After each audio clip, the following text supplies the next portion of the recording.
Well, good morning, hello. More Siege coming your way at the conclusion of the South American League Last Chance Qualifiers. We now head on over to the APAC region. Grand Final Sunday for us here. 3 teams, all that remain for their quest of getting to the 6th Invitational. Joining me today, of course, is Hasdaddy and Spartan. Welcome on in. I was going to say good morning. We are like 2 p.m. now, so... I mean, you know, it is what it is. It's early afternoon. You know, we don't always start these broadcasts at the middle of the day. But it's good to see you too. Of course, yesterday we had a lot of fun, a lot of action. We end with 3 teams. Has Daystar in the grand final away. Our first matchup, of course, All Gamers and Souls Heart Esports. Promises to be a good day. Yeah, no, absolutely. And a rematch from the upper bracket quarterfinal. I mean, this was one of the first games on the Friday, which All Gamers, of course, took 2-1 against Souls Heart Esports, as we can have a look at that bracket. And we speak of there, and that, like, Souls Heart, they've had to go the long way around, starting from the bottom of the lower bracket. They are now just 1 series away from getting into the grand final and possibly a place at the 6th Invitational in Paris in a couple of weeks' time. I mean, look, they have had a fantastic run there. All Gamers have also looked fantastic as well. The first time we've seen these Chinese teams in this format, and they've been putting on a bit of a show. Well, Has has gone the positive route. Spartan yesterday, of course, there was heartbreak. Ex-Chiefs losing out, CAG losing out. I guess maybe 2 of the, I wouldn't say the favorites, but certainly in that category. I mean, we've seen them time and time again across the majors, across the previous SIs. So seeing them kind of stumble, particularly in this last chance quals, even before the finals, even the lower bracket finals. I mean, they were both taken down very quickly in the lower bracket finals as well. It's quite unusual to see. We did see them obviously have a few roster changes, which last minute as well could have disrupted it, but it's still not what we like to see, Xenox. And one thing noticing looking at the bracket, a lot of 2-1s, which shows how close these matches have been. Not a lot really separating. I think the vast majority of the teams, even for Daystar, the 3 games that they won, 2 of those went to the 3rd map. We know that that has also been the case for All Gamers in all of their matches so far, and has going all the way back. All Gamers Souls Heart in the opening round of the upper bracket, 2-1 to the Chinese team. Well, they meet once again now in the lower bracket final. That they do, and again, as we look here, it's been a different road for both of these teams. I mean, it is Souls Heart having to do that gauntlet run through. They've had a lot of best of 3s, including the 2 yesterday, which would have taken a fair bit out of them. All Gamers, you know, they have been very solid throughout. They've knocked down ex-Chiefs. Of course, they beat Souls Heart Esports. They got close against Daystar as well. They went to those 3 maps. Daystar, in the end, coming out on top. They've got one more opportunity to try and stay in this one here, to try and keep their SI hopes alive. And look, I mean, I feel like this one, it went 2-1 in the upper bracket. I wouldn't be surprised if we see another sort of 2-1 again. I guess the main thing we were looking at is what we're going to see map ban-wise as well, because everyone's sort of now got a bit more of an idea of what All Gamers are bringing to the park. How are Souls Heart's going to be going forward with that? Yeah, so last time out, it was Lair, Clubhouse, and Border for these 2 teams, particularly Spartan. I guess the question is, whenever you have these repeat matchups, is do you kind of go back to the well? Do you go back to what worked? Do you try and mix things up from the perspective of All Gamers, considering they did beat Souls Heart? For Souls Heart, it's usually more, you know, cut and dry case. You probably don't want to go back to the maps that you lost. Yeah, no, absolutely. I think All Gamers, obviously, they've had a lot of time. They did beat Souls Heart, so they know how they play, what things worked, what things didn't work. So I would be looking at repeating what went well in that side. But you could also say this exact same thing on Souls Heart's side. They know what didn't go well. They know now how All Gamers works, particularly as they are a new team in the region that no one has faced before. So they could have had some strategies that took them by surprise. But now they've played against them before, they might be more prepared for this second round against them. And while all this is, of course, going to be happening, you got Daystar just kind of sitting in the wings. They're already in the grand final. They play later tonight. Such a benefit to be able to sit back, watch this lower bracket finals, get more study, more film, what maps these 2 teams play, how they play it, whether they want to avoid or challenge them on those maps. It's such an advantage. I know we've gone past the days of, you know, winning the upper bracket. You get like a map advantage or rounds advantage or anything along those lines. That stuff's nonsense, but it's still an advantage by getting through that upper bracket. You've already beaten All Gamers. They haven't, of course, played Souls Heart, but you would imagine they'd go in as favorites. So really for Daystar, is it their SI spot to lose by the end of today?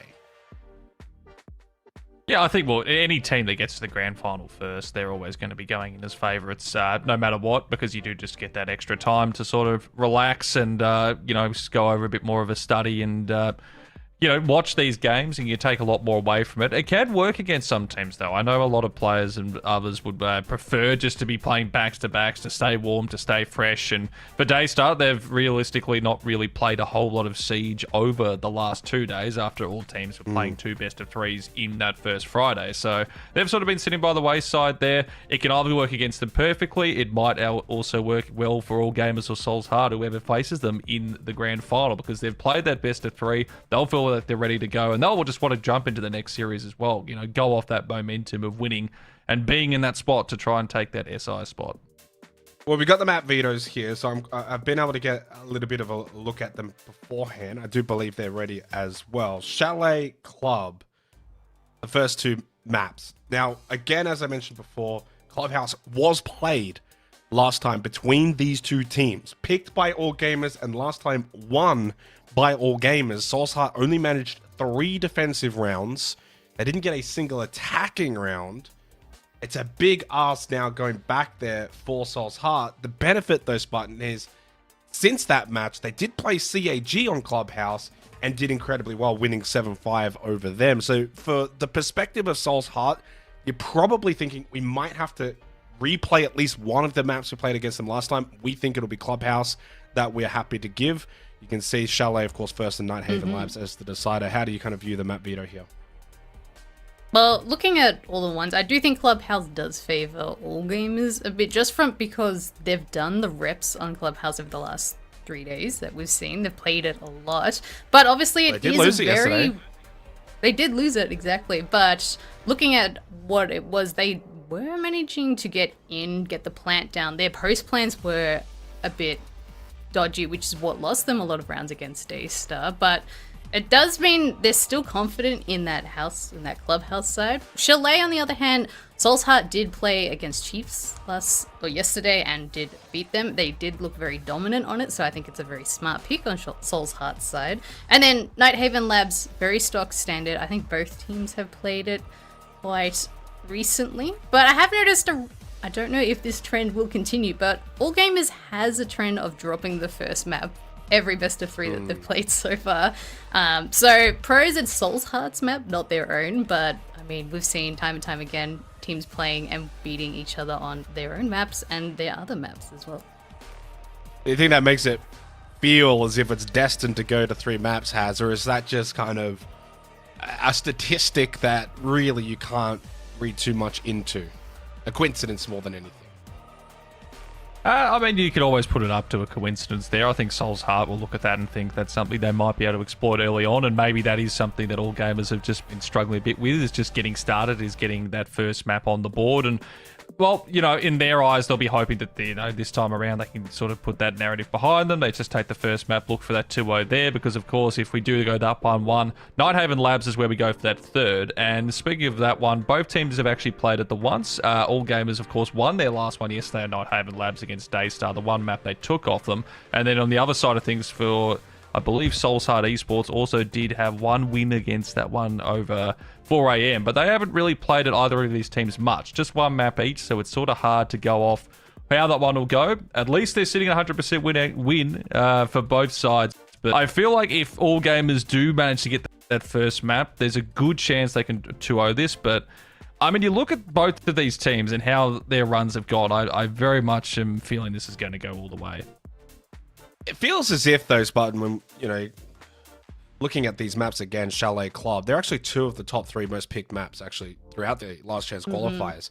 Is that just a natural part of trying to keep it safe in what is the most important tournament for these teams remaining towards SI? Like, you just don't want to take the risks. We saw last night, ex-Chiefs took a risk. They went to Fortress, and yes, it was close and went all 15 rounds, but nevertheless, you take that risk and you got the chance that it goes all horribly wrong.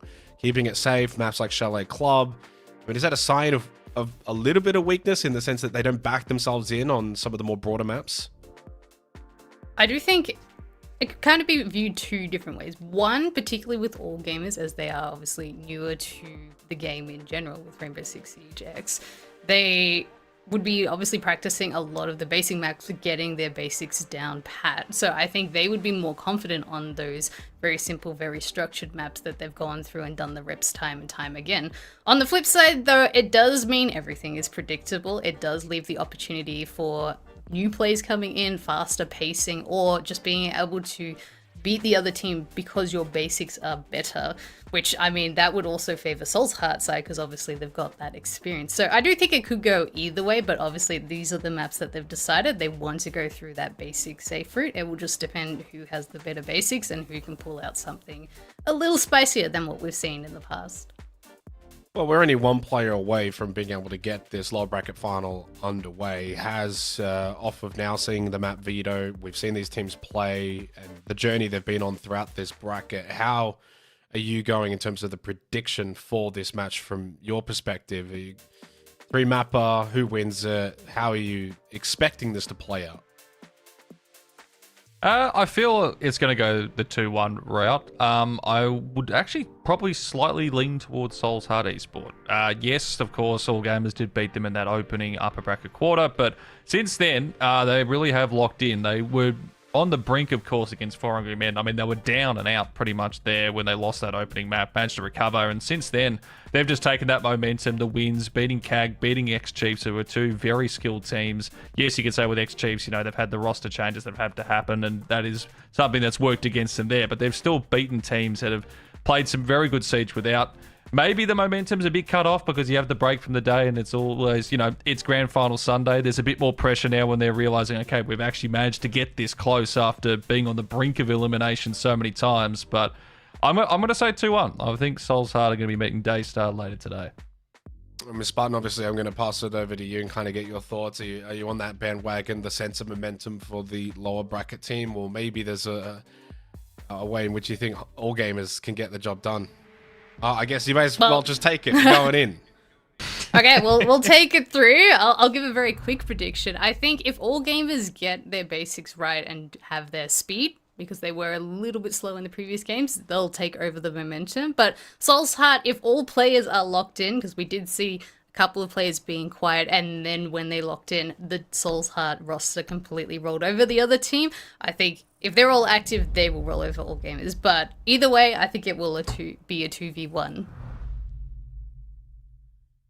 Well, that's what we want to see, a 2v1, at least when it comes to the scoreline. We want all 6 maps against all the 2 series coming up today. Remembering that Daystar already in the grand final. They're waiting in the wings for the winner of this one here. It's All Gamers versus Soul's Heart. Winner, of course, to that grand final. Loser, their SI last chance qualifier run will end as we start to see the picks and bans coming on through. So, all gamers deciding to ban out the Ying and the Blitz, so not liking the rush or aggression, which Chalet, there's a lot of anchor spots and little corners, so being able to flash them out and get into the building is very difficult to deal with, so I do like those bans. And then on the flip side, Clash, Azami. Azami can rework all sites, so I think a very solid ban, particularly in basement and top floor. You can cover your rotates. And then the Clash does mean that, one, they can get through these doorways and hallways easier, but it does allow shields to generally go unfazed on their attacking side. So it'll be interesting to see if they do bring out the shields, but we are starting all gamers will be on the defense. This is Soul's Heart map pick, and we will be starting on the top floor, which we do see Mirror up on the board, so hold your horses. Mirror is available on Chalet, quite a rare thing to see, but I am liking that they saw it open and they're ready to abuse the shit out of Mirror. Excuse my language, but I mean, Mirror is so powerful in this I was map. going to say, because Mirror is basically a first up ban pretty much, I'd say 70-80% of the time, usually. That's, you almost say across all maps, especially here.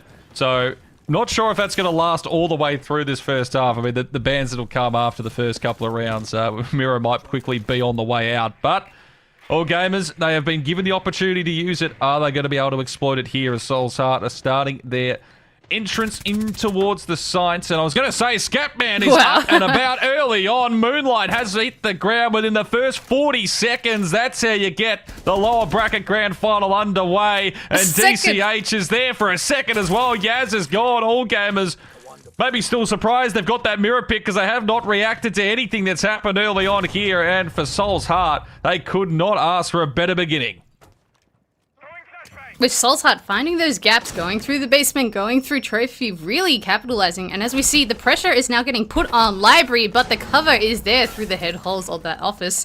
And we see the mirror getting some information on that Library and able to play off each other. But it is now 3v3. Soul's Heart aware where a couple of these players are. We do actually see Mark in there, gets one, unable to pick up the second with MC taking down, and Solid takes down I9 as well. And leaving DCH in a 2v1 situation here. And this was a 5v3, so all gamers have responded in turn after losing the opening 2 duels. They now have themselves the advantage. Diffuser down. There's still so much time left on the clock here as well. As DCH, 1 kill, needs to get another 2 here to try and clutch out the first one. Drone is out. Be checking all around. Still has that time there, so a bit to work with. And all gamers, it seemed like they were off to a pretty rough start here, Spartan, but now they're in the box seat to take the opener. Now, the last 2 players of all gamers have fallen out of that mez area, which is very exposed, so I do like that. And now they're just playing off each other towards that jungle and black bathroom wall. So, beautiful, beautiful planning. And once again, playing stock standard Siege. They've got the man advantage.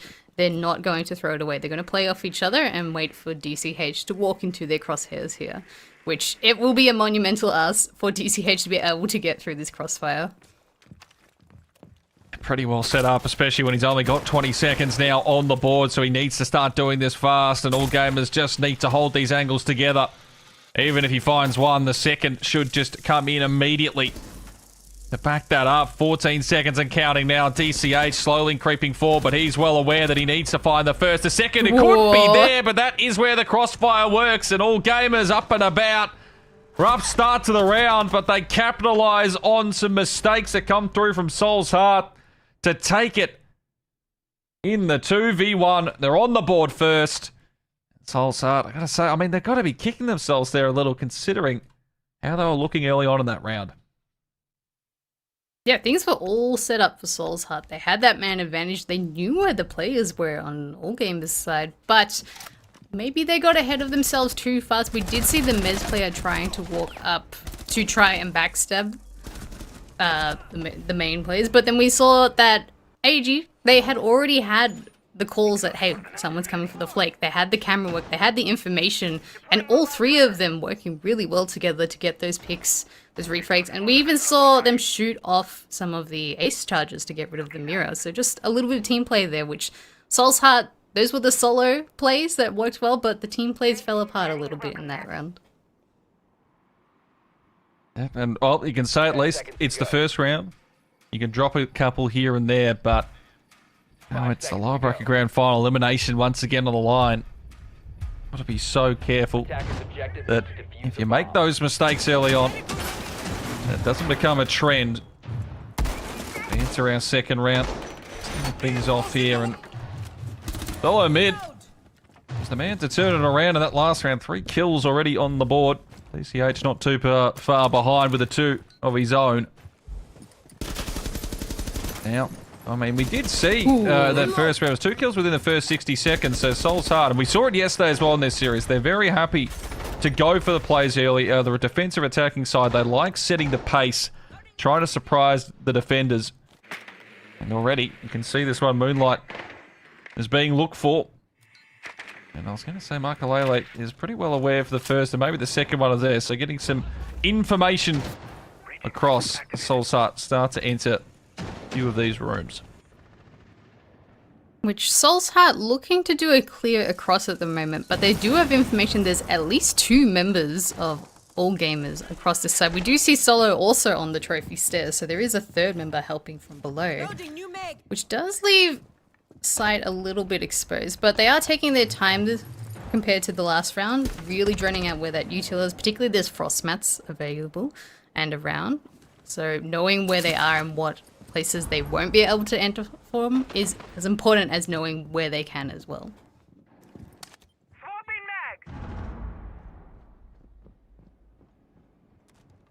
Well, they're copping a little bit of damage there, so the fight lower side. And you can see Yazzo's got this set up, trying to play from that upper level. And I can imagine he will be at least cleared or spotted at some point here, but still yet to see any massive fights. And all gamers won't mind this. Soulside have gotten some decent information, at least early on, have been able to push a few of these defenders back, but they've still got a bit of work to do just to clear out a couple of these angles close, possibly thinking they might just go for a quick sort of plan here with a smoke surrounding back towards that A side, but they've got to be careful because there is that C4 still in play there. Railgun, as he holds on to that. 50 seconds and counting. Got to make their move here at some point. They have switched over to try to do a direct take here, but 40 seconds left, and they haven't really established any control inside other than these basement stairs. You see Scatman lurking through, but I9 does take down Moonlight, and this is where the Executor's going in, Has. That it is. Flash over the top. Perfect from Scatman. Makes it a double. Railgun taken down on Soul's Heart. They've taken the time, but they were putting this one together nicely now. Jazz and Mice all but stand in their way, and it ain't happening. Diffuser planted. Hatch opened up from above, and see Yaz, he's got so many angles having to contend with now. There's no way really back into this one here, so Soul's Heart should respond with their first round, and that will be DCH to find it. And they're not dropping a 5v3 or a 4v1 there. On the board now, both teams. And in the end, Soul's Heart, I mean, they took their time, had to execute to the highest degree, and that is what they've managed to pull off. I like how Soul's Heart, they had their original plan. They wanted to do a solo across, clear everything out. But as they droned and saw that there was a lot of util dedicated for that across take, we saw Melissa gadgets in the first floor, we saw frost mats in the bathroom, and there was a smoke with 3 smoke canisters also playing there to delay. Then the call was to switch over for a direct as Scatman had already pushed up those dungeon stairs. So finding that gap, which he was there for a long period of time, and all gamers did not contest or did not...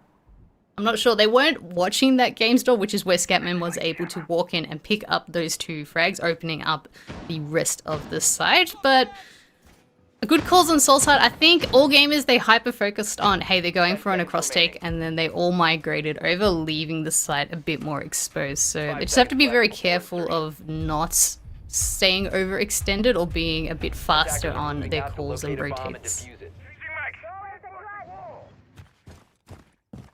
Yeah, that was maybe just getting a bit too comfortable with how the round seemingly was falling towards them. Just don't get the rotation pulls in time. But it was also Soul's Heart. They kept a good amount of utility available. And the flashes they set up as well when they were entering. Batman was the one to do it and found that double. And that basically decided the round right there. And we come to the third. So, for Soul's Heart, an opportunity to try and get some more attacking rounds on the board. Take the lead for the first time. Gamers looking to respond straight back here. Scatman slowly but surely making his way up and down these stairs. As it stands, once again, still pace a little bit quicker. First 60 seconds. No real battles to speak of. Now they have reached their tertiary site, which is kitchen and dining in this case, so they are doing quite an extensive hold across to library, and as we see MC on the blue stairs. Now I have noticed Scatman has entered the basement for the 3rd time in a row, so nothing changed there. My concern is if he keeps getting away with that. I9 trying to sneak up on Mez, but does get punished. Well, Scatman gets punished. I9 does get the kill onto Railgun, and boom, missed a punch there. Takes down Moonlight as well, and it's opening up the round to Soul's Heart here, Has. And it is 4v3 now. See, in and this angle. Punch shots flying near him. Just escape outside. Just waiting to see if there is any sort of aggression that might come through from all gamers. Drones still going out. See if they can clear out anything else here. 60 seconds on the clock, so player advantage in their favour. Util missing from All Gamers' side. You look towards Yaz and that C4 thinking maybe they could do a delay or possibly find a kill, but the time starts to tick. Soul's Heart seem to be in a much better position. Solsart haven't opened the main wall though. I know does take down Solo though, opening up the top office area. There is still the player on blue stairs, which I9 does take the damage, but the other player, Yaz, is also upstairs. There's no one actually on site right now. They have the hatch control, but as we see, the plant is going down, Haz. So he needed that kill there. It hasn't happened, and now he's just getting everything thrown at him. C4's thrown, doesn't hit, and now it's just Yaz at a 1v4. Can find punch, but you'd imagine that's about as good as he gets. Nowhere down near the site, needs to drop at some point. Try to see if there's an angle given to him or afforded upstairs. That is not happening. The fuser continues to tick.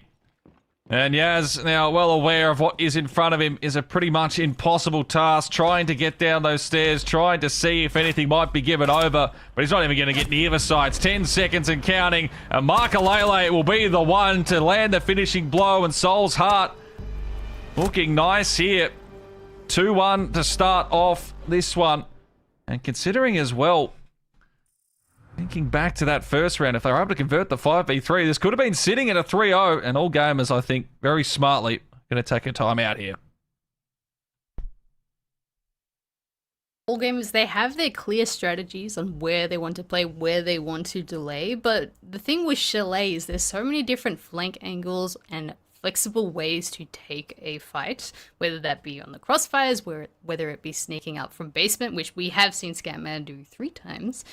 But it does mean there's a lot of new space that All Gamers are happy to give up, and Soul's Heart are very happy to take very quickly and utilize what that space can do, which I think All Gamers, they have to get in the face of Soul's Heart a little bit more at the start, in particular, shooting some drones, making sure they can't enter for free without having to re-drone or have a little bit more concern that there might be a lurker around, rather than staying in their one place and dying in their one anchor spot that they have been doing in the last 3 rounds.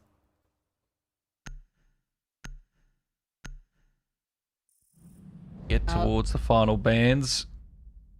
The Grim and Valk, the 2 that go out. So, Mira stays. Mira does stay. I guess Soul's Heart happy to get creative and go wherever the mirrors are facing, we'll attack the opposite direction. Or if we attack around at the same time, the mirror won't do much. I think that's along their line of thinking. But getting rid of the Valkyrie, I think also very smart, particularly if All Gamers want to cover more information around the map. Getting rid of that free information on the Valkyrie cameras, or the evil eyes, is a very smart pick. Grim, on the other hand, I think very stock standard. You get free information with the Grim Bees, and then people can chase you down, so not unexpected on All Gamers' side here. But we are now going back upstairs to their primary site, which they did win that 3v5, but obviously they got picked off very quickly at the start. But it does mean they have very solid util that they've been playing around, and obviously it worked quite well last time. They aren't bringing the mirror this time, they are switching it up. Bringing the Wabai as well as the Jaeger to make sure they can cover any grenades or any flashbangs coming in their direction.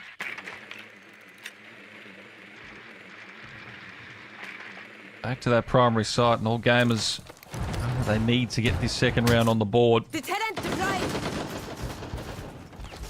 Moonlight hanging around that outside area, getting set up, but I9 coming through. That opening kill onto Moonlight. Saw him yesterday when we started off the series against Kag. He was very, very slow, but that last map, absolutely massive. Had a decent game as well against ex-Chiefs, and is already off to a good start here. 4 kills along with DCH, and All Gamers, now all 4 rounds they've lost the opening duels, so not what they would have wanted for this one to start. I mean, we had a chat at the beginning of the broadcast, Spartan, about how All Gamers, in all their series, they've lost the first map, and it's still very early on here, but it seems to be heading in that direction as well. Tulsa do have the momentum at the moment. They are starting to dictate the game, and All Gamers are a little bit on the back foot. As you were saying, it is still early though. It is only 1-2. Things and teams might be still just warming up, getting ready for these gunfights. But Soul's Heart have taken a different approach here. They're going for the shield to really force their position rather than going for these early gunfights, which I do like this change. And as we do see, Scatman does take down Solo mid as well. There goes your Warden. And now the Mez player is extraordinarily isolated, which we see Soul's Heart looking to get in the face of MC here. The spray goes out and he realizes he's being cornered from all these angles right now. Makalele gets Yaz, and this is all Soul's Heart at the moment. MC finally coming through with a bit of a response, but it might be too little too late for this round. Diffuser is attempting to be planted here. I was going to say Railgun was close to possibly stopping it. He actually might as well. He does. Diffuser's down. Second's almost there for him as well. If he can hit this spray, this would be massive. Sees it. MC the double. All Soul's Heart might have just fumbled the bag. Back on this primary site, all gamers very much like that first round have managed to bring back something that looked like it was unattainable. 30 seconds remaining. Scatman knows he has to get into the action now, and it will be MC to get this to punch a triple. Not quite before. Scatman then comes through. He doubles it up. Soul's Heart go from taking the round in the simplest way possible to coming through. And I believe that was Scatman in the bottom going, well, you know, I would say that's a pretty happy reaction. Soul's Heart, in the end, somehow take the round. They almost let slip through their fingers, and now it's a 3-1 lead. Okay, that round was back and forth. So let me break that down. What happened? So Soul's Heart was baiting the all gamers to focus towards library with the Monty in the library as well as the person on K9. But then the rest of the 3 members of Soul's Heart went towards the Solar side and tried to go for that execute. But now obviously that means they have to try to do an execute with only 3 members on that side to cover, which all gamers very, very luckily able to take down the planter, and then Scatman just able to keep Soul's Heart round alive there. But all gamers, I like the response there. They saw it. It was a little bit delayed, but the play on Railgun there, able to take down the planner, was definitely the correct play at the correct time, and it almost slipped through Soul's Heart fingers there. Yeah, and MC as well coming out with some massive kills, and is, well, not the captain of this team, but definitely the one with the most experience, at least at an international level, of course, playing for Elevate back in 2024. He's been in the Asia Pacific League for Team Orchard, and also for the Shark LFO team, and now finds himself, of course, on All Gamers, and 6 kills on the board, but unfortunately for them, they've lost that primary site now. And 3-1, Soul's Heart can really drive forward. I'll drive home this advantage here. 5-1, a very big possibility, considering as well the tertiary and the secondary side holds from All Gamers very lackluster in rounds 2 and 3. Both going down with 4 players still up for Soul's Heart. Now all gamers are going back to their kitchen and dining site, which they are doing a hard bunker up in the office area. They have the Cade to Cade claw off the office walls, which we do see DCH on the IQ, able to get that in exactly where they are, but trying to figure out how they're going to clear that. But once again, they're starting to use the Monty to put that pressure on, trying to take that space a little faster than they have previous attacks. But I do like it from all gamers. They're not over swing, they're just holding and waiting. But this is where Soul's Heart can get quite aggressive, swinging out and knowing exactly where these all-gamer players are going to be. All group, DCH was playing behind the shield on the opposite side. Doesn't come through with anything there. Punch is just slowly making his way forward, gathering that extra information, and meanwhile I9 on his own quest as well. Already up at the 4 kills. And looking for more right now as Punch continues just playing around this doorway and negotiating them out of these angles. Scatman, the chance, can't quite deliver the spray. In fact, no damage actually dealt there at all. And now he's going to be punished for it as well as MC deletes him. Just what all gamers were looking for. The first time we've seen them getting an opener. And Soul's Heart in trouble here. There's only 50 seconds left on the clock. They have managed to clear out the office area. which means they can start trying to focus on the kitchen dining side in particular. But they still have the 5 members that they have to deal with. And 35 seconds left. They haven't droned a lot of where these players are. They're still trying to clear the top floor, and time is slowly ticking down against Soul's Heart here. And they haven't even started putting pressure on site. No, they haven't. You can see Punch again. He's passing this information across, but information's only one thing. If you can't get the kills, Makalele will find Yaz, but 17 seconds. They need to get down there and start this diffuser plan, and they're so worried about what's happening upstairs. But Mr. Punch! No way! A double! How on earth does he get 2 there? Unbelievable stuff. Solo mid is scratching his head right now, thinking, what on earth has just happened? He'll only find 1. Soul's Heart are up and about. Mr. Punch with the double. How on earth has he gotten away with that? I don't know. No, I do, but it's always amazing when you see a multiplayer whip out their pistol and start taking down 1 player, let alone 2 players. Obviously, the time was ticking and Soul's Heart finally made their execute towards site, so all gamers were trying to focus on how do we get back to site, how do we cover, and then, as Mr. Punch is, he just walks through and shoots people with his shield out and with his pistol out. I was going to say, Michael kill over there was good. And, like, again, of course, the kills there from Mr. Punch. Like, you think he just gets the 1. How he's got the double? I'm just thinking at that point that, like, all gamers, they've swung back towards thinking of side because of what Michael's kill, and then DCH has just jumped down. I mean, the timings are perfect there. Scoreline now 4-1. All gamers, this is not the start that they were after. I'll try and get that second, but... Man, this is rough right now. I mean, look, Spud, we know, of course, they're slow starters, so we could just put stuff aside. So the 2-1's going to happen still. We've plenty of faith, I'm sure, but man, you'd still like to get going a little bit before we move on to the second map. It is first map. It is Soul's Heart map pick as well, so... As all gamers, obviously, you want to try win as much as possible, but it's not the end of the world if they do lose it. We do see the Lion scan going out, and the pings where they are. MC does have an answer, and he's really trying to carry his team, stopping those entries, getting those crucial picks when need be. But, I mean, we need the rest of the team of all gamers to warm up and get going. Particularly Moonlight, we saw him shine yesterday with his kills. He just needs to get 1 kill on the board for things to start rolling on his side. Been hit with a solar eclipse, one might say.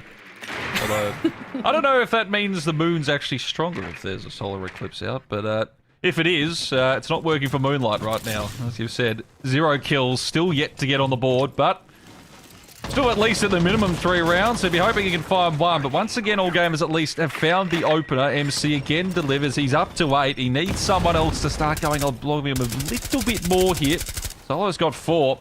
But after that, it all falls away a fair bit. Meanwhile, all of Soul's Heart have managed to get themselves going.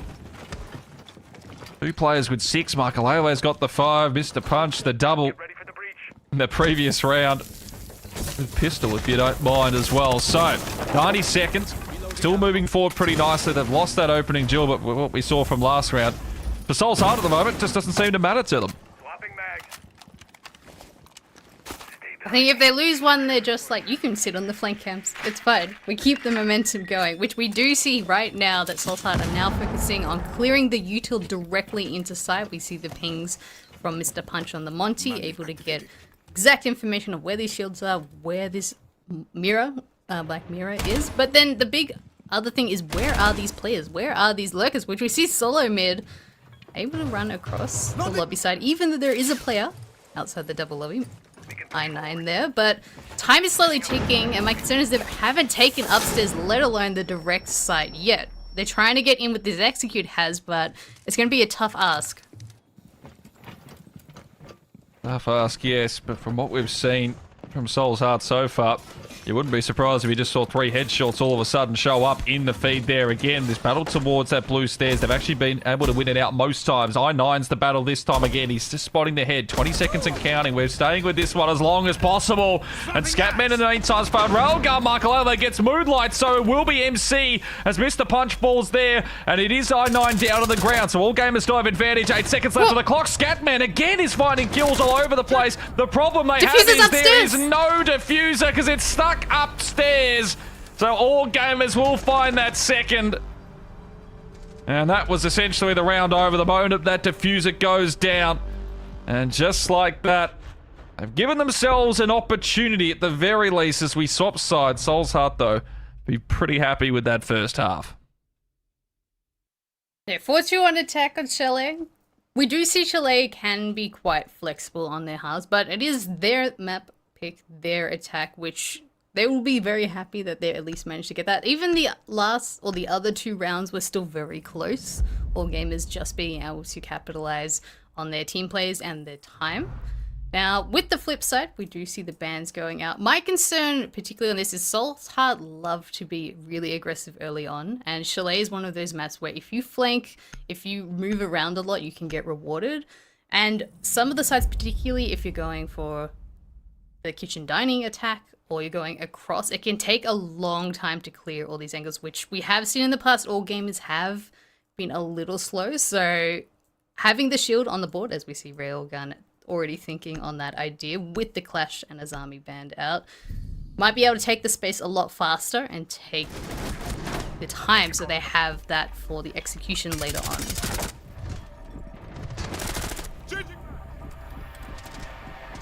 Talk about the movement as well. When Soul's Heart usually are, and we've seen it throughout the weekend, a team that's likes to be very active, especially on the defensive end. So all gamers, I think, they'll probably be aware, at least if they've studied the VODs, that especially early on, any peeks out through the windows, they have to be ready from spawn just to not get caught out. But if they can take the primary side here and then start to just work their way back into this slowly, they're still very much within themselves for this map 5 seconds left before to put up a result, take it at least, well, you know, attackers are heading out. there's always the possibility that maybe they are the ones that start at 1-0. But as it stands, Soul's Heart, very solid first half, and just the 3 rounds away, taking a 1-0 series lead here. So plenty to think of. Say that, I mean, it is their map pick, so we're expecting them at least to take it in that regard. But still, all gamers, what can they show us here on their attacking half? Which I9 on the lurk below, we have seen him do this time and time again. We also see the mirror up on the board, not unexpected because she's not banned out. But all gamers, it looks like they want to focus on the solar side take towards that direct sight, particularly now that the mirrors are facing towards library. I've probably drawn that out, figured out, let's not go that way, let's go the opposite. Now we do have the shield on the board, Solomon playing the Blackbeard, which means he can get quite aggressive or repel through the windows, which we do see him outside trophy at the moment, which free information and free aggression here, but are they prepared for I9 sitting right next to him? We do see the lion scans going out, and they're going for this clear right from below has. Yeah, they've done it perfectly, at least to start things off here. A 5v3, which is exactly what all gamers were down when they were on their first defensive round. And now Soul's Heart, a bit of work to do. Chalet, Punch, and DC8 still alive, but definitely finding themselves at a bit of a disadvantage downstairs. At least for the one side there, Markalele hiding around his angles, but Punch, that drone front of himself there and seeing if he might be able to find anything, but feels like all gamers mostly aware of what's happening as I say that though. Solo mid drops. Now we find ourselves in the 4v3.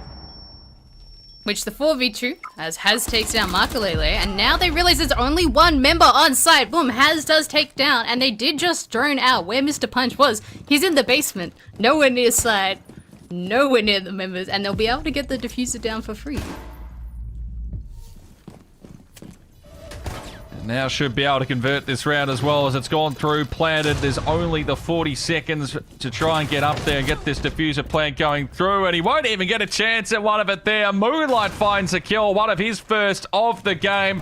That's a confidence booster. And for all gamers, a big way to start this second half. They were pretty much dominant throughout that one there. They get the clears that they need. And Soul's Heart, well, good first half, but that lead can diminish pretty quickly. They've got to go headed back to the drawing board here. All game is turning up the pace, turning up the speed, which they used a lot of their util, but also team coordination just to clear everything below, as there were the two members there, which I think is a very smart play, particularly for the solo take as well. You have to make sure that you have the free control of trophy and making sure no one's lurking through the dining kitchen, which we saw them absolutely execute to perfection and clear those roamers. And then they also had the information of Mr. Punch on the roam, on the lurk, with the Deimos in the play as well. I think a very smart pick of All Gamers' side. And getting that free information, which, once again, All Gamers, they're very structured. They know exactly what plan they want to do and how they want to execute it. And in that round, they did it quite fast, which did catch Soul's Heart off guard, I think, has. 5 seconds to go.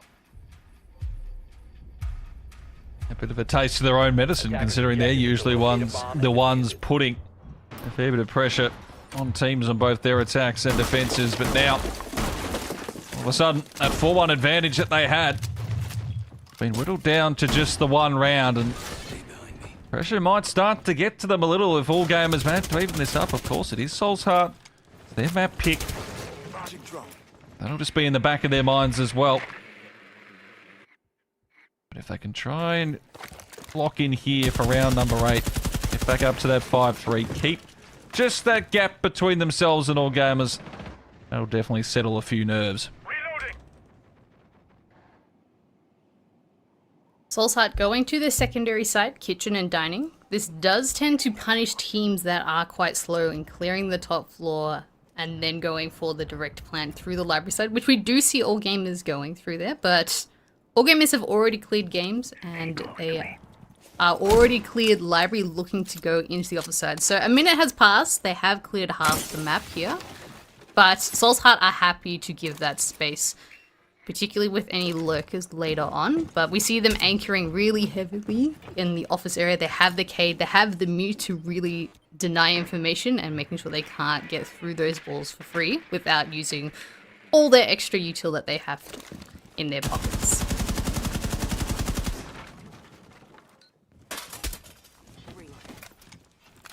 First fight, like it was almost about to come through there. MC just falls off that second as they'll start to open up a few holes here.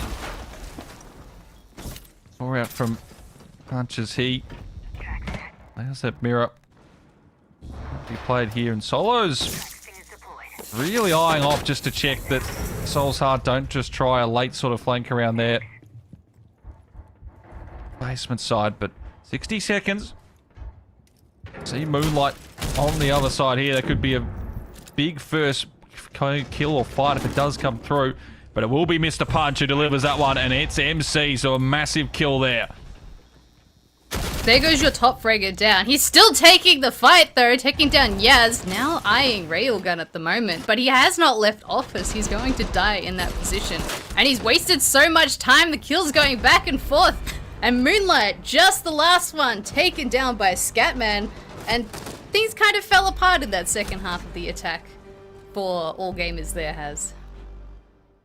Yeah, no, it did. I mean, they, again, I actually don't mind that from Soul's Heart. They look to just be a little bit more, at least, sort of sticking around those sites there. They bunkered in, forced All Gamers to sort of come to them, and then you could see the moment MC dropped, you're thinking, okay, this is always going to be a bit hard, especially the way he's playing so far, top fragging for that All Gamers squad. And Punch delivers his. Scatman has been on song so far, up to 10 kills now in this first map. A double as well to finish it off there. So they get that little gap once again, which is what they're after. Just stay one step ahead of All Gamers, who, well, the first round of their attack looking very nice. Second one, a little bit more underwhelming. And now, chance here for Soul's Heart to get to 6 and some map points on the board. Now, it is their tertiary site. They are going to Games and Bar, which can be attacked through a couple different ways. You can do the rush through basement and main lobby. You can do the library top-down approach, which, seeing how there is the mirror, it might be difficult to get through that. And then there's also the general sweep across, which we do see I9 as well as Makalele locking things down with the castle and Ella. So there's always a couple different ways to attack it, which does mean it's more exposed to the other sites. But this map being so large, you have to be quite flexible and quite aggressive, which we see, obviously, I9 lurking in the corners, trying to see if they can punish any All Gamers not droning it out. But All Gamers are rotating towards the library side, so it does look like they want to go for a bit more of a direct clear and a direct take here, Has.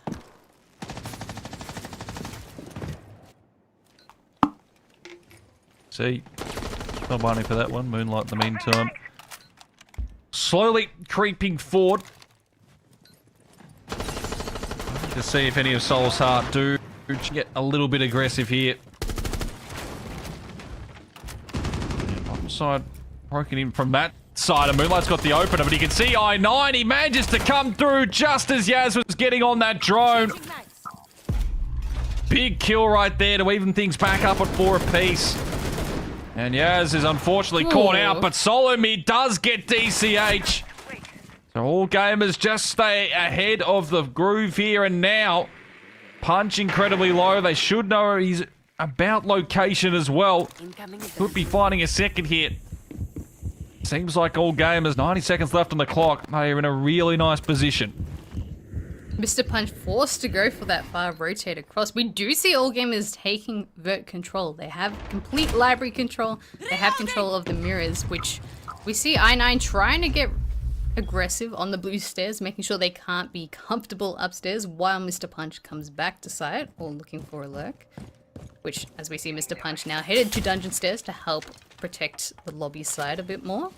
But it does mean All Gamers have free range and free vert control completely over the site, but they don't have a lot of vert operators, so it is a little bit of a double-edged sword of what they want to do now, but it does mean they have time to figure out where these players are and how they want to go for this execute.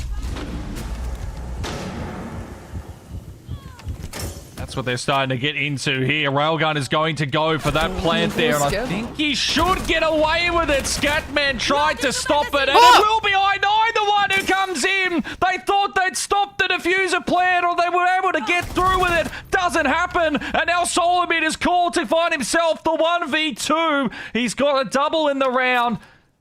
It's him against Punch, and Punch has that C4 in hand, so he can just play off this one here. Peeking, waiting. Solo's going for the longer one here. If he sticks it, he might still have the chance. He won't have the angle for it. And it should, I was going to say, possibly go down. C4's deep. He's come forward to take it. And Solomon gets it. And All Gamers are up and about. Evening us up at 4 apiece. Big, big plays across the board from both teams. But it's All Gamers who come out on top.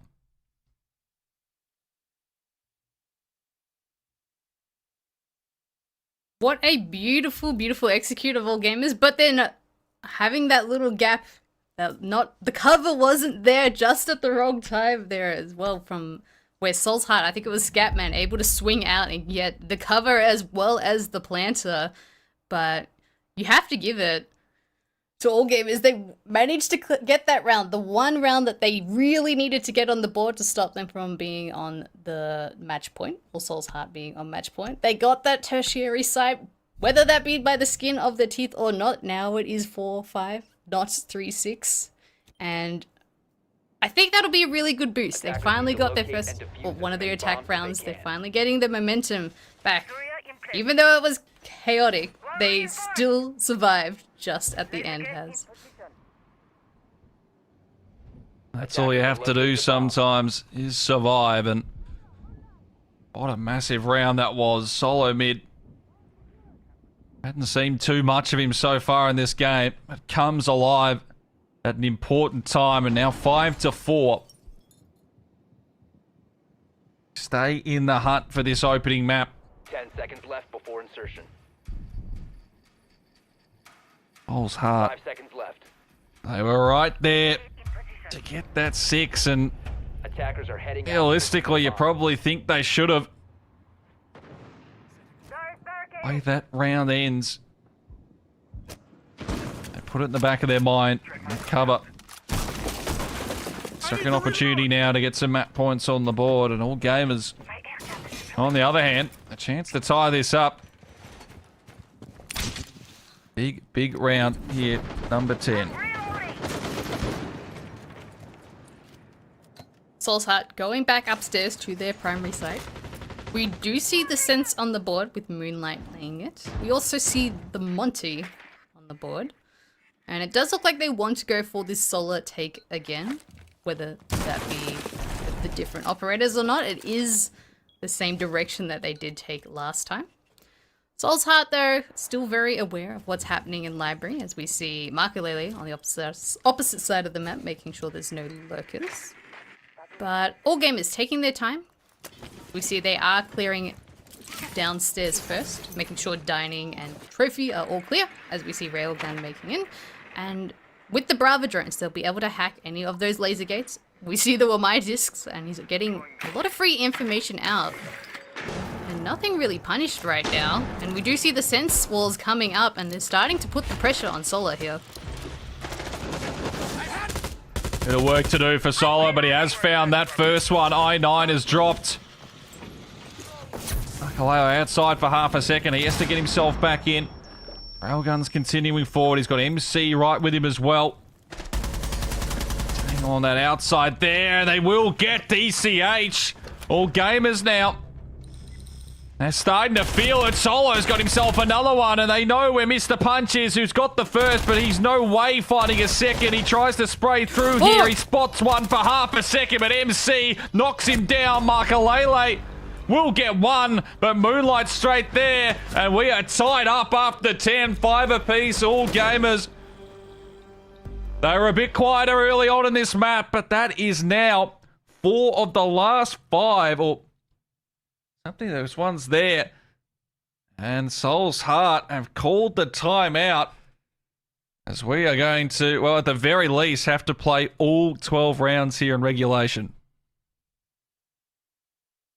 Definitely a difference from what we saw yesterday against X-Chiefs. And even from the first half of the game to this, Soul's Heart have only won 1 defense so far, which obviously they're not happy, trying to figure out how things are falling apart, which all gamers have been playing a very structured and very strong game here. They're getting the cut-offs through the windows. They're not overexposing themselves, particularly in that last attack there. They did the bare minimum. They cleared below, then they cleared all the util in solo and went for that execute with the crosses through main window and bathroom window. So beautiful, beautiful structured plays there on all gamers, but Soul's Heart a little quiet at the start. They're not taking that early aggression, or they're at least getting rid of their early aggression, and all gamers taking them down with the runouts. So they have to think of something different, how they're going to catch all gamers off guard, because obviously it hasn't been working so far.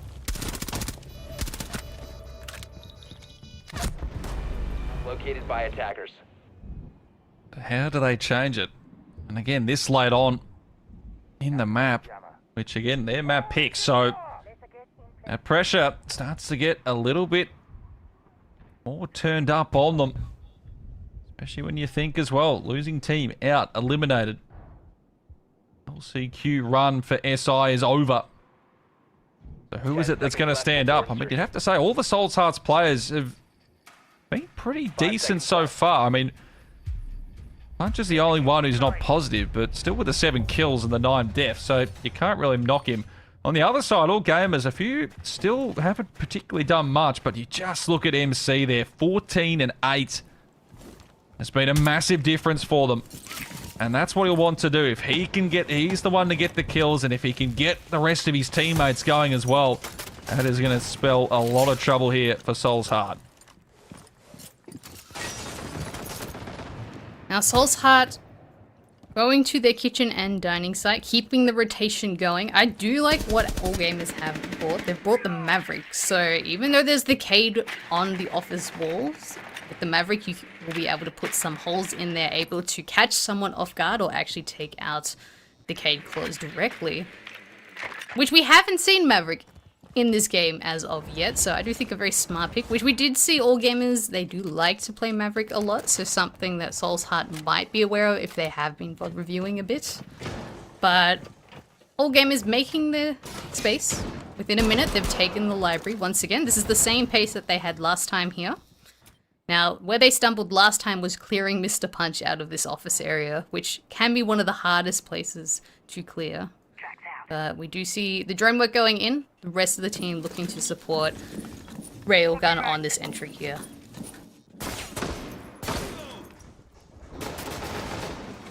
It's being held from all sides, Rail. Waiting to start moving forward just a little bit closer. Kick down to 80 seconds here. No massive firefights, but you can just see all gamers tightening the screws outside. Soul's Heart going to look in multiple directions. 3 players all waiting on this side. See Yaz just opening up a couple of holes for some angles. Punch checks outside again. 60 seconds. Who is going to be that first player to fall? Which they haven't cleared the top floor and they haven't started putting pressure on the site directly. My concern is they're running out of time, and as we see the smokes are starting to come off, Soul's Heart are falling back and focusing more on the site directly, which we just see the walls now getting open. Do they have the information that I-9 around the corner? Yes, they do. But 30 seconds left, they have to clear, and it's still a 5v5. This is going to be a very chaotic end to this round, Has. That it is, and again, this late utility Soul's Heart still have is just going to delay even further, so they're just going to hope that Railgun can get in. They can defend the plant going down, but with Moonlight doing that, that has helps there. I-9 has dropped 5v4. Makalele, though, had that C4 in the wings, and it will be Solo Mid who has to try and hold this one down. Yaz finds DCH. Solo Mid with the double. Perfect stuff. And now Scatman, he's had a fantastic map. But surely there's no way he finds himself a 1v4 in Soul's Heart. I think they're starting to realise they are going to be down a map point here. He needs to get an opening kill. 30 seconds. The time is just running out. They know where he is. Angles being held. He'll get one. 25 and counting. But there's just no way they need to even peek any of this. All gamers, this should be their 6th. They will be the ones to have the opportunity to try and take this in regulation. As Scatman running around, just hoping, praying someone would give him an angle. There's nothing there. Diffuser should go down. It's basically just free kills at this point, handed out to try and pad those stats. He's got 12, but all gamers have 6 on the board. And what a comeback this has been, considering how they started out this map. And Soul's Heart, they called the timeout last round, so now this is it. This could be first map. Their map pick stolen away from them here. This would be the first time all gamers have won a first map as well. So they've been usually the reverse sweepers. They've won the second and third maps in their upper brackets. So if they manage to clear this first map off the board, it's looking really, really good for all gamers. Particularly that this is Soul's Heart's map pick. I think in that last round, Moonlight's kill onto Scatman, where he still had onto I-9 as the smoke, who still had a smoke canister in pocket, was the one key point of how they were managed to get into the site to plant. And then the cover was there. All the positioning where all gamers were was beautiful. They were exactly where they needed to be at the right time, and Soul's Heart running out of the time under the pressure, running into their crossfires. I think Soul's Heart might be getting in their own heads at the moment, Has. Yeah, maybe just a little. Now you've just got to clear them. As all of a sudden, OT is where you need to get to try and take this opener. That's a look. I asked for sort of the all gamers which other player was sort of going to go with MC, and it has been Solo Mid. A couple of massive rounds. Doing his job. As are just all the team in general. Now they've managed to swing this back. They're starting to break open these walls, and Do they possibly think of just a quick plan? I mean, we've seen the diffuser. He stopped many a time from Soul's Heart. Drone is ready to go. Rail, getting some decent information about, well, it's I-9 is tucked in the corner there. Loading mag. Who is going to be that one for Soul's Heart to try and turn this around? Now, Soul's Heart have switched up the site to basement. We haven't seen basement as of yet in this entire match, trying to catch all gamers off guard, but all gamers very clear that they want to go for this main push here. Yaz looking to backstab through the trench side when the calls go out. But that information where the Cade is pivotal. They know it's going to C4, and there are Goyo canisters here, which we see. There we go, the C4 chucked, one of the C4s chucked, and they're going for this plant on the bins because it's the safest place. I was going to say, Rail, though, they heard that immediately and punch Scatman with those kills. Yaz does get one back, but now the diffuser is stuck there. They'll have to try and retrieve that and just take these fights as 1v1s from here on out. Maybe look to try and get a flank going in the other spot, so that's going to be left on Yaz. He needs to get going. MC still up and about. 60 seconds, Soul's Heart. They've started off the round the way they needed to, but can they hold this down? Two players on main stairs aware there might be the lurker above, but just siege timing there. Macy does take down one though, Mr. Punch off the board. There is still I-9 on the Cade. They are getting the pings. There is someone on the top of the stairs, but Moonlight does take him down. A pivotal kill, and this is leading into all gamers 3v2 man advantage. And 30 seconds left. Could have been it there. Makalele will find one, but now he's got to go above and beyond. 2v1 situation. That kill on stairs might be the difference maker. 24 seconds and counting. But outside, MC is down. Will get picked back up. But the diffuser still needs to be picked. Makalele, even though he's at a numbers advantage, this isn't the worst thing in the world. That drone, though, gives his position. Now he just needs to hit shots, but it's Moonlight who finds it, and all gamers are up and about. They steal away Soul's Heart map pick, 7-5. Massive for them. They are one map away all of a sudden from being in at the grand finals, and Soul's Heart, the reverse sweep is needed now. There is trouble. I mean, all game is a beautiful, beautiful structured play there, but their pacing, I think that was the difference from what we saw yesterday to today. They're happy to keep going with their pacing and take the fights to Soul's Heart, which now Soul's Heart is on the back foot. They've lost their map pick, and now they're going into Clubhouse, which they lost against all gamers the first time they came across. So things are starting to look really dire on Soul's Heart's side here. That it is. I mean, this is absolutely not what we expected, especially the start. It was 4-1. Guys, we are going to go to a quick break. When we return, we'll be discussing how that all fell apart for Soul's Heart. Xenox will be joining us, and then we'll be moving on to map 2, so don't go anywhere. We'll be back right after this.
Well, all gamers have been able to win an opening map for the first time here in the LCQs, and it just so happens as well as it is on their opponent's map pick, which sets them up now perfectly moving forward. All the momentum, but what a map in general. 4-1 lead for Soul's Heart. It looked like it was going to be comfortable, but all gamers, they showed that grit, determination, especially for a new team, which I find even more surprising, but also more admiring. Yeah, absolutely. I mean, I think all of us sort of thought Soul's Heart, they had everything locked in perfectly there. The 4-1 start, they were up and about, momentum, it's their map pick. You've already got those attacking rounds. How does this go wrong? Well, there's a man called MC on the other team, and also Solo Mid, who both just went absolutely crazy after such a slow start. And you know, Soul's Heart, in the end, they just choked a couple of rounds as well. Even that last round there, you've got a 4v3. You don't need to be making that pick. Yes, it comes off. That's good aggression. But in those situations, maybe you just need to fall back a little. And all gamers, they're too good of a squad. We've seen it throughout this weekend. They will make those punishments, and they have absolutely pulled this one out of the bag. And now for Soul's Heart, I mean, look, they've been in this position before. They've been in this position technically the 4 times running through the lower bracket, but it's the first one since 4 Angry Men where they've lost that opening map. Now they need to perform that reverse sweep. I still believe they've got it in them, but it is a tough road back. There's always the old adage, Spartan, did all gamers win it? Did Soul's Heart lose it? And the easy answer is typically, well, a bit of both. But like in this instance, how do you view it? I think all gamers won it. I feel like at the start, obviously Soul's Heart had the momentum, but all gamers adapted to their speed, to their aggression, and just had the complete read of Soul's Heart in that second half of the game, which I think that really shows how all gamers are slowly developing and learning with the pace of what we are seeing from Soul's Heart here. We go to Clubhouse after this as well. As it means for Soul's Heart, they'll need to win on the map that they lost to all gamers back in that upper bracket opening round. I guess the good news is this was still pretty close. 7-5, they had a good lead. Ultimately, yes, they do lose out. MC popped off. 147 EPS, 15-8, 3-1 entry, 92% cost. Like, those are the kind of numbers that might not be as replicated, whereas the likes of I9 and DCH, you know you can get more out of them. For Soul's Heart, the job's not done yet. They can certainly get back into this series. Yeah, no, absolutely. And especially the way they started. They're up there 4-1. Everyone was just getting the kills. I think it was pretty much 6 across the board for 4 of their players. But then that's where things started to all come apart. All gamers started to lock in. MC's getting the kills. He's getting his teammates up and about. Solo Mid goes with him. Moonlight, who was 0-6 at one point, ends up with 7 kills in the end with some very big, impactful frags. So, and you saw how much it means to them as well. This is a team that, you know, we haven't seen the Chinese in these sort of situations where it's LCQs, where they're going to an international event. I mean, MC's pretty much the only one in that squad that we sort of know of what we could expect in that regard. But, I mean, they've been fantastic throughout this weekend. That series there, it shows it again. They were so pumped for it. So I can't even imagine what they're going to do if they win this series, let alone the grand final, the qualifier. I think the PCs might just go everywhere. This is what Daystar wants, though, Spartan. They want a close best of 3 that goes the distance, that forces the most out of these players. Ultimately, they're sitting back. They get to, you know, watch this Chalet. They get to see what, you know, changes mid-adaptation for the likes of all gamers. They're down. They're 4-1. What do they change? It's just more evidence that's there for Daystar in that grand final. This is what they want, but they also probably don't want, you know, if all gamers win this 2-0 and they're looking great and they got the momentum, that's also quite scary. So it's going to be fascinating. But for the next map to come, Clubhouse, needs to be redemption now for Soul's Heart to win on the map they lost last time out, but also obviously keep their SI hopes alive. Most definitely. And as you were mentioning in the first break, Soul's Heart didn't get an attack against all gamers on this Clubhouse map the first time they went around. So if they have a chance of winning this, they have to be able to get those attacks. Hopefully a 3-3 split would be absolutely ideal for them, but they have to start with 1 round to get things on the board, because obviously if they are still getting shut down on Chalet, their map pick, which favors their aggression and their style, it's going to be far more difficult to do that on Clubhouse if they don't get things rolling. The other thing to note as well has double defense overtime. If it gets that far in Clubhouse, goes the way of all gamers. So if you're Soul's Heart, you need to get this probably done in regulation. We know that Clubhouse will favor the defense. Naturally, all gamers will start on the attack, so they get to kind of have that first opportunity to get attacking rounds on the board. the first half's going to be quite telling, because if it is a 3-3 half, that might then mean it's almost destined for overtime, puts the advantage back for all gamers. So really need to see Soul's Heart begin the first half dominant defensive rounds, get out to a good lead. I say all of that, they kind of did something similar in Chalet on the attacking side. So, I mean, it's the mental battle is going to be there for Soul's Heart as well. They've just got to take it round by round. Yeah, absolutely, and that's just for both teams as well. You have to just sort of put what's happened either for all gamers. Yes, fantastic map win. You've just got to somehow, take that momentum or just focus again to that second map, Soul's Heart.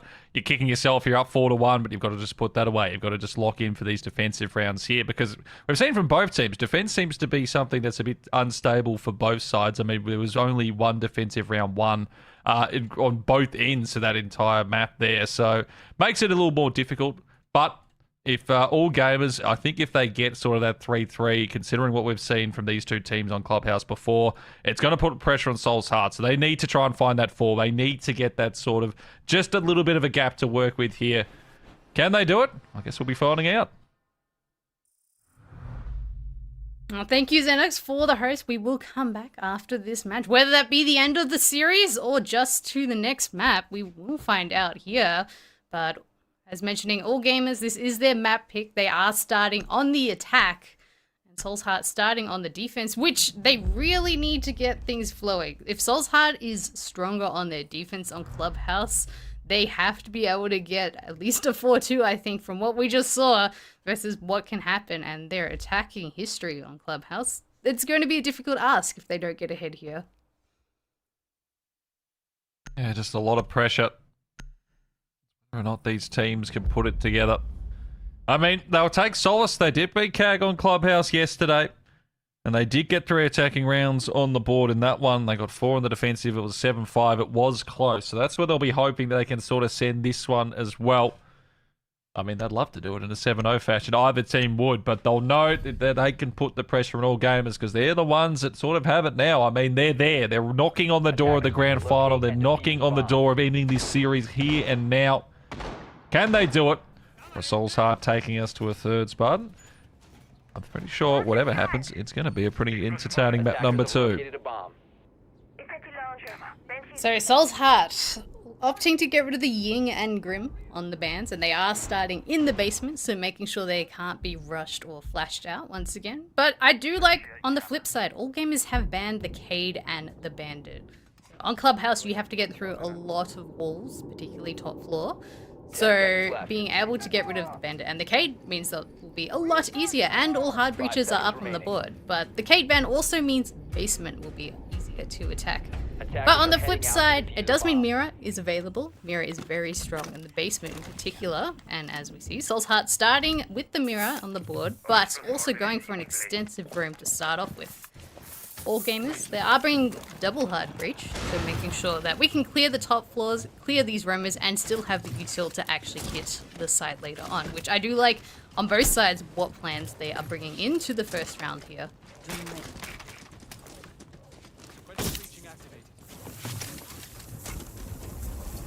All gamers start to set themselves up for looks like it's going to be this vert take. See, leading the charge with this early on. Crosshair, looking towards garage there. Punch playing down that stairs position. He's sort of that only real roamer in a sense at the moment, it looks like, for the Soul's Heart's defense. Mostly bunkered down. Although, well, and I was going to say, Michael Lele's sort of near him as well.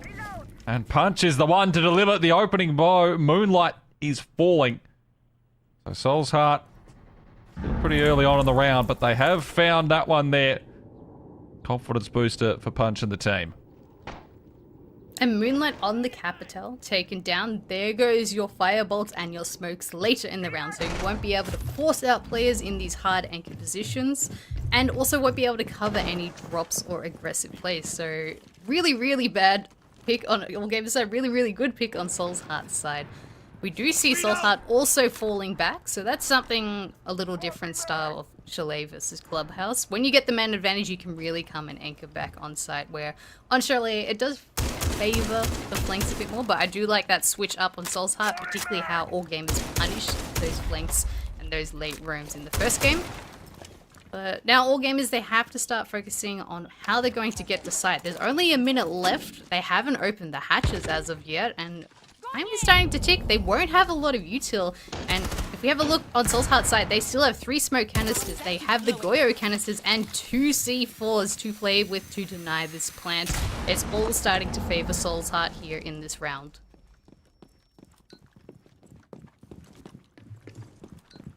Time continues to tick down. 30 seconds are on the push, and Yaz will get punched. So he's been taken away there, but there's still so much they need to get rid of. And with such limited time left on the clock, how are they able to put this one together? And you can see I9 still has those canisters available, ready to throw down to delay and basically stop them even from getting this diffuser close to being planted. Solo mid's the one that holds it, 10 seconds and counting. When are they going to drop? When are they going to start pushing through? The fire is there. Something needs to happen. Something needs to come through. Makalele will get solo mid, and that's just the round done right there. That was a diffuser. It's all gone. And Soul's Heart got the opening kill. And they were very, very, very nice there, holding that one down perfectly to start off this second map. Just what they were looking for. I think that early pick from Mr. Punch really scared all gamers with the roam clear, or at least delayed that roam clear. They realized, hey, there's roamers around, they've taken out, and we need to clear them out. Which Soul's Heart, very smart, fell back.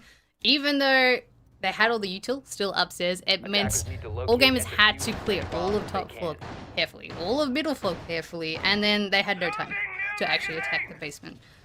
I will say, Mr. Punch playing on the secret stairs is quite a dangerous play, particularly with the C4 in pocket you could use later on in the round, but I mean, they did come away with the win. They hadn't cleared any of the util. Well, all gamers hadn't cleared any of the util on Soul's Heart setup there, and they went around with a very strong defense. So that's exactly what Soul's Heart needs. I do see some things happening in chat, but I believe the game will continue until something is said. We are now going to the secondary site, which is Cash and CC, which usually that's the third, but we do see the mirror in play once again. To locate a bomb and defuse it.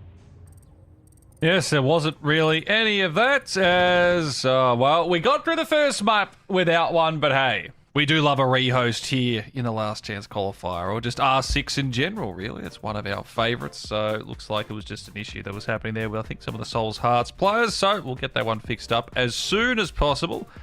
This time around, because we did have a couple yesterday, Spartan, but that was before anything get underway. We've seen the one round so far. Quite a dominant one from Soul's Heart. Look, they could get off and rolling to a nice 4-1 lead again. I mean, that's a fair way away, of course. We're only this starting here, but it's about how they finish the game rather than they start it, and they'll be having that just sitting in the back of their minds, I'd imagine. I mean, as we were talking about before, they tend to be a lot stronger on their defense of Clubhouse, Soul's Heart, compared to their attacks. So, as I was mentioning before, they kind of have to get things flowing. That was a really, really strong round to start off with. They'll be very happy with that, but it is the strongest site that they have to play with. But they have to keep that momentum going, which they are going CCTV and Cash, well, that we saw of, and it does look like they were potentially going to mirror tricks, so they are pulling out all their little strategies from their playbook, using all the operators that they had. They also brought an echo in that one, so you don't usually see too much of an echo, particularly on CC and Cash. So once again, pulling out these little pocket picks, trying to catch all gamers off guard, which might be the strategy that they have to take, particularly after versing them previously on the same map. They both know each other's strategies here. That they do, and we'll be seeing how those strategies play out in just a bit, guys. We've got to go to a quick break. When we're back, we'll have ourselves our second round underway of map number 2 between All Gamers and Soul's Heart. Don't go anywhere. We'll be back right after this.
Welcome back, everybody. Hope you enjoyed that nice little break there. We shouldn't be too far away, hopefully, from getting this map back underway. If you are joining us for the first time today, it was Soul's Heart taking the opening round of map number 2. But if you missed the first map, well, that's where all the action went down. 7-5 all gamers. They took away Soul's Heart map pick. They're here on Clubhouse. A chance, if they win through here, to qualify through to the grand final and a shot of being at SI. Daystar, of course, the team that awaits.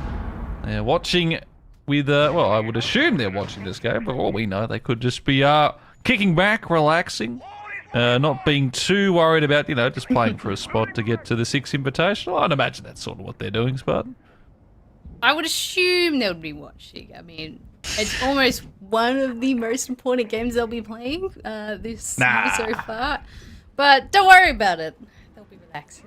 But going back to our game, it does look like Soul's Heart are scrapping the idea of going to CCTV and cash. They are now rotating to end bedroom. And they aren't bringing the mirror. They've switched up their strategies, trying to catch all gamers off guard from what we just saw in the round before the rehearse had occurred. But they don't have any Waldener, once again, with the Bandit and the Cade banned out, which means all gamers should have a free time getting through these walls, particularly with the Thermite and the Ace on the board. And you do wonder if they're going to go a little bit quicker this round here. Time is what sort of got them in the end in the first round. Soul's Heart did do a pretty good job of making sure that they were delayed as much as possible. Punch getting that opening kill as well over towards stairs just made things so much more difficult, and you really need to be able to clear out and take those opening kills, especially when you're up against that primary site. Here though, you've got a bit more time at least to work around a few things here. All gamers trying to get themselves even up at the one apiece. Soul's Heart, well, they started off the first map on fire. They fell away. They've got the opening round here, but can they convert the next couple, and then can they convert later on? Or all gamers, I mean, it's their map pick. They looked incredibly solid here against them in the upper bracket quarterfinals that we did see on Friday. They won this map 7-3, and that was off the back of a flawless defensive half, so they'll know if they can get those attacking rounds on the board, Spartan. Going to absolutely aid them very nicely here. Now, Soul's Heart leaving Cash and CC, opting to fall back as half the round has gone, being as of yet gunfights or damage. But all gamers have opened up all the main walls, taking their spaces. We do see the construction single wall getting opened up by Yaz there with the Ace. But time is ticking. There are 3 smoke canisters still in pocket. There's also the Goyo canisters, as we see they are set up for that construction push across. So Soul's Heart really taking their time and letting all gamers waste as much time as possible, which we saw last round they struggled with their time. All gamers have to speed up to be able to get into the site and deal with all this util that Soul's Heart have in pocket right now. Again, it's sort of going to be relying on trying to find this opener here. And Soul's Heart, I mean, they don't need to do anything too ridiculous. I mean, the clearance of their utility hasn't been a huge amount. Again, also aware a few of these players are, and they will be able to find that first one there. As Punch and MC actually trade in the end. He actually got solo mid just on the way out, so he's done his job at least in that regard. 20 seconds now remaining, and this is where the canister's still available. They can still find these hits, and I9, speaking of that canister, will get light. He is done and dusted. 4v3, all gamers. Time again is the enemy. Makalele, perfect shot there. Yaz manages to get one back, but they are just controlling it all. And now Yaz is left to do it all. Double kill, but he won't be able to get it done. And Soul's Heart, nice start here on the defensive end. 2-0. And both rounds, unfortunately, there for the side of all gamers, it is the time that comes back to bite them. Which we do see the tactical timeout just taken straight away. I think it's a really good time to take it. We don't want the momentum switching up. It's right before the tertiary site that they're going to pick. So we'll be able to think about how they're going to get through. But the biggest thing that we're seeing from previous game to this game is all gamers is taking a really long time to get through these walls, clear these areas out, and actually make it to the site to actually put pressure on the site for this execute. Which the other concern is they got rid of both the electrical wall denial. So it should be very easy to get through these walls, and then you can focus on taking these gunfights and putting this pressure on with these positions. So if I'm the coach of all gamers, I would be telling them, keep doing what you're doing, but go a lot faster, go and be aggressive. On Soul's Heart side, they haven't had to do too much. They've just held the positions, get that early pick in the first round, or just fall off because they weren't pressured the first half of the round. Yeah, and I do wonder, maybe all gamers just playing a bit slower, calmer, that they're thinking of what Soul's Heart did and have done throughout this weekend, which is their pace on the defensive side. They do tend to try and go for some early picks, but now they're just playing a bit more ranked, and it's actually working in their favour. All gamers, you know, they try to pick up the pace in this round, hopefully. So they try and get that first there. The Soul's Heart, I mean, look, they get the 4-1-5-2. Yes, we didn't see them get any attacking rounds when these two last played on this map, but they know they're more than capable. If they can just get themselves, well, at least they're just some sort of a lead. 5 seconds Switching over sides, they are absolutely in the box seat to try and take this to the third, out to locate a bomb and defuse which it. is what they need to do.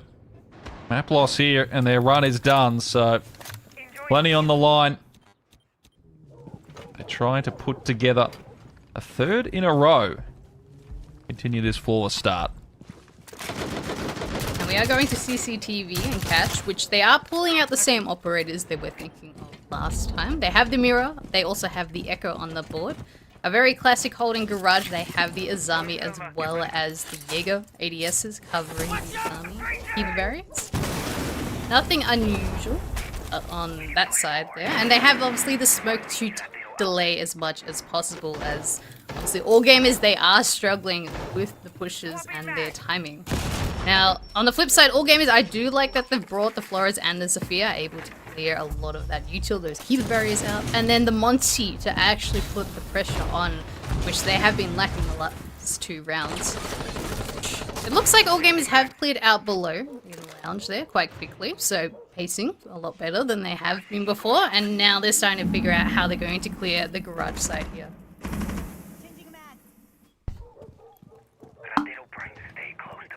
Minute 40 on the clock. Gathering all the information they can.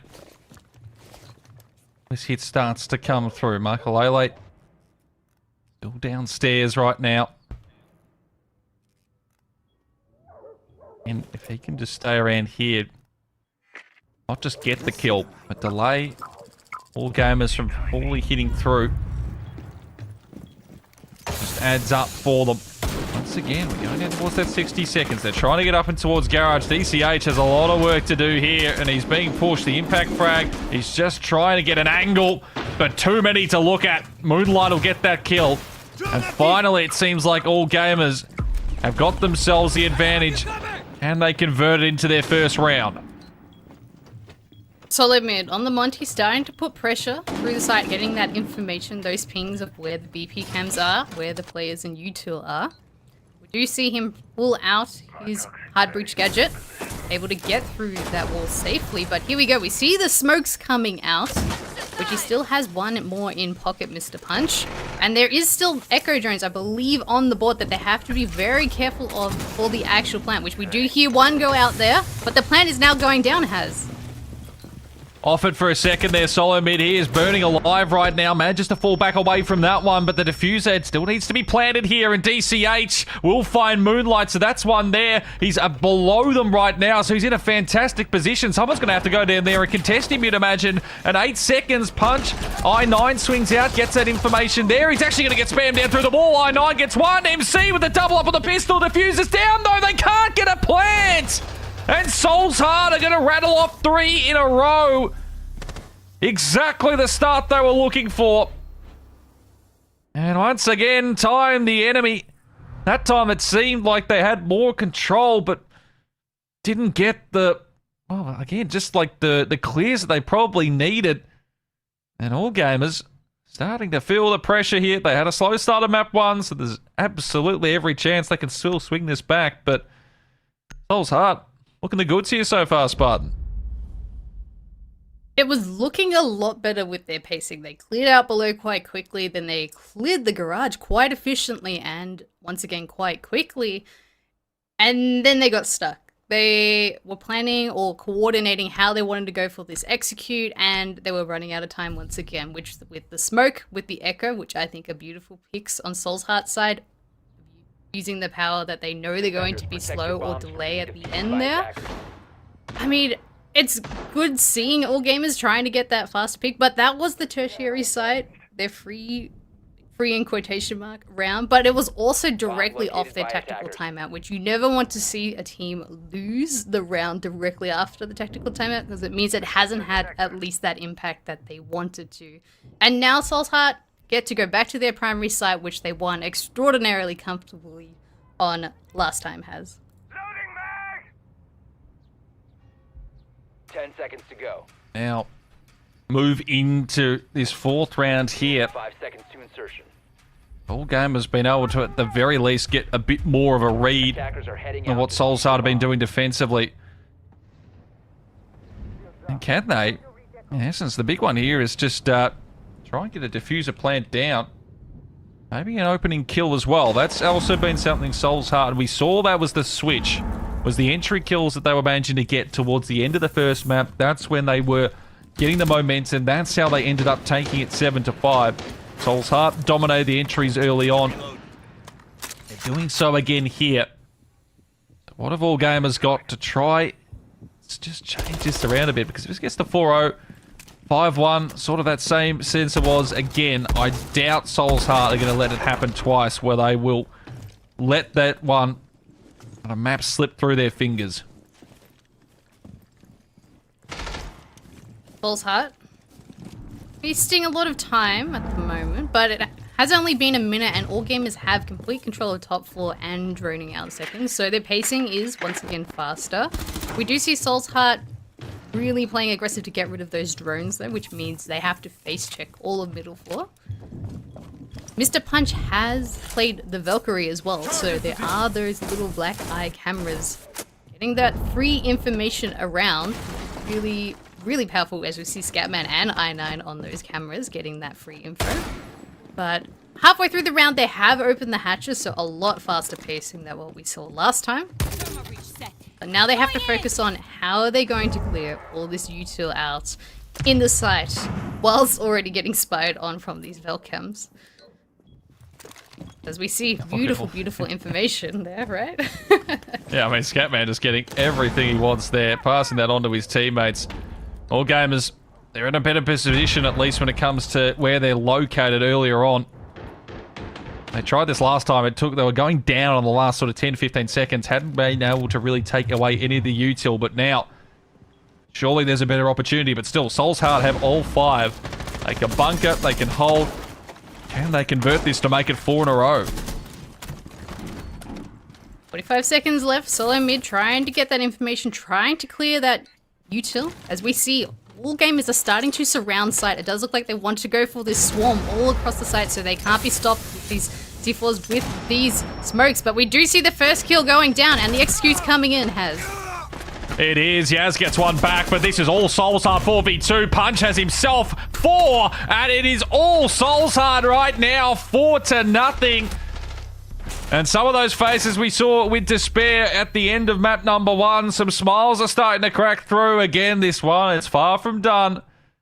But they are all over it right now, all gamers. Well, we talked about the attacking rounds and how many they got when these teams first met on this map back in the quarterfinals, but right now they are absolutely just getting stopped at every turn, yet to get themselves on the scoreboard. 2 rounds to end this half. At the very least, they could get to the 4-2. Soul's Heart, I mean, the way they're going here, Spartan, 6-0. Very, very big possibility right now. Which that's exactly what Soul's Heart needed, particularly how they struggled against all gamers on their attack last time. They did win Clubhouse against CAG more recently, but getting the advantage on the defense, and if you can get a extreme advantage going 5-0 or 6-0 would be absolutely monumental, particularly that this is all gamers map pick once again, so it might be the situation where they trade the maps, But, I mean, on All Gamers' side, they've taken their tactical 5 timeout, seconds and to go. things are still not working. I would be getting kind of stressed on All Gamers' side Locate a here. bomb and defuse it. We're doing it the rainbow way.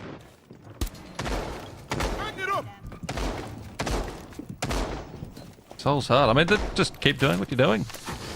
Just they haven't had to do anything ridiculous so far, but their holds have been solid. All Gamers, that third round was the best look they had. Still couldn't convert it. Both primary sides hold. Didn't even look like they were going to get anything going there. Look towards these players. Someone needs to get going. Going to that MC solo mid. Railgun gets to get on the board. Who's just going to make that play? Just to get them back up and about. Because they know if this goes to a third, it's going to be difficult. They knew it was still going to be difficult even on their map pick here. Who is going to be able to break through? And it is Yaz to find the opener. They finally get one. DCH has dropped. Now they can start to pick up the pace a little, especially as Scatman tries to go for the equalizer, getting aggressive outside, just completely unaware that MC was waiting right there. He was looking upwards, thinking he's playing that upper angle, and he is punished for it. Beautiful read on All Gamers' side, and Yaz takes down Mr. Punch as well. And we see that difference there. When Soul's Heart come down, they get extra aggressive, trying to get those refrags, and All Gamers able to snowball it so far. They've taken this half the side, well, half the upstairs. So they've taken CC, they've taken Cash, and they've taken 3 players down. Much faster pace and much better position that they were last time. And now Soul's Heart forced to try to take those fights and use that util on the early side, which is a beautiful change that we've seen from the previous 4 rounds. But now All Gamers, they have to find where these 2 players are and execute perfectly. Definitely still not calling it yet. They want to be absolutely sure that they do everything right here. I know, Chalet absolutely can still do damage here. Kicked below 40 seconds. So he's ready to start coming on through, but it is Markalele that gets in front of him, and he will manage to get himself almost the second. I9 did get one, but All Gamers, they have the player advantage. They make it work. 4-1 now. Couple of claps all around. Just what they needed. It basically is sort of going the same way of what we saw over on map number 1 here, Spartan. So they know they can absolutely still work their way into this, and Soul's Heart, for the first time in map number 2, have been bested last round of this first half. Could be telling to see how this one, well, ends up. You can see MC had the read on Soul's Heart there on Scatman. Just holding there, hanging back, just holding the angle and waiting for that swing. But as you were mentioning, that was the round that All Gamers really needed. That was the secondary site, and able to pick that up. Soul's Heart now going to the tertiary, which, once again, another prime opportunity for All Gamers to get this round and bring it to a 4-2, which is a very, it's not ideal, but it is a very acceptable and 10 seconds remaining. comfortable, well, not super uncomfortable side switch to go into. But a 5-1, that's what Soul's Heart are always looking for. They are bringing the same lineup that they had last time, but All Gamers won't have the shield to push into Garage, so they might need to look at a different approach here.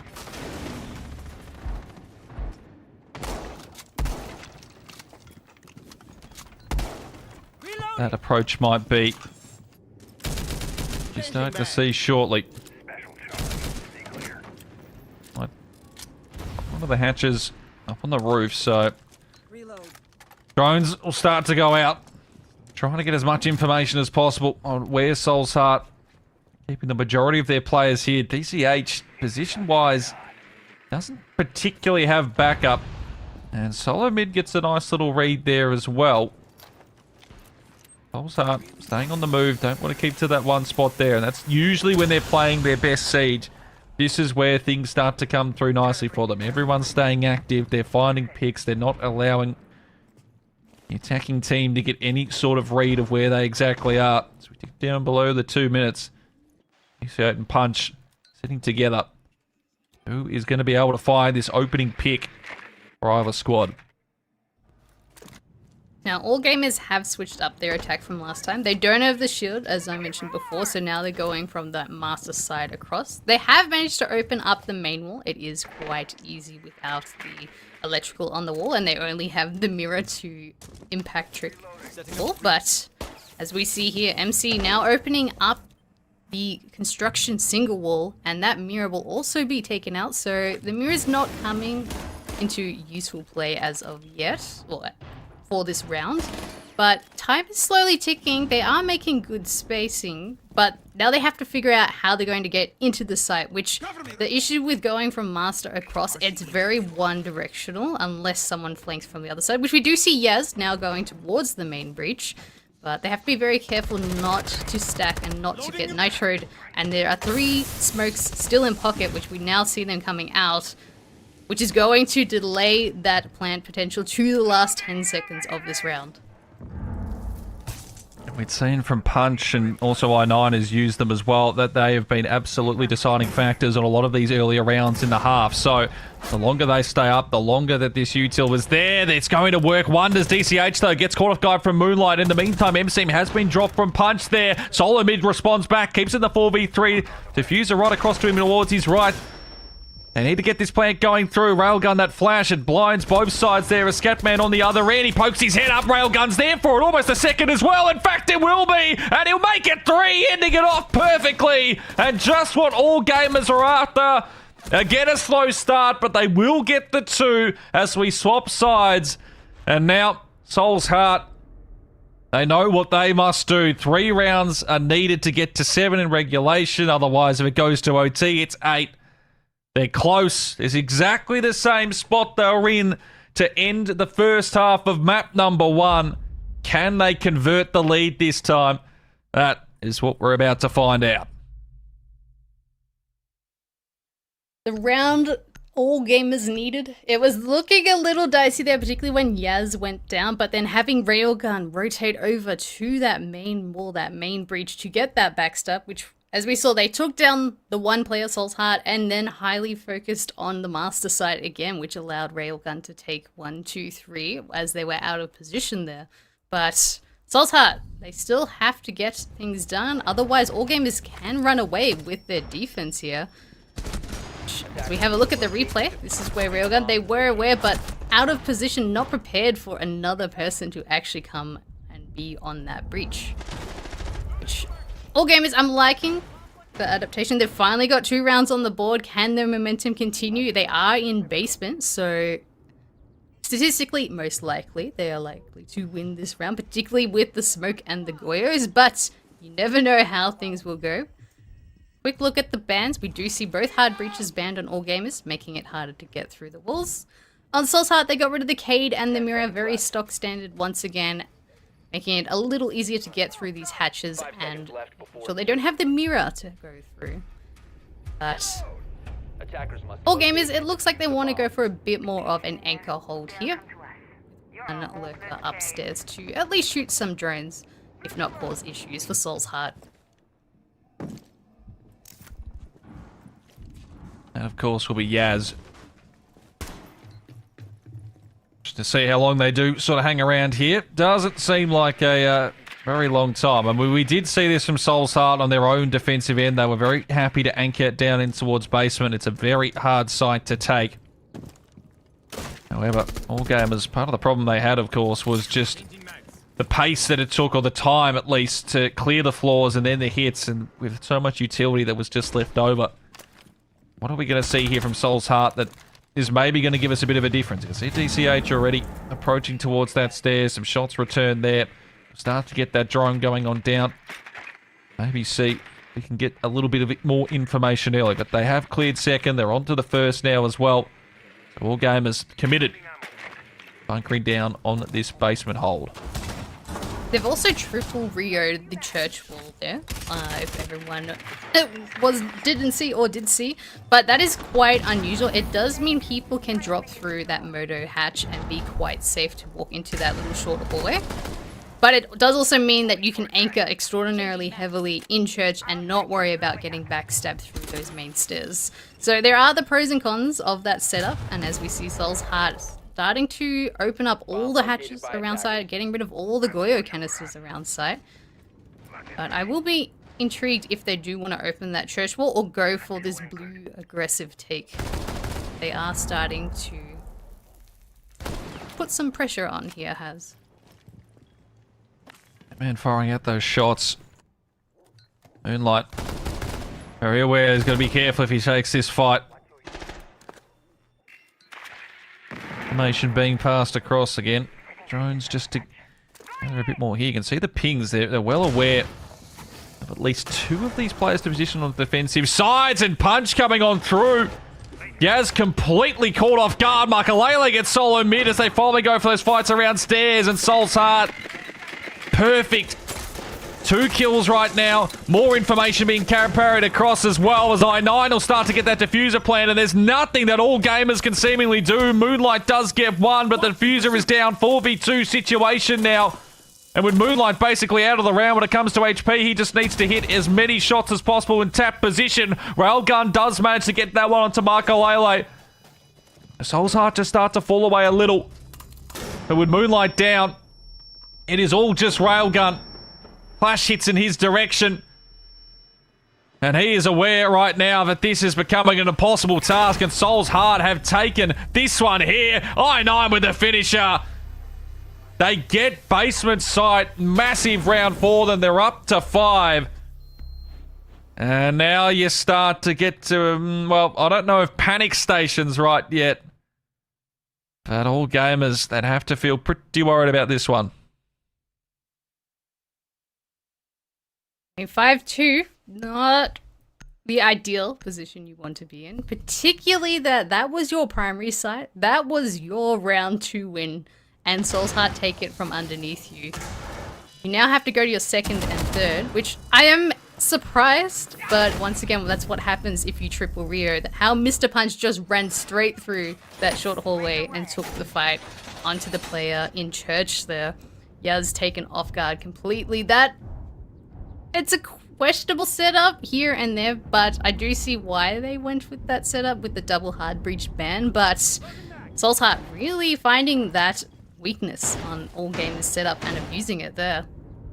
But we are now seeing All Gamers go to their secondary site. They're changing it up, trying to catch Soul's Heart off guard. They're going to gym and bedroom. 5 seconds remaining.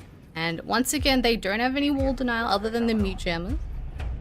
But looking on the flip side, Soul's Heart, they are bringing the Mav on the board. Might be able to pick up a few kills here by catching All Gamers off guard. But they have the Ying in pocket again, able to force their way in through these corners. But I think Railgun on the Warden might have a little inkling that Soul's Heart liked to bring the Ying the last round. So they might bring the Ying this time. So we're bringing the Warden to cover all bases.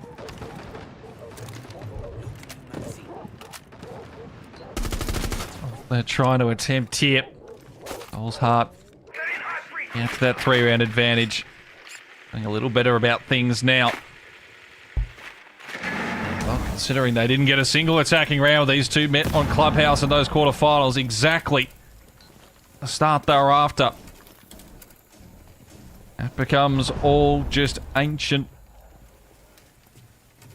Now, MC...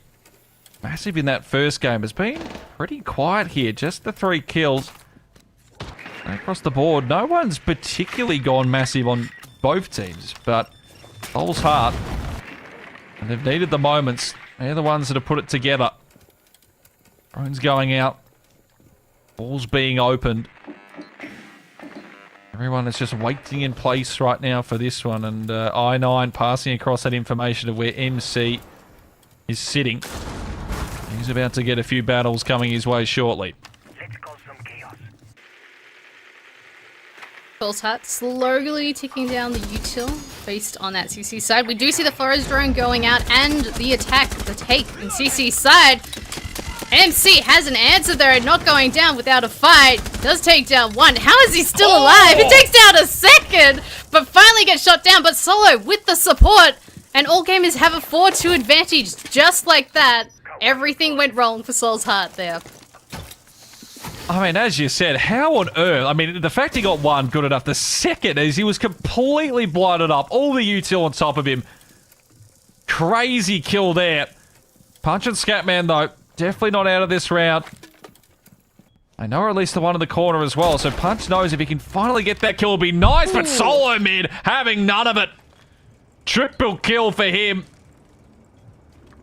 And now all of a sudden, Scatman is left with 30 seconds, and he's well aware that this one is in the books. Stuck outside with not a hope, and well, at this point, you could almost call this a slight little extra time out to discuss what you're going to be doing into the next round right now. Because this is, well, exciting action. Our observer is all over it. The unofficial tactical timeout taken on Soul's Heart here. Getting their 30 seconds to chat what went wrong there, how they're going to improve in the next round. But I think that round was all gamers. They're just holding their positions, and Soul's Heart, they used all their util. They cleared all the spaces out. The player was completely blind, but they didn't capitalize on that util. I don't know if there was a little bit of disjointed or miscommunication there, but I mean, all gamers will take that round no matter what, bringing it back to a 3 rounds to 5. But they are moving now to their tertiary sites, CCTV and Cache, which Soul's Heart, they got the first primary round. This is a prime opportunity to get another attack round and getting them on a 6-3 match point lead. That's what they're hoping for. And all gamers, solid round from them there. And they'll, if they can hold this tertiary, all of a sudden things swing back in their favour a little. If they can then put in the back of their minds what happened on that primary site in the first round, maybe we'll see a bit more aggression for them. But they can't be thinking too far ahead. This is the one they know they'll need to lock in. And a lot of it's going to come down to if they can hold Garage at least for a 1-for-1 if it becomes those kills there, or just delay Soul's Heart as long as possible to force them into a quick push. And there's only that 20-30 seconds remaining, as they're pretty well spread at the moment, setting up across first, second, hanging around down close to that basement side there. This is Soul's Heart. They were close to 6 last time. They couldn't get to that. Ended up losing the first match 7-5. They're in the same situation there. Can they convert it this time? Can they find 6? And then that magical number 7.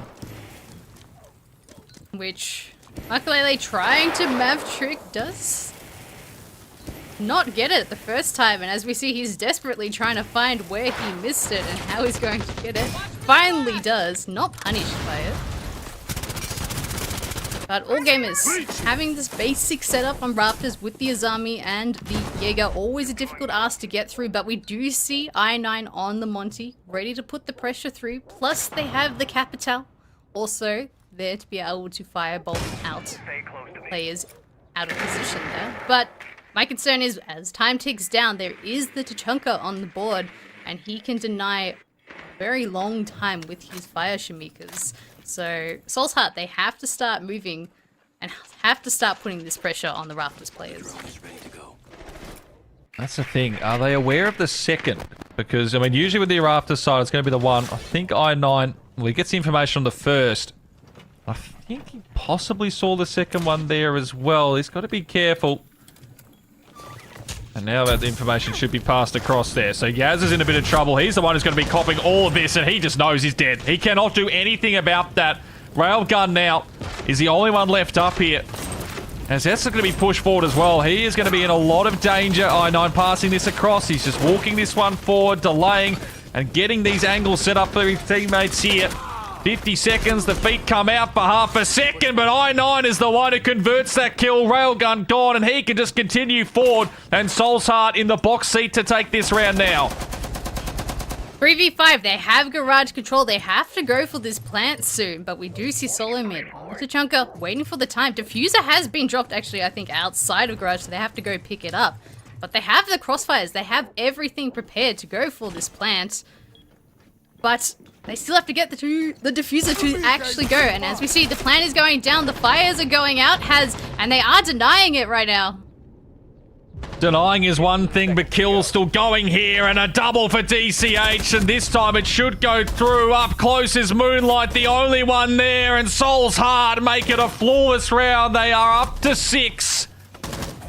And 1 round away from sending this one to the decider. All gamers need 3 flawless rounds in a row here to go to OT. Soul's Heart. That round there, fantastic in the end. They controlled it start to finish. See, all gamers, they had the delay at least towards the end, but it seemed inevitable. And Soul's Heart would get that magical 6, and now it's the magical 7. 3 opportunities, Spartan. Can they convert this and send us to map 3? I mean, Soul's Heart, they're already doing better that they did against All Gamers on Clubhouse last time. They've got 2 attack rounds under their belt. They're on match point. They've also broken the magical round 5 number from the last match that we saw. So Soul Heart's all in the driving position at the moment. But we are now going down to basement, which they will... All Gamers, they have to be a bit more proactive to stop Soul's Heart from setting up and taking that early aggression. We did see last time Soul's Heart did actually, in fact, win this round quite aggressively and did take All Gamers by surprise. So, I mean, on All Gamers' side, you have to take it 1 round at a time, but you also have to be prepared for Soul's Heart early aggression here.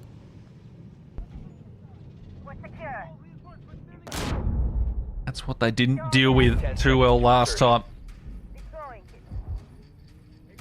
Soul's Heart, I mean, they've gotten more reads on this defensive end as well. All that information. 3 opportunities to shut it down here and now. And this is what they'd love to do it on as well, especially just the primary site take twice in a row.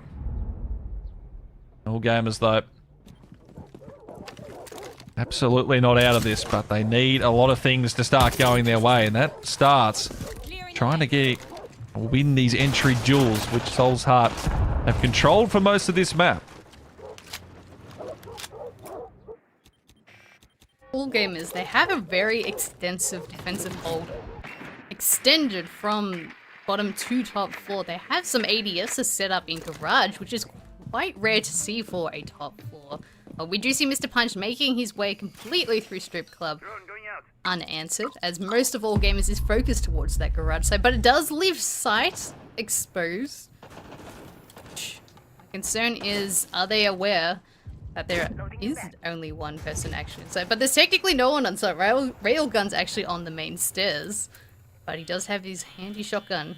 And the calls do go out. Mr. Punch getting that free information, able to get a little bit of an inkling of where these players are, but All Gamers, they've wasted a minute, and we do see the players starting to fall all back down to site, and as I say that, all 4 of those roamers on the opposite side are back in sight. That they are. Railgun pulling the pressure around these stairs. They're being destroyed, MC. Drone on him. Don't want to hang around for this one for too long. All stuck themselves together. Soul's Heart, though. Yeah, been delayed early on here, but they're still getting decent ways forward. Railgun wants to hang around for this fight, but he is going to be punished. DCH gets that kill once again. Soul's Heart start with the opener. 50 seconds left on the clock, and they can really start to open up on the first floor and get this push rolling. All Gamers only have the Goyo canisters really to deny these entries into the site here. And as we saw, Soul's Heart definitely aware where they are and getting rid of them as they go. And there's still 30 seconds left. Obviously, All Gamers prepared that they were going to go for this fight. But 4v5, Soul's Heart have the information. They're all spread out as well. They're going to completely collapse on All Gamers here. Shots firing on through, and it will be Moonlight who does find the first, though. 15 seconds and counting. They need to start dropping on in, hitting these ones. Moonlight's burned himself alive in the meantime. Oh, no, that's not how you want to be ending your final kill here for this map. Punch with another kill. All of a sudden, it's just Yazza remaining, and he is done and dusted. Soul's Heart send this all the way to the third. They will not be denied a spot here just yet. The grand final is still up for grabs. A 7-3, a switch around. This time when they get an early lead in the first half, Spartan, they do not let it fall away. And all gamers, well, one opportunity slips through their fingers. They'll have to try and get this done on our final map. Yeah, Soul's Heart, they just had the momentum, which we saw lacking in Chalet, but they had complete control of the pace of this match on the defense, but as well as on the attack, really making sure and punishing All Gamers' speed and pace. All Gamers, they were playing quite structured, quite well with what they were working with, but not prepared for Soul's Heart aggression. Obviously something that Soul's Heart had a chat about before going into this game, I'm assuming from obviously what happened the first time they played against them on this map versus what happened now. But we are now going to Nighthaven Labs, which we haven't seen them come across each other. I think they've both played it once, so it'll be quite interesting to see how these teams go against each other in the next match. Absolutely, it will, and we'll be back in a short period, guys. We're going to go to a little bit of a break. When we return, Zenok is back on the desk with us to discuss that second map, and we discuss and see who is going to take this final one. Do not go anywhere. We'll be back right after this.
Well, all three maps required in this lower bracket final. Souls Heart able to get the job done on Clubhouse once again, as they did earlier in the last chance qualifiers back in the upper bracket round 1. Spartan, a big performance from Souls Heart. Third map required. No surprise when it comes to an all-gamers match. And honestly, the way that the last chance qualifiers have gone so far, so many of these series have been able to go the distance, again highlighting just how close these teams really are, and it means really going into the third and final map of Nighthaven Labs, it's anyone's game.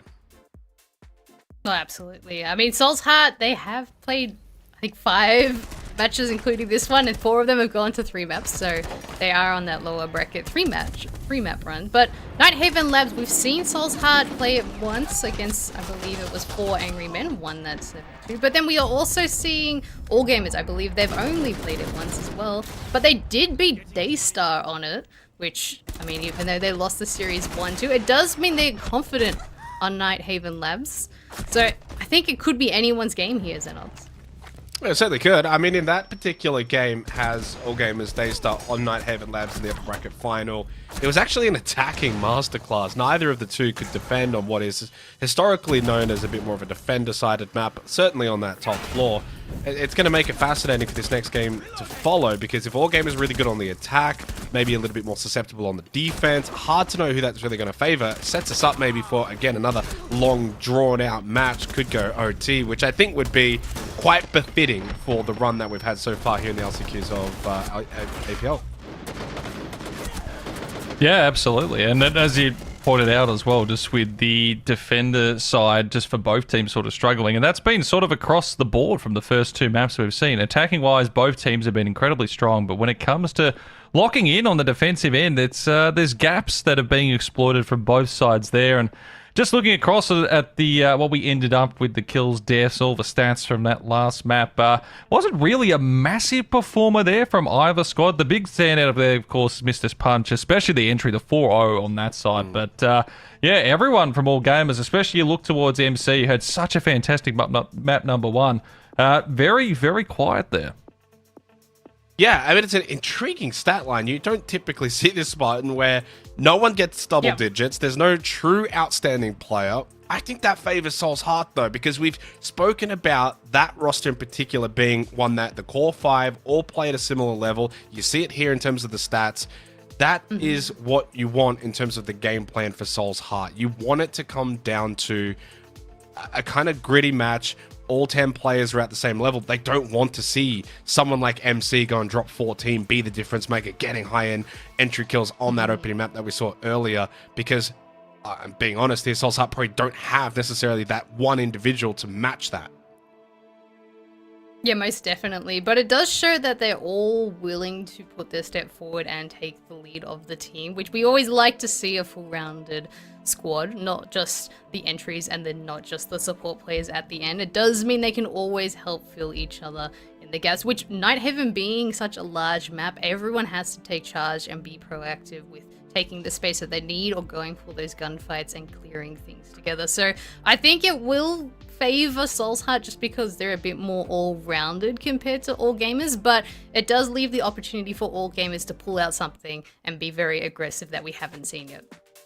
There's the mental side of this particular match. Has best of 1 now, chance in the grand final, which gives you a chance at SI. For All Gamers, they've not been in this position before. For Souls Heart, have been in these positions before. That's a big added advantage going into this next map. Yeah, absolutely. And that's the pressure on All Gamers here, where they've managed to make their way all the way through to that upper bracket final. They lose 2-1 to Daystar yesterday, and now all of a sudden, this is the first time they've really been on the brink of elimination throughout this entire weekend. So it is a very, very hard spot to be in, but look, we've seen enough from them. Hopefully they can lock in for this final map, which is just about to get started. Bans are coming through. Nighthaven Labs are where we are headed. One of these teams is moving on to the grand final. Spartan, the other one, is being eliminated from this last chance qualifier. Well, the pressure is on both sides here. All Game is really trying to prove themselves. Souls Heart continuing their lower bracket run. Can they make it to the grand final? It is all decided here, which we will now focus on the bans. Souls Heart will be starting on the defense. All Gamers on the attack. And the bans are pretty stock standard here, we've got the Azami Amira off the board, very strong operators, particularly on Nighthaven Labs, where there's a lot of anchor positions and a very structured layered map. And then on the flip side, Soulsheart getting rid of the ace, getting rid of the ying, making sure it's a little harder to actually push into these areas. But it does mean Clash is on the board and shields are on the board, which, as I mentioned, we do see I9 picking out the Clash for this top 4 hold has. We do. Start to get settled in. Again, these breaks between the maps, they're not incredibly long. You get that 5-10 minutes just to chat, go over, refocus on what the objective then becomes for the new one. Which team is going to be able to put this one together here? Soulsheart, we said, on the defensive side for this one. All gamers on the attack. That last map there, map pick, one that they beat Soulsheart in earlier in this competition. They weren't able to find the rounds they needed until later on, and then the defense didn't quite go the way they were hoping. So in their eyes, they probably need to get at least 3 here just to make sure they have enough when they switch over the side. Nighthaven Labs, it's open. Plenty of space. Can definitely work for the attacking team. Who is going to be able to strike the first blow, though? That is going to be the question. Now, all gamers focusing on opening up the IT wall. Soulsheart haven't brought any wall denials, so as we see, that gets opened up quite quickly. No concerns there. But Soulsheart, they have a lot of delay. They've got the Clash, Smoke, and Goyo in play, as well as obviously the Aruni gates. So a bit more information, making sure they have to burn through, or at least take some damage if they want to go for this fast or a fast play. But all gamers taking a very structured approach. They are opening up the connector wall. They have opened up the IT wall. Now, on top 4 site, it's a very layered site, so you have to get through all these different walls, all these different layers to be able to actually put pressure directly onto site, which all gamers are making good pacing here. They have opened all the walls up. They're now starting to put pressure into the second layer here. See, Ford, he was such a pivotal difference in that first map. He was quite, you could say that about all gamers. Well, that second map, no one particularly got going. For him, finding some early kills would definitely be a bonus for them. And just to get that confidence back up, we saw how passionate they were after taking that map 1 win. Pretty down and out, considering how things went in that second map. Still, that can all be fixed right here, right now. But speaking of MC, he is very low right now, taking some of these early fights. Nade across towards I9. He'd be lucky to find one, which he doesn't. Solo mid. They managed to bring that one through nicely. And now it's going to be a 5v4. The Soulsheart, they'll start to try and hold this one out as long as possible. And all gamers, they have the advantage. Can they find these next picks and start to trying to plant that diffuser? Which they've just taken control of electrical, they've taken control of connected. Now they have to figure out how they're going to get into pillar. There is still Mr. Punch on the shotgun close. DCH with the cover also on the pillar. As we see, the time is ticking. Mr. Punch with his shotgun. DCH with the cover. Moonlight taken down. Omar taken down. Yes, but here we go. Triple kills there. And Soulsheart not giving any budge to all gamers, and all gamers will lose that first round. And Soulsheart, I think, quite comfortable after that first round there. Yeah, they lost the opening pick, but when it came for the actual final hit there, complete control from Soulsheart, exactly what they were hoping for. Just locked down all the angles, and all gamers there, unfortunately, when they get that opener, they can't get the fights they're after. They get caught in some crossfires. Now, they will find themselves down early yet again. That's also been the problem for them. First map, they managed to come back from the 4-1 deficit. They couldn't do it last time. They've been slow to start these maps. They really feel like they want to just get themselves going early. Keep this at a 2-2, 3-3. Get it to a place that's manageable into that second half, because if this happens again, Spartan, where they've lost 4 of the first 5, I just can't see Soulsheart giving that up. Absolutely not. And the momentum very, very crucial in this third map here. 10 seconds left. All gamers they had, once again, very structured plan of how they wanted to go, but 5 seconds left. I think it was a little too structured. All 5 players were taking in a one direction situation. I'm not sure if there was anyone on the other side through Garage, through Aqua, but because, once again, they were all pushing in the one direction, Soul's Heart could all focus on just the crossfires in that one direction.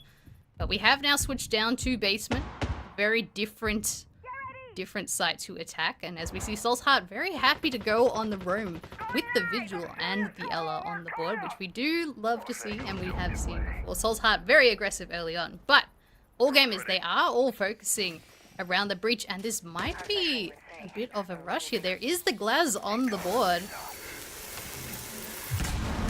And here we go, Haz. I think we're going directly in. Seems to be the play here. Railgun starts to plant that diffuser. He's copping a fair bit though. Those flames push him out, so that doesn't work. And I9 in the meantime's found solo mid, so doesn't come through. And Punch is taking this fight outside with Yaz, and he gets that kill. Beautiful shots there. And now, I mean, there's still plenty of time in the round, but a lot to reset here for all gamers. And I wonder if Soul's Hearts really give them that opportunity to... 2 crucial fights lost. Now they've just got to completely sort of reset themselves. How do you pull yourself back from this? Have to completely switch up the strategy. They have to go for this roam clear, trying to take these spaces, trying to get a pick here and there to equalize and bring it back to a 3v3. But Soul's Heart, they still have quite a few roamers up here in the middle, which obviously Mr. Punch, aware where MC is, the shot's going down. Mr. Punch does actually get taken down, and Soul's Heart doesn't have an answer for that. So Game is able to pick up one, but Sight is downstairs, and if Soul's Heart can delay that direct push onto Sight, even for another 30 seconds, it could be disastrous for their direct take later on in this round. Realistically, all they need to put together here is just trades. They've got the player advantage. If they can just hold it out there, that's all they'll be hoping for. Rail starts to make his way forward. MC fighting there with Moonlight as well. Utility starting to be delivered, but 30 seconds time now becomes the enemy, as well as the other 4 players waiting for this hit to finally come through. Couple of last pieces. Trying to find some late information. It's just not going to be there in 17 seconds. I don't even know if they're going to get that chance to get the plant down. Even if they manage to get into the site, the crossfires here should just work easily for Soul's Heart here in there for 7 seconds and counting. I9's got his double in the round. Another kill there as well for DCH. And it will be another absolutely perfect round, or close to perfect, from Soul's Heart. 2-0. And all gamers, this is very much going the way that we've seen all the other maps so far today. I'm starting to feel a bit worried if I'm them. The original call, going for a direct, going for an aggressive play, I think is very smart on all gamers' side, but obviously the Goyo canister completely stopped their plan of attack. Which then you kind of want to question, did they have the information there was a Goyo on the board and actually had that util? Or if they could have adapted their play and actually all went deep into site, particularly if there was only one member of Soul's Heart actively watching the site there. But Soul's Heart, they played to their advantage, they used the util where they needed, and then didn't give away any free kills, wasting heaps of all gamers' times there. So we are now moving to the tertiary site here, which prime opportunity for all gamers to actually collect around, get their momentum back in this crucial game. The site is control and storage, which you can hold this site from above. You can also hold this site from below, but that does mean you can attack this site in all directions. They just have to be very aware of any lurkers or roamers here.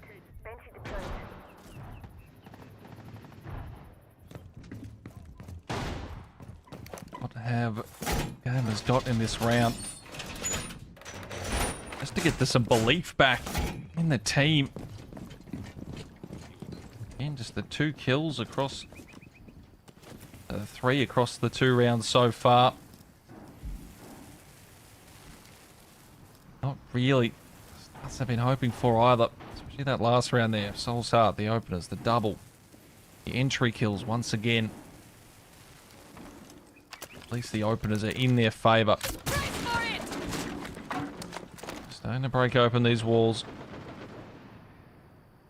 A gap for the one, that floor down below as well.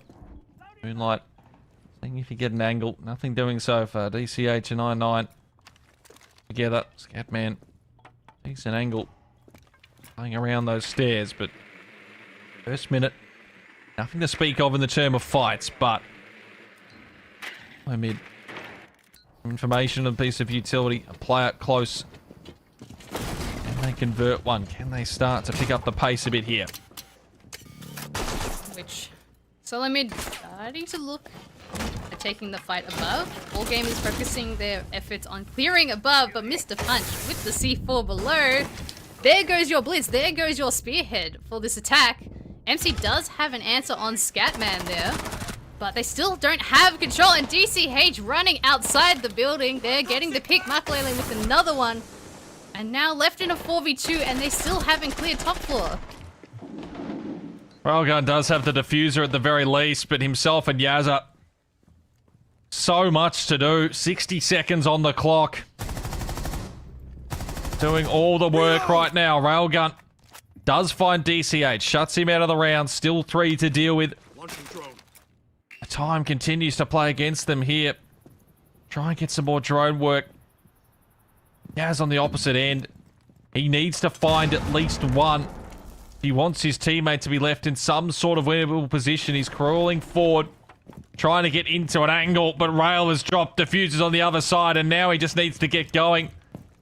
And he can pretty much almost call it here. He might be able to pick up Rail. Depends if there's an angle from downstairs, and there is. I9 will get those final 2 kills. And it's a 3-0 start once again. Soul's Heart and all gamers are going to call the timeout. 3 opportunities. 3 opportunities missed. All gamers not able to adapt to Soul's Heart's aggression here.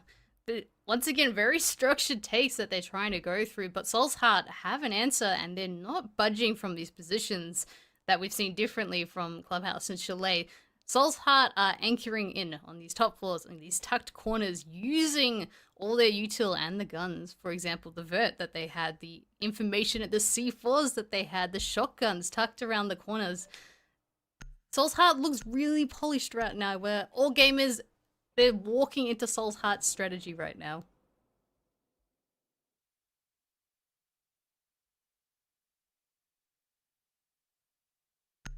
Final ban. Here before we start the last 3 rounds of this first half. Bandit and Mav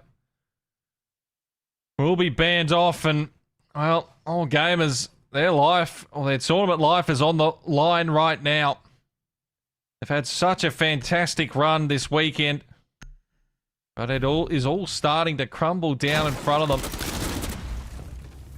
They just can't seem to get a read anyway in past this Soul's Heart defense, which is really starting to come beautifully to fruition. What can they do here, Spartan, to try and just change things up? They got to at least the 4-2 of the last map after a similar start. It's the recovery from that afterwards that remains the question for them.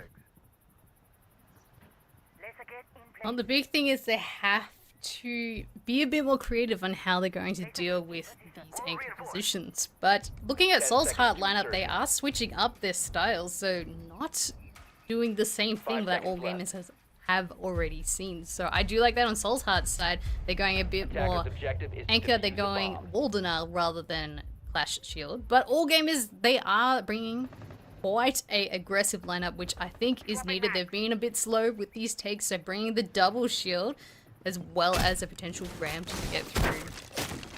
some windows, some doorways, getting rid of these barbed wires where needed, causing a bit more noise. I think it's a really good adaptation on All Gamers' side here, but they have to win this round to really get the momentum going, because this, if it becomes a 4-0, it's going to be extraordinarily hard to come back for, at least in this half of the defense and attack side.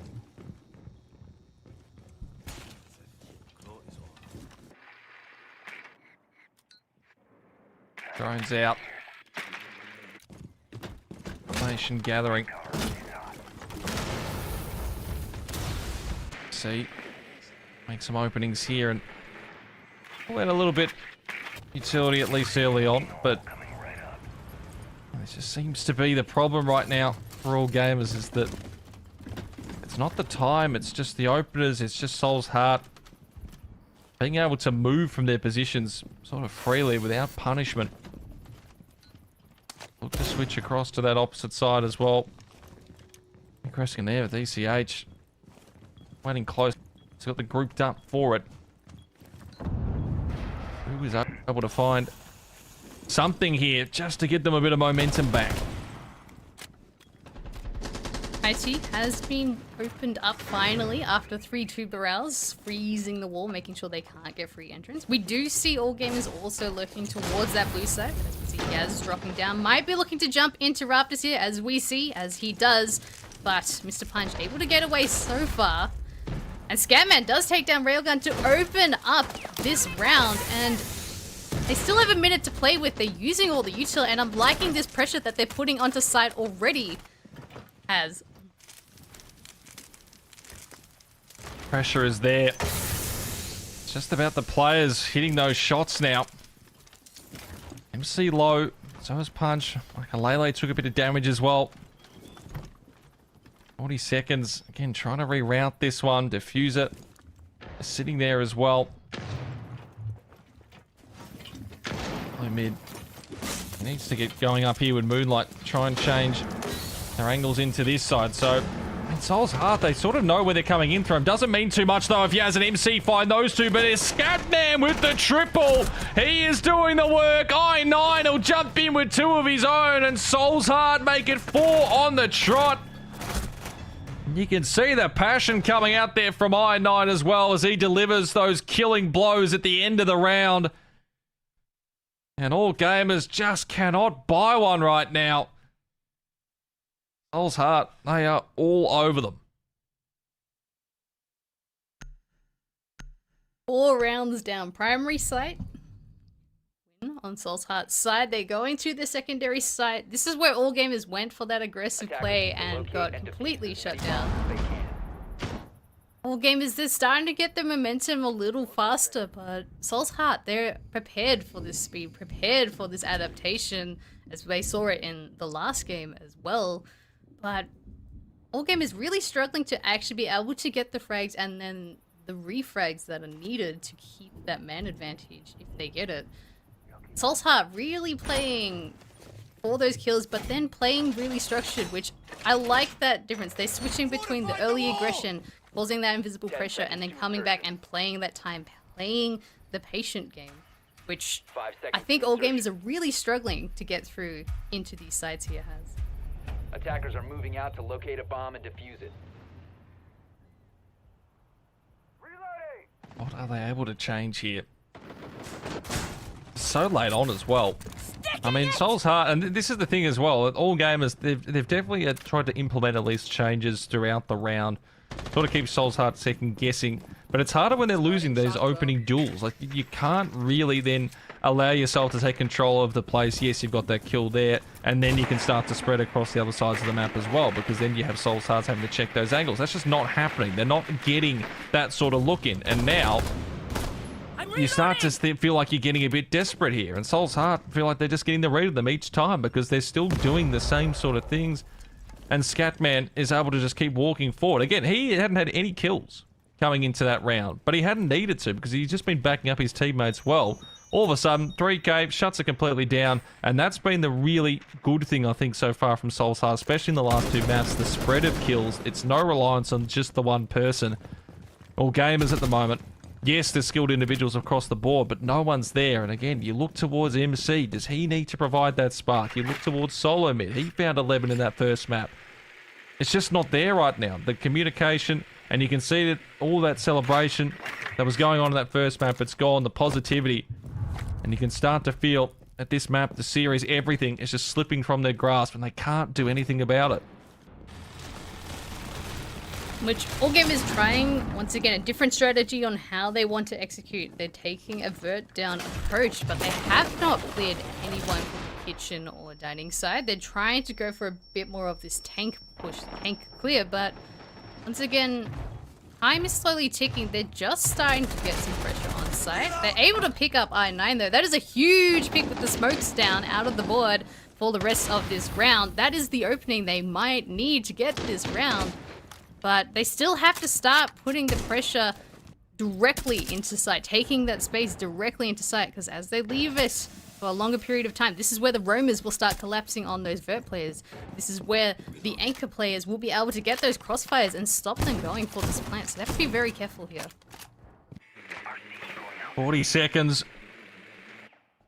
They've been in a 5v4 up one of these rounds so far, but Moonlight, the double there, perfect. Mr. Punch gets hit from Yaz at the perfect time as well. DCH and Makalele, surely not a chance now. He's walking into this angle on the other side there. Will actually find Yaz a fantastic shot. But now they should be aware of that one. Makalele tries to go forward into the fuse. It hits it and gets out as well. 11 seconds. But he will still just try to survive at this point. He's being up at least for a little bit longer.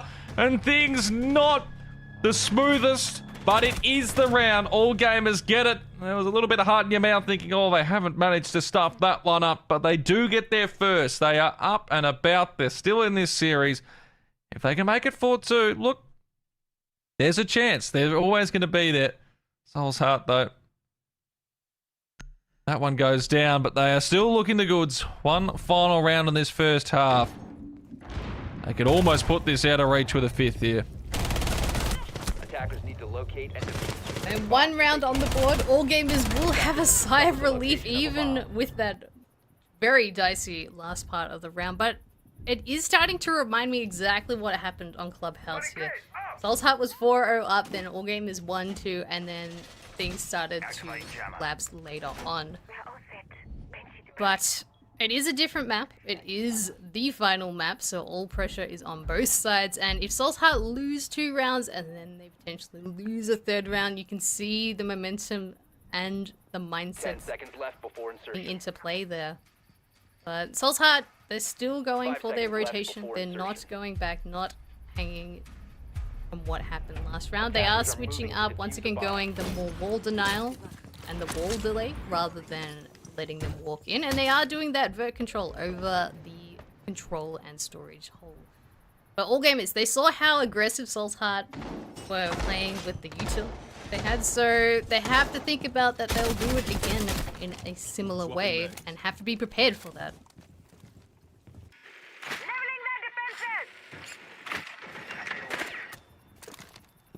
Consulate. Getting some early information. Some close ones there. They'll start to open. Or attempt to open up all these walls. Not happening in the first instance, at least, as and this forces extra utility. Have to be used and extra time wasted. Moonlight starts to get his drones moving as well, but Soul's Heart would put themselves just 2 rounds away from moving on to the grand final. They can convert this one here. All Gamers. The long road back.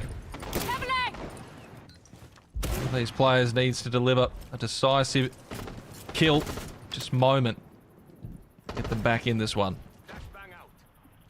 All Game is starting to surround the top floor, putting the pressure on rafters here, but there are still a couple members of Soul's Heart laying behind the pillar, as we do see Railgun opening up that pillar wall, connector wall, which is exactly what they need to surround them, clear out the area. There's still, it looks like, 2 members willing to die upstairs to delay as much as possible.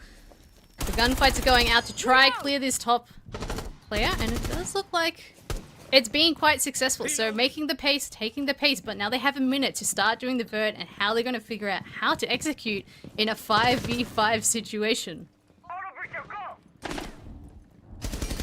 Your legs are spotted. Railgun, he gets some shots and damage out. Not the kill.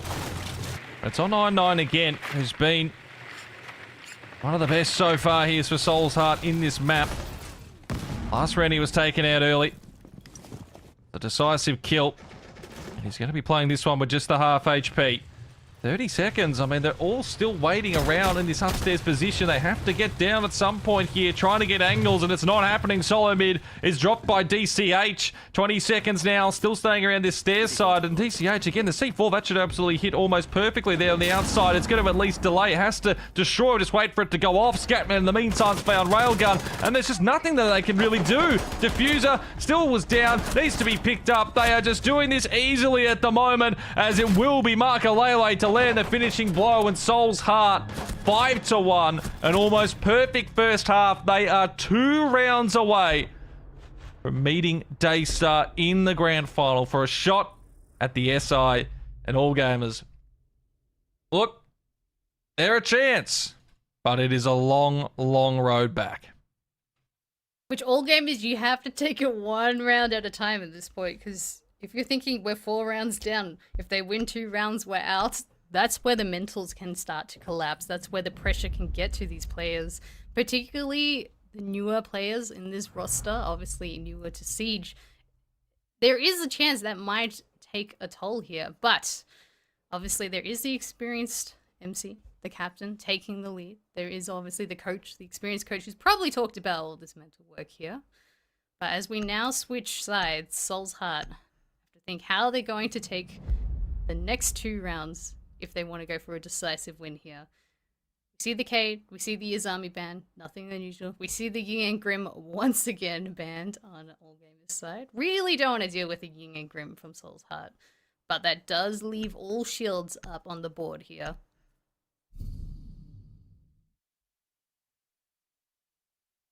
That it does. So here we go, start of the second half here. Soul's Heart, what a performance it's been since losing their map pick. Something has just absolutely awoken inside them, and if they do take this here and now, they will, of course, have managed to make their way all the way through from what was the lower bracket quarterfinals. They lost their first match against All Gamers back on Friday. And now, they are in the box seat to reverse sweep them, play for a spot. The last APAC team up against Daystar to claim a spot, the 6th Invitational. It might just be 2 rounds, but it is still a long way away for them. They can't be getting ahead of themselves.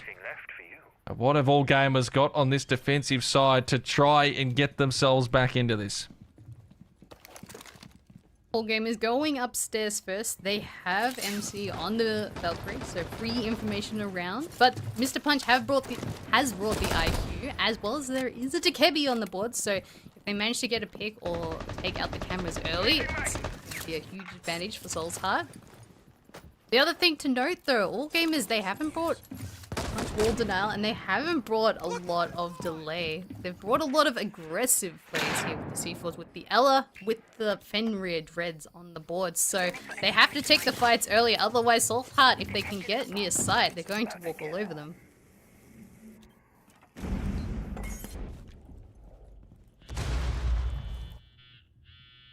Railgun. His way forward there. Try and keep that roam going, Makalele. Get himself an angle. Just that lower gap there. Drones still plenty to be put out. 9-9 starts to open up a couple of spaces just to see if anyone from All Gamers just wants to bite here. Might go for an early peek. So far, the 90 seconds hasn't shown too much. But I should hold my tongue, it seems. Punch delivers the first one to MC.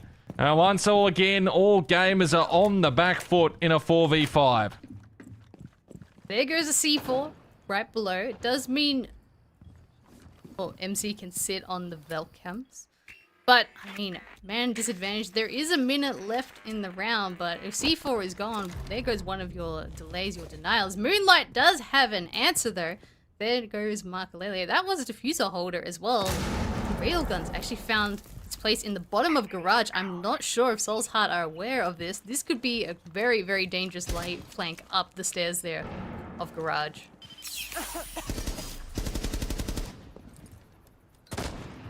Pressure. Big fight here for DCH as Moonlight does get I9. And it's the double up for Moonlight. As DCH finally gets that one through on Yaz, but Moonlight, he is having himself around just when they need it. The triple kill means it's left on Scatman and DCH. Again, they're aware of this player that's going to be peeking in from there, but they don't want to quite take that fight yet. 15 seconds, they still need to go and re-get that diffuser. There just shouldn't be time for it, though. They have to get these angles. It's not going to happen, it seems, and it will be Railgun to deliver that next kill. DCH walks forward, and what is to his demise? Moonlight and all gamers. A big round, the 4K. And they get their second. And they get the start that they desperately needed here on their defensive half.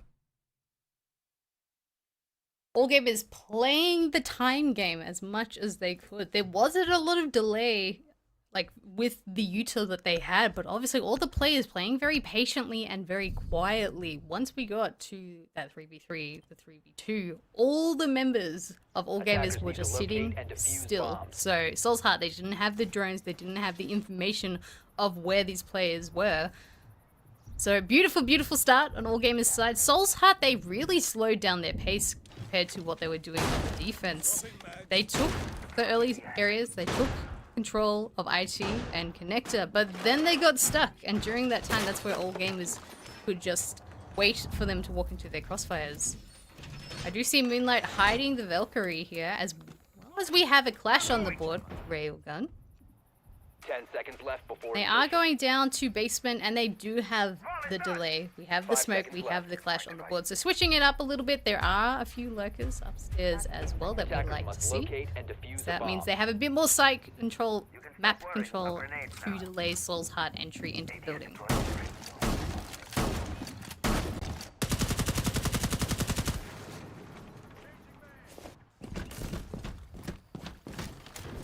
Soul's Heart. Opening round there, not going in their favour. They look to try and focus here for this second attacking round. I9. Cameras out. Got that decent location. So aware that there's not really presence on the B site right now. Might just see them pick up the pace a little. Possibly head themselves over in that direction. Again, drones still trying to find any of these lurking players. Catman gets his set in the corner. Not on that end. Hatch being opened up towards downstairs, but All Gamers, nothing major reactions so far. Everyone just holding their angles, waiting. See what Soul's Heart are going to start doing here. Nice angle open up there from Scatman. Nothing showing yet. Mr. Punch heading down. Should be getting our first fights rather soon here. All Gamers focusing on holding the storage side. But pressure is starting to put on. Time is getting wasted though as they wait. Mr. Punch taking a lot of damage there. And MC just waiting and delaying with Railgun on the clash. So much time is wasted here, has. And they haven't even started putting physical pressure towards the site. Even though they have all this information that they can work with. Yeah, this is a really nice setup here for All Gamers. Just the delay. And any kills on top of that are just an extra plus. As you can see, MC absolutely catches DCH off guard as he tries to pull out that util. 5v4 now. And they haven't really got the space they were after. I9 at least passes across a little bit of information there. But it feels like they're going to have to rush this a lot more than they would have liked. Lele up and above, waiting to drop down to Hatch, trying to see if his teammates can gather anything else here. Doors opened up.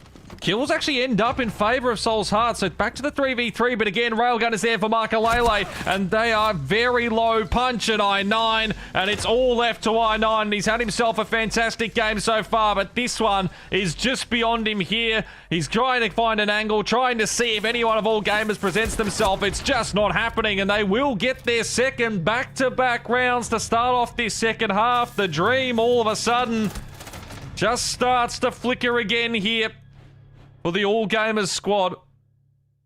As we move into the third round of this second half, and Soul's Heart's lead just slowly but surely being chipped away.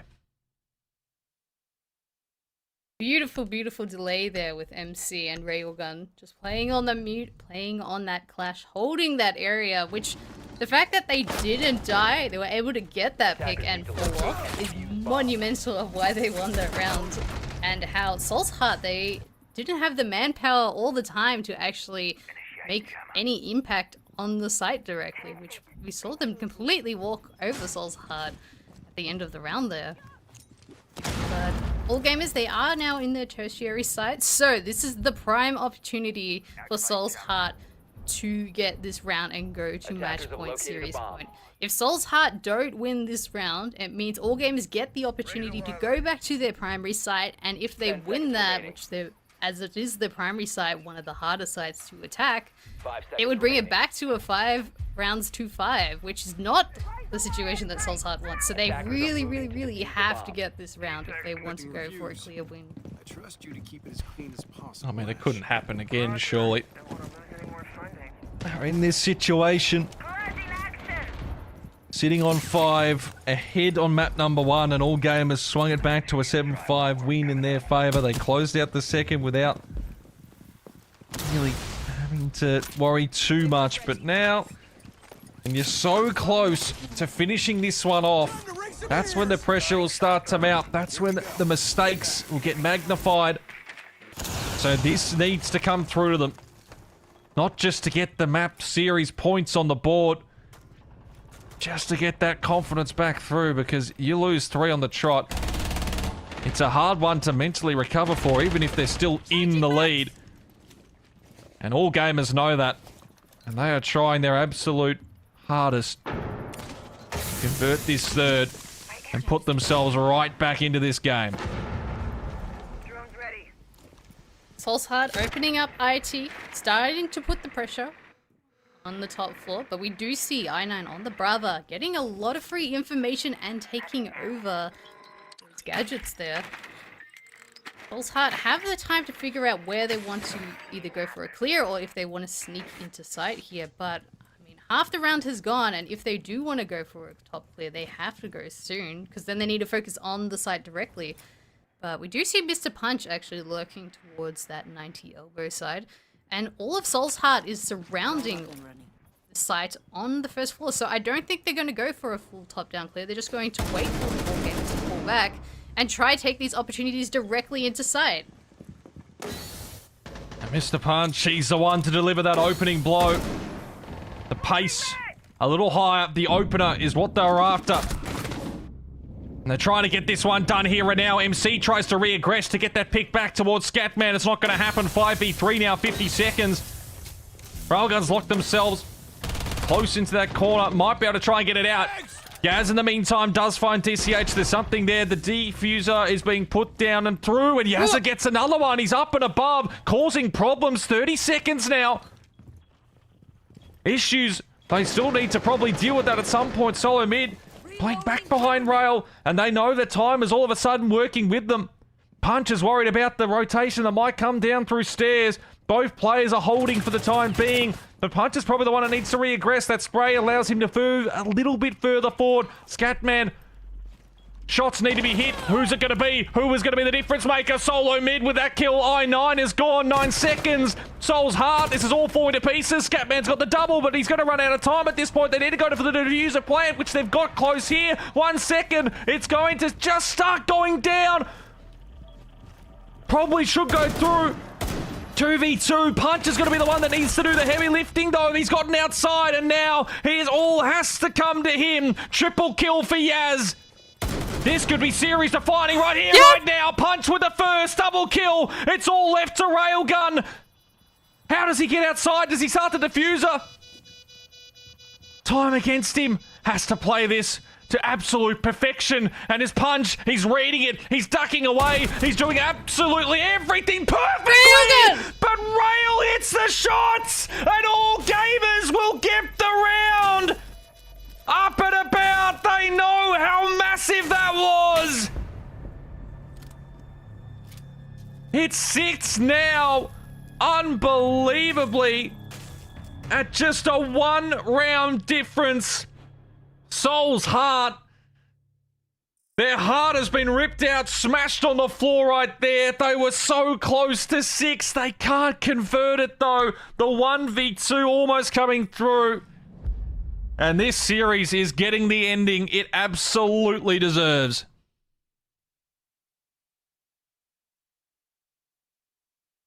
Wow, okay. Absolutely crazy round there. I don't know what to say about that. I mean, Soul's Heart going for the aggressive play, but not clearing above. Yaz taking down the planter at the crucial time, and then going back and forth. Such a scrappy round, leaving it into the 1v1 situation. Railgun just with the clutch there, but Soul's Heart, that was so close, but so far.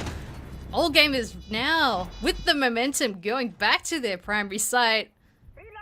I would be on the back burner. I would be thinking on Soul's Heart's side, they can't get in their head. They have to take it 1 round at a time, because that is a devastating loss there for that round. Yeah, especially that you just think if he hits that shot, and this is the difference maker here, of course. Soul's Heart take that at 6-3. They've got 3 map and series points. You'd basically call it there. As good as all gamers have been throughout this entire run in this series, but they looked down and out. This looked over. 5-1, you're switching across. Soul's Heart have all the momentum. Everyone is hitting their shots. But it started with that Moonlight 4K in the opening round on their defense. And he's managed to get a few coming with him now. So now the pressure's onto Soul's Heart. Can they find this round here? Because all of a sudden, that first map and the scoreline that ended up happening, that has got to be in the back of their heads. They don't want to think about it. But it is there. And all gamers, they are well aware of that. And they are looking to try and drive this one home. Soul's Heart opening up that IT wall, but there is that little reinforced section that they weren't able to clear. They should still be able to get through it, but it means they can't just walk. But they have to either crouch or vault over. All gamers just playing back. They have the mirror on the board to play with later as well. Getting free information on what's happening through Connector. Soul's Heart starting to put the pressure towards that electrical and Connector side, opening up that wall as well with the double hard breach. But all gamers are prepared for that setup. That is where the mirror is facing. That is where all the players will be focusing. Scatman got a bit of information. There's no one in electrical. But we still have 2 shotguns on the board. We have the smokes on the board and the C4, but Scatman is lurking through IT. I'm not sure if all gamers are aware that he's actually made it all the way in there. That's about to be seen right now.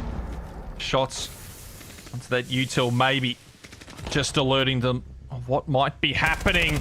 And MC in the meantime has got Markalele, which means I9 needs to activate, and he does beautifully onto Scatman. As they're looking at that, they might not be aware of what's coming through the other side. Punch gets MC, but down goes Scatman. Should be the 3v3 now. Solo mid, copping a whole lot of flashes up close. Moonlight taking damage as well. Trying to play around these angles, and Moonlight gets punched. And Scatman's down as well, so that is massive. Can they get to Scatman? Can they pick him up? You wouldn't have thought so. Fight around doors. They are just possibly a couple of kills away from equalising this series. The shotgun out. Moonlight is doing everything right now. And I9 realising what is happening. It's all coming up the way of all gamers. 4 on the trot. It's all tied up. We are at least playing every single round of regulation. OT is still a possibility. What a recovery this has been.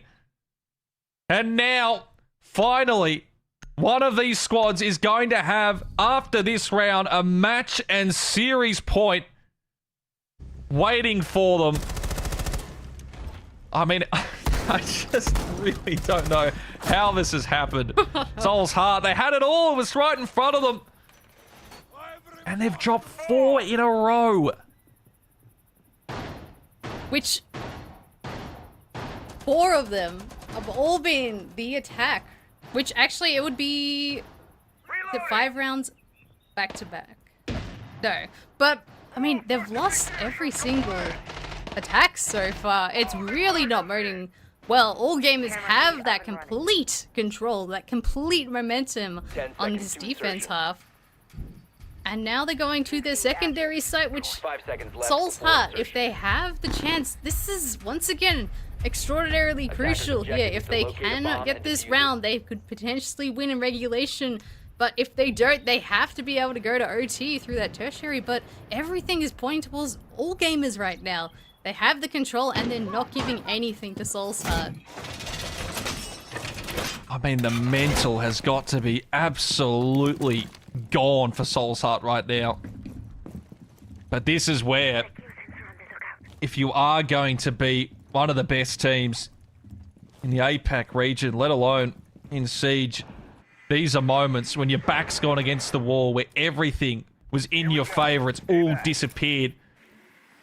Where you come through as a team and deliver when it matters most, and these next 2 rounds could decide that for either squad.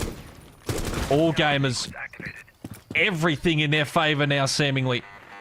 But they're not there yet. There is still a couple of hurdles in their way.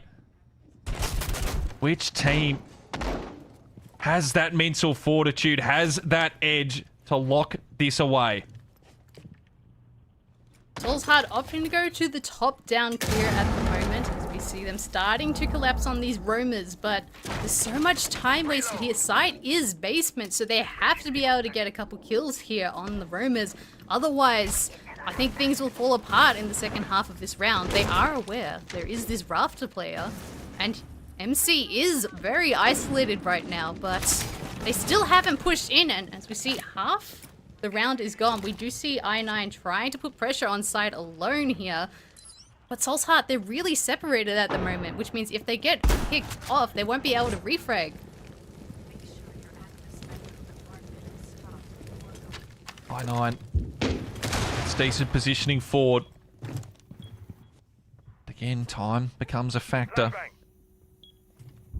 Pressure is on every single player. Oh, just for a second that one was missed, but he comes through. I9 gets railgun caught completely off guard.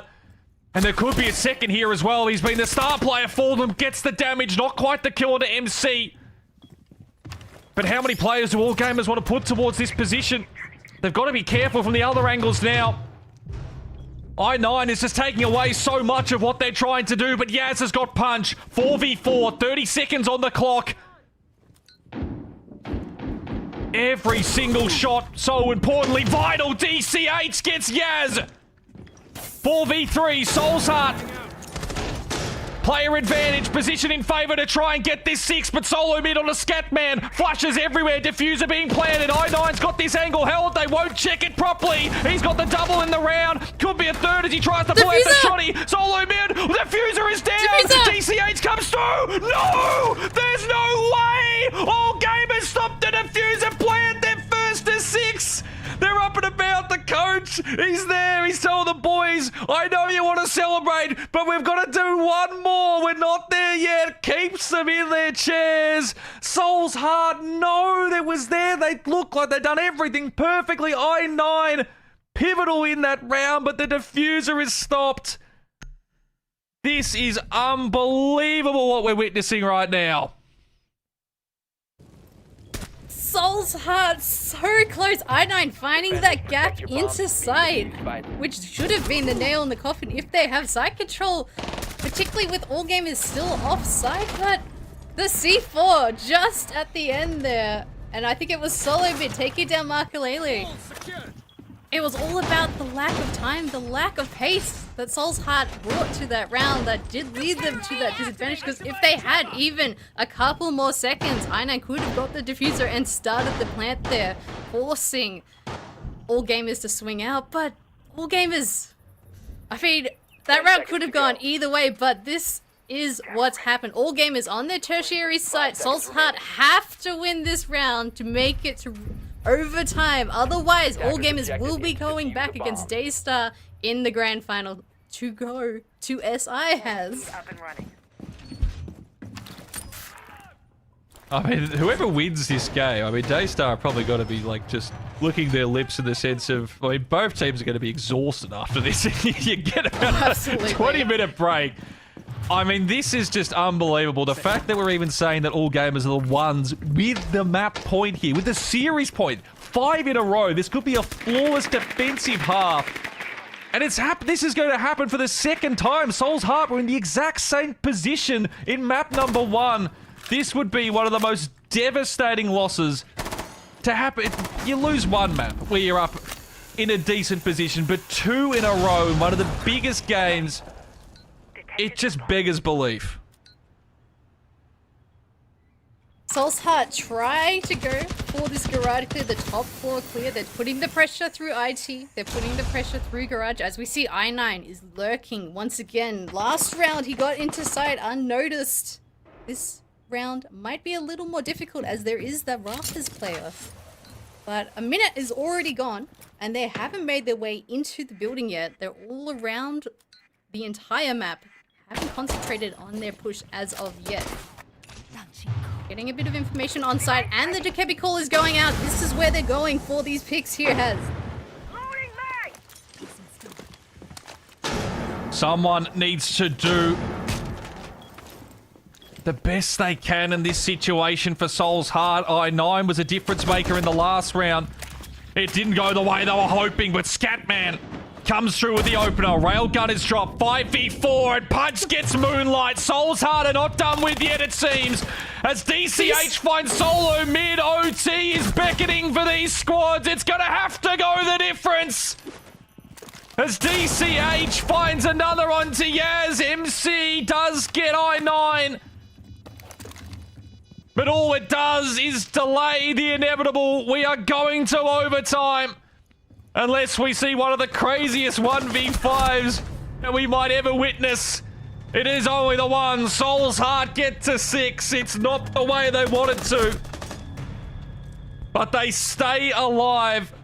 Finally stop a streak of 5 rounds in a row from all gamers. And here we go. It's now first to 8. Who can lock this one down? Soul's Heart on the attack, and that's sort of the crazy thing. From what we've seen of these teams, defense had been a major issue, but for this map, it has just been all defense. No one can find attacking rounds, so this first one here could make or break it. Which all gamers are starting on the defense, so statistically they have the advantage. They get to go back to their primary site once again, which, I mean, Soul's Heart barely won. I mean, they got 1 round. It was a dominant round, but the last 2 rounds were very scrappy, and now Soul's Heart have 1 round of attack. This could go either way right now, but all gamers feeling the pressure. They've brought it all the way back, and now it's overtime. Soul's Heart, by the skin of teeth, now in overtime. They really have to reset, focus on 1 round at a time. We do see Railgun hiding the Valkyrie, hiding the free information, which we do see Soul's Heart not picking the IQ because they're not aware. But this first round of overtime, a fundamental staple on if they're going to win or not, make it to this grand final has made. The pressure is high. Yeah, just slightly, you know. You're early in, of course. And that's the best thing about this for the team that wins. There's only one more best of 3 to follow this. I mean, the fact we're even in this situation is absolutely insane. What on earth are Soul's Hearts thinking? I mean, they've got the last round there. That settled some nerves, maybe. And perhaps they've just finally found a kink in the armor of all gamers.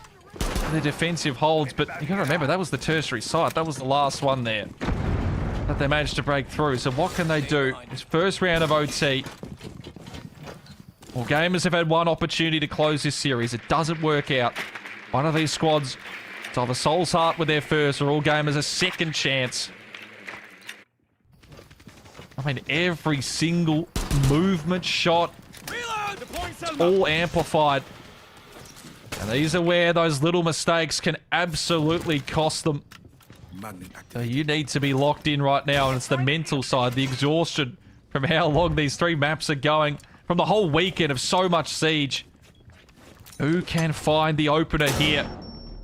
As MC, flashed out of position, has to fall away.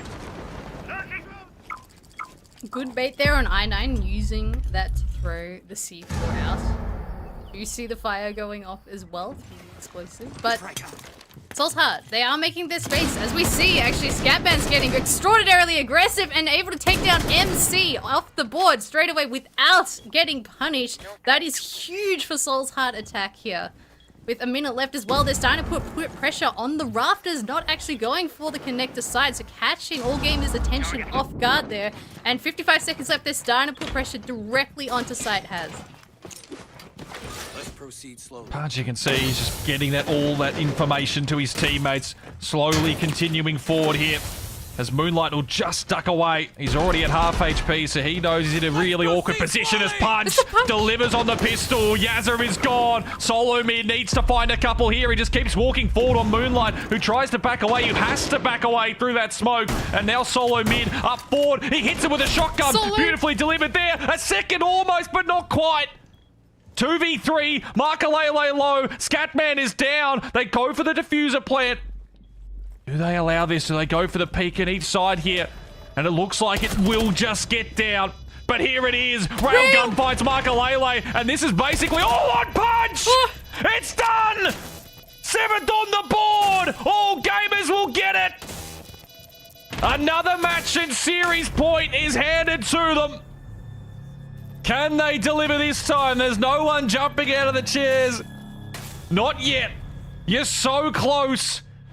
But you've got to lock away one more. Soul's Heart once again are being forced to try and keep this series alive. Force this to the 15th round. In a situation, again, it looked like they had advantages there. The 2v3, Scatman was down. The fuser was planted. They can't convert. And all gamers are on the brink again of the grand final. Soul's Heart, so close but so far. They got the early pick, they got the speed, and then they switched it up completely, catching all gamers off guard with their positioning, but all gamers not taking any gunfights they didn't need to, having the perfect timing and the perfect team play, the perfect delay, which... I mean, the gunfights could have gone in either direction. 1v1s at the end there, 2 1v1s at the end there, but all gamers just coming out on top, which Soul's Heart now forced to win the next 2 rounds if they want to stay alive. They do get to go to the primary site, which once again, all gamers did not win on their attack, but 10 seconds left. pressure, the intensity that we did just see in that last round will be traveling over in this round. Attackers are And heading now, out to defuse a bomb. potentially the last round will be starting. They are going for the delay once again, but all gamers, they have to get aggressive and figure out how they're going to get through this wall without the Maverick. Thing is at least in their favor. So if they lose this round, swap again, Soul's Heart go to the attack, and that is the issue for them. It's been the issue for both teams. No one can find an attacking round here on Labs, and well, if they do it now, it ends this series. ECH had copped some early damage there, so He's had to get moving. Try to find openings. Try and keep the pace up. For a lot of these so far, the problem has been just how little time each attacking squad has had left to really get hits going, and also just not winning opening duels. But here it stands. First 60 seconds, they're getting the drone information clearances, trying to find where these Soul's Heart players are sitting. Destroying bits of utility on the way. Who can hold their nerve here? That is the question. Minute 40 left on the board. All game is starting to tick away with that util, getting rid of the laser gates, putting more pressure on. We still see that IT wall has not been opened up, which IT wall is a pivotal strategic wall to get for both sides of attack, whether that be through Barrage or through Connector. The fact that that hasn't been opened up and there's still a minute left is quite concerning on All Gamers' attack side. But you see Soul's Heart pointing out of the laser sight, knowing that there is a player here. I also see Yaz is lurking below and Raptor, so it does look like they want to go for this surround attack, trying to catch these players off guard. See, 55 seconds left. They still haven't managed to open that wall, has. And now the smokes are coming out. They're forced into these doorways and they have to force through these Goyos and these smokes. These angles that Soul's Heart have are absolutely fantastic. Oh, what? Solo Mid's the one who gets that kill. Look, for all money, the Makalele had hit that. The spray's not there. Still, 30 seconds. They've got angles. Surely enough to come through. I do apologize. He had found that kill. I9. Onto Moonlight. 4v4's 15 seconds. When do they hit? When do they go? Time is the issue right now. DCH will find that kill there. MC is trying to get forward. He does get one, but it just seems like time is going to run up against them. I9 with the triple. Big kills. And we are going to the 15th. It's all going to be decided right here, right now. This entire series has led up to this moment. All gamers will go to the defensive end. Soul's Heart on the attack. Winner to the grand final, where Daystar awaits for a qualification at SI. No pressure. No pressure at all. It's just a round that could determine you going to the biggest international event. Or it could not be. But here we are, the final round. All gamers on the defense. They are going to the basement assembly and tank, which once again, Soul's Heart, they got extraordinarily close last attack, but just running out of time once again. Time is the deciding factor. And looking at All Gamers lineup, they have the Tachanka on the board for this basement setup. There to delay, there to deny, particularly for that plant through the Animus area, which Soul's Heart twice in their attack tried to go for that plant in that one tucked area. So I think a very smart tactical play on All Gamers' side. But Soul's Heart, they are bringing the Maverick potentially able to catch the moves off guard. So they're pulling out every single stop that they can to try catch and try trip the other team off. But this is the start of the last round of this series. Do you think I could pull off green hair, Ella? Sure. As long as you keep your helmet on. Here we go. Deploying ADS. The next 180 seconds, and possibly even a little bit more than that, decides it all here. All gamers have that advantage considering on the defensive side, and both teams have struggled with these attacks, but if Soul's Heart, have they finally found something here? Have they got a read? Are they able to get an entry? Try to dictate this one early.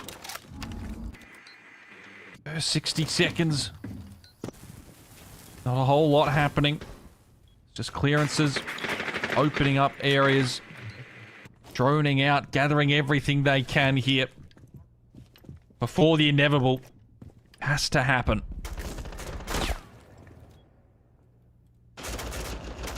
All game is wasting a lot of time here in kitchen, and they're very extensive. There's 3 players up here on the middle floor, but all of Soul's Heart very aware of these members and starting to surround them. We do see Mr. Punch on the fall-off window angle, holding this vending side, but MC and Moonlight aware of it and opting to go to storage. So once again, wasting so much time.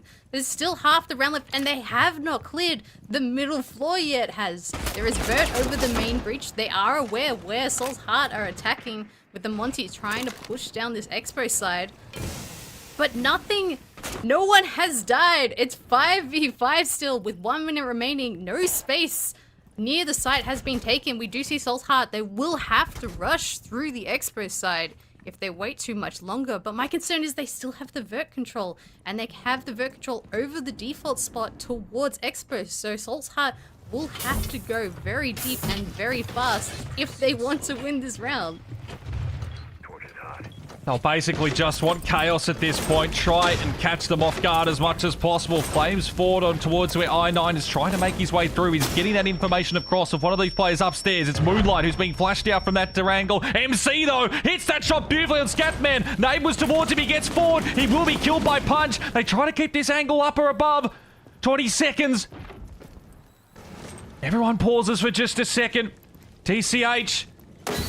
This hit, it needs to come through now. The problem is what they've got set upstairs is perfect. If they can try and stop this diffuser plan, it's popped off for a second. Railgun onto Punch, and now they try to go for it again. I9 might just need to sacrifice himself here as he will get the diffuser down. 4v3, this is where it goes. This is how it ends. Can Soul's Heart pull off this 4v3 as all gamers up and above will need to start heading down, a couple of them. Put the pressure on. DCH from behind. They can all just hold these angles. Wait for it. Time becomes a factor. 20 seconds and counting. Moonlight up and above. He's getting that angle, getting that area there. This stairs fight. Markalele needs to hit the shot. He does. MC's gone. He's copped it from the right side, though, as they're coming through on railgun. Double. And he will burn. No, he's burned Moonlight alive there. Counter diffusers pushed through. He needs to hold this. He's on the other side. Oh, he's got it. No way. Oh, my Lord. Oh, gamers, pull it off. They are going to the grand final, and all the emotion comes out. Players up and about. Soul's Heart, devastation. They were so close, but they can't close it out. Their lower bracket run is over. Devastation. What a series. I mean, you can't ask any closer than that. 8-7 in the last map with a 1v1 with the last 10 seconds of the round of the entire series. Absolute chaos has. Absolute chaos. Best way to sum it up. I mean, that is absolutely insane. And what a game. What a performance from both squads in the end. It really just sucks that one of the teams had to go down there. Soul's Heart, I mean, it's devastating for all of them. They should be incredibly proud of the run, considering that they were down in the lower bracket from the start. But boy, oh boy, that is absolutely amazing stuff there from all gamers who seemingly were done. They were out, everything up against them, and they have pulled off the comeback. An absolutely insane comeback as well. Their defense unbroken completely, but the fact that they were able to stay in control, they were 5-1 down and then put 5 rounds back-to-back on the board. They went to overtime. They even the last few rounds were extraordinarily dicey, but all gamers just holding it together in the very last few seconds of that series. And I think the crazy thing is as well, the fact that we've still got another best of 3 to go. Like, that's just the lower bracket grand final. We're now left with the 2 teams remaining, which is Daystar, who have been sitting, twiddling their thumbs now for the past 3 hours, thinking, guys, come on. We want to play some Siege as well. I mean, this is going to be an absolutely fascinating grand final. We'll be talking about it in a second after we still sort of go through everything here. But it'll be a rematch from yesterday's game, where all gamers went down 1-2, but they'll feel confident, they'll feel pumped. I mean, you saw the emotion on those players. Absolutely insane stuff. And there it is. Imagine what happens. I said this in one of the breaks if they win the grand final. Oh, what a series. And Xenox, mate, you've joined us. How are you doing watching that one? I'm a little bit speechless. I know my job is to host this right now, but just as a fan, like, that was next level. That is one heartbreaking way for Soul's Heart to be eliminated, but exhilarating and exciting for all gamers. And if that doesn't get them and their region excited for what's to come, I don't know what will. But speechless. Moving forward, though, where to for Soul's Heart? I mean, what? Like, that is devastating. How do you sleep at night? I'm honestly distraught for them. You could see the elation as well for all gamers. And I don't know if you guys noticed the little hand in the air while the counter defuse was happening, while the game was still live. They're just like praying. They're just like, oh, come on, have we got it? And they did. Tremendous lower final. And sometimes it's a really good reminder for those watching. There's quality and then there's entertainment, right? And sometimes they're like this, and then sometimes the quality's like this. It doesn't matter. If this is up here, that's all that matters. And honestly, though, the quality was still really, really good. But Spartan, now we kind of shift our attention forward. We do have a grand final to come after this, of course. And for all gamers, a chance at their own redemption now, which Soul's Heart just failed against AG. But now that upper bracket final rematch, all gamers, Daystar, it's going to be absolutely huge. I mean, Daystar, they've obviously beaten all gamers before, but now all gamers, they've had the experience against Daystar. They know how they play against it. Obviously, they've just gone through 3 grueling maps back-to-back against Soul's Heart, just winning it by the skin of their teeth, which I'm sure Daystars are very happy that it took that long for all gamers to win. But I mean, they've obviously played against each other. They know their strengths. They know their weaknesses, which, as we saw now, it's just going to be an absolute chaotic but amazing match to come. Kind of what we spoke a little bit about at the start of the day has now come to fruition. It's kind of talking about if you're Daystar and you're sitting back and you're watching, you're like, we want it to be 3 maps, grueling, get as much information as possible. And that's exactly what happened in this series. 7-5, 7-3, 8-7. We saw the best of both of these teams. Daystar have seen the best of both of these teams. They've got so much information. But if you're all gamers, and this is what we also spoke about, they're going to be riding a high now going into this grand final. Oh, absolutely. I mean, that is the biggest type of elation you could ever get. And if they can convert that into a series victory, I mean, that goes even wilder there. And there's every chance for it. They were just, the elation that comes on that side, of course, as you point out, Daystar, they get their wish of, one of these teams they're playing has just gone pretty much the longest distance possible, the mental drain just to get there. So this is the big deciding factor where how do all gamers react to this break? And, how have Daystar sort of been cracking in the meantime? Have they been keeping warm? Have they been playing a few games? Has it mostly just been watching what's happening? If they start out slow and all gamers sort of can continue on from where they were from that last game here, anything's possible. That's true. I mean, I think you can go into this grand final, Spartan, giving Daystar the edge. We've kind of spoken about this, and I spoke to Vinny and Cthulhu yesterday a little bit about it. Naturally, you're the team that qualified upper bracket.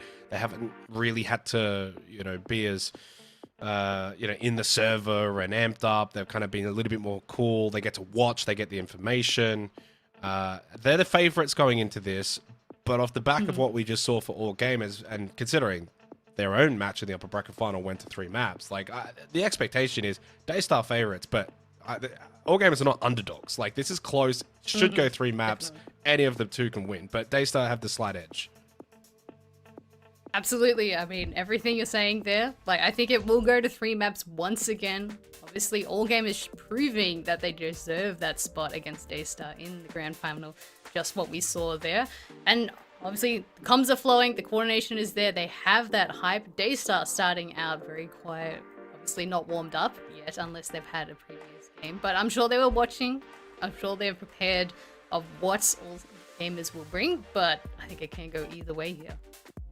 Well, I mean, the lower final did not disappoint. We hope now the grand final will not either. Short break, as Wise Man probably said, at some point, we always save the best for last.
Well, the moment has arrived. It is grand final time for the last chance qualifiers in APAC. It's been a grueling process to get here. In the end, all gamers from the lower bracket will take on Daystar from the upper bracket. It's the repeat of the upper bracket final. That went the distance. All three maps. It was 7-3, 7-5, 7-3. Daystar have the edge. That's what we kind of ended on going into this break. But all gamers have the momentum. Sure to be a really good grand final. That's probably the hope. I think it's less about who wins and just more about it somewhat matching what we just got in the lower bracket final. Yeah, it's a tough task to live up to after what we've just seen. But, I mean, these two teams will, I'm sure, absolutely deliver on all fronts. As we can see here, the bracket, it's all come together. And I think deservedly these two teams once again play off for that final spot at the Six Invitational, which, for both of these squads would be monumental. I mean, for all gamers, the first Chinese squad or majority Chinese squad to head across into an international event. For Daystar, I mean, they haven't really been at a big international since the 2024 Montreal Major, so that across the board, there's plenty to play for both teams, and I'm just hoping, I think everyone's hoping, maybe not Prod, because they're running on, I'd imagine, just Red Bull at this point, just for, a close series, and hopefully all the way to 3. Well, all gamers at this point, still going now into the grand final, Spartan, have played all 3 maps in every single series, which, I mean, it's a testament to their endurance, their stamina, the ability throughout the last couple of the days to just keep kind of plugging through. Obviously, they've been able to get wins in those 2-1s, and I think that's going to be a big strength for them going into this grand final, is that if Daystar win the opening map, they're not going to just crumble. They know they have the belief from previous games that they can get back into a series.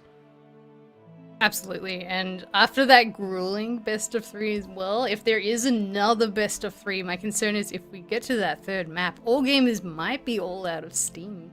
It's going to be a very tough ask if we get all the way there at Xenos. Yeah, that's a really good point. I mean, for the Daystar, it's been pretty chill over the end of yesterday into today whereas for all gamers, yeah, that kind of steam factor might play into it. I mean, it's not a regular sport. These guys are gamers. They play, I'm sure, 12 hours a day, but it is still true, especially when it's high stakes, high intensity.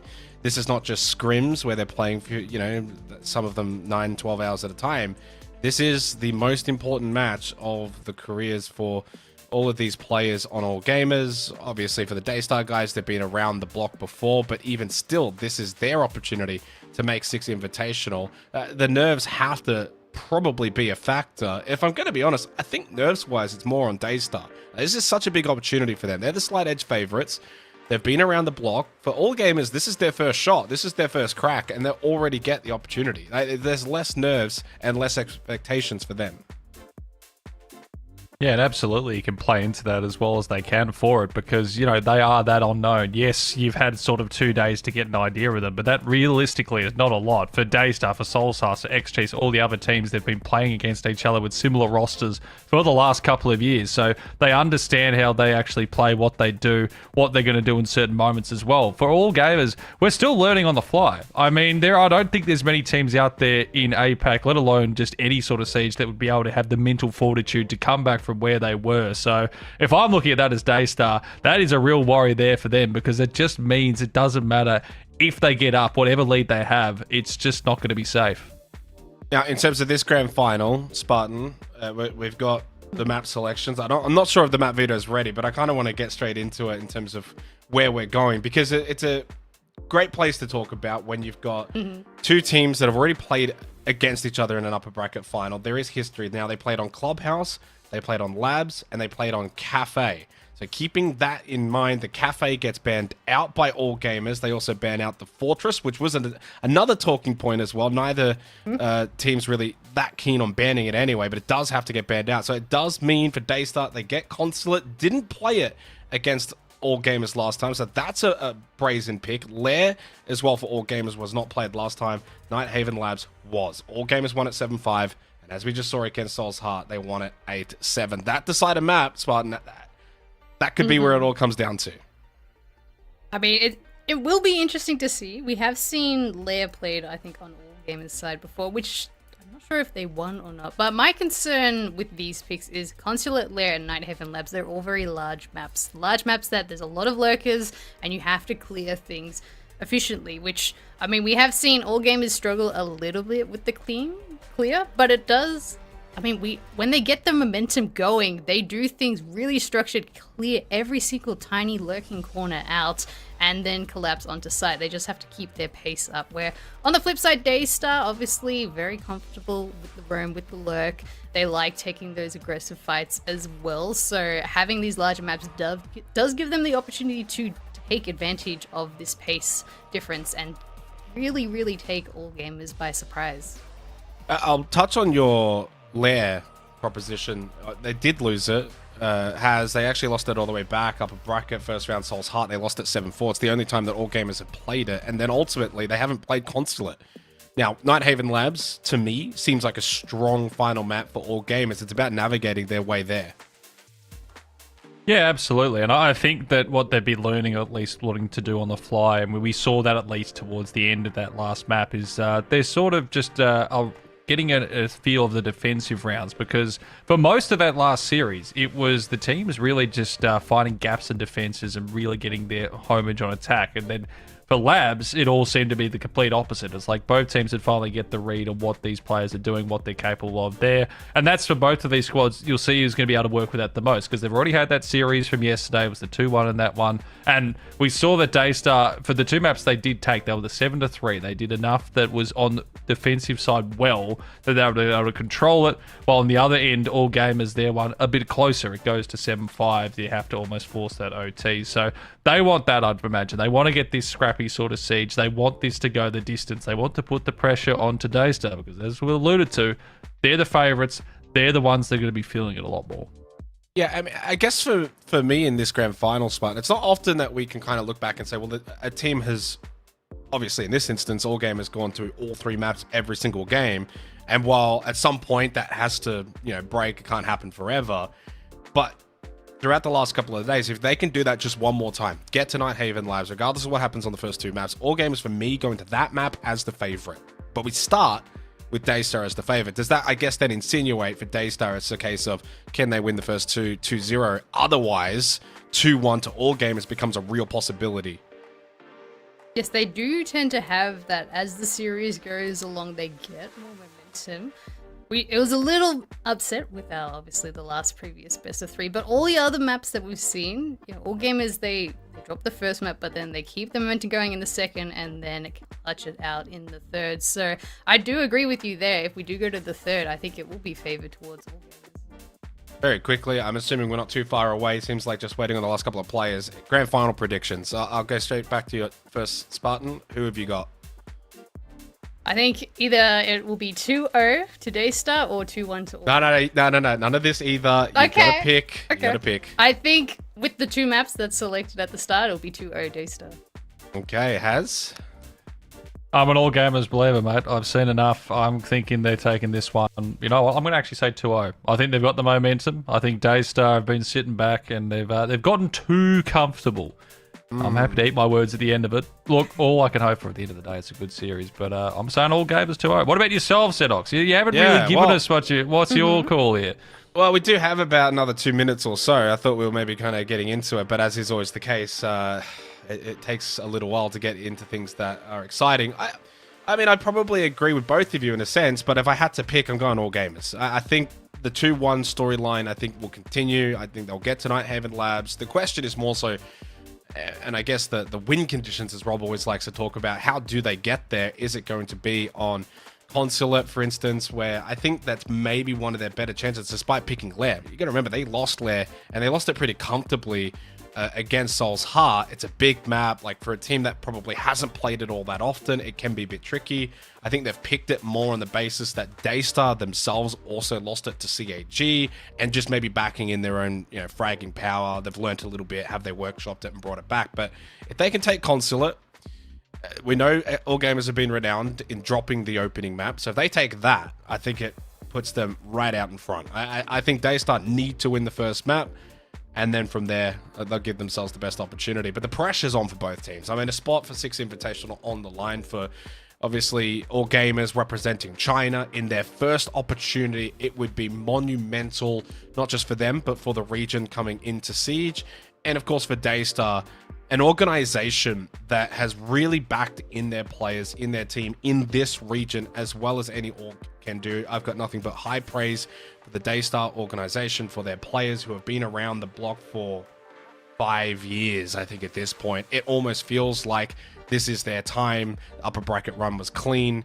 It's going to be sad to actually see who does lose, who does miss out. So all gamers for me, in heartbreak, in a similar fashion to the lower bracket final. But maybe not the exact same final round. I don't think you could replicate that. It seems like we're still not quite ready to get underway, but I think what we've been able to have so far throughout the last chance qualifier, guys, is just so much Siege that's been high quality, so many 2-1s, so many massive games, and it's led to this moment. Timed it perfectly. Grand final begins. Winner goes to the 6th Invitational in Paris. Loser, unfortunately, will stay home. The best of 3 starts now. Thank you very much, Xenox. We will be back to him possibly maybe 2 times, maybe 3 times before this series is wrapped up. But here we are. One of these squads is heading to the 6th Invitational. The other will fall at the final hurdle. Hype break. Whatever happens, it is going to be an absolute banger. The bands are coming in. The players are typing. Good luck. Have fun. I mean, I don't know how you can have fun in a situation like this when everything's going together. And Joe. Very cool. Well, he's having fun there at least.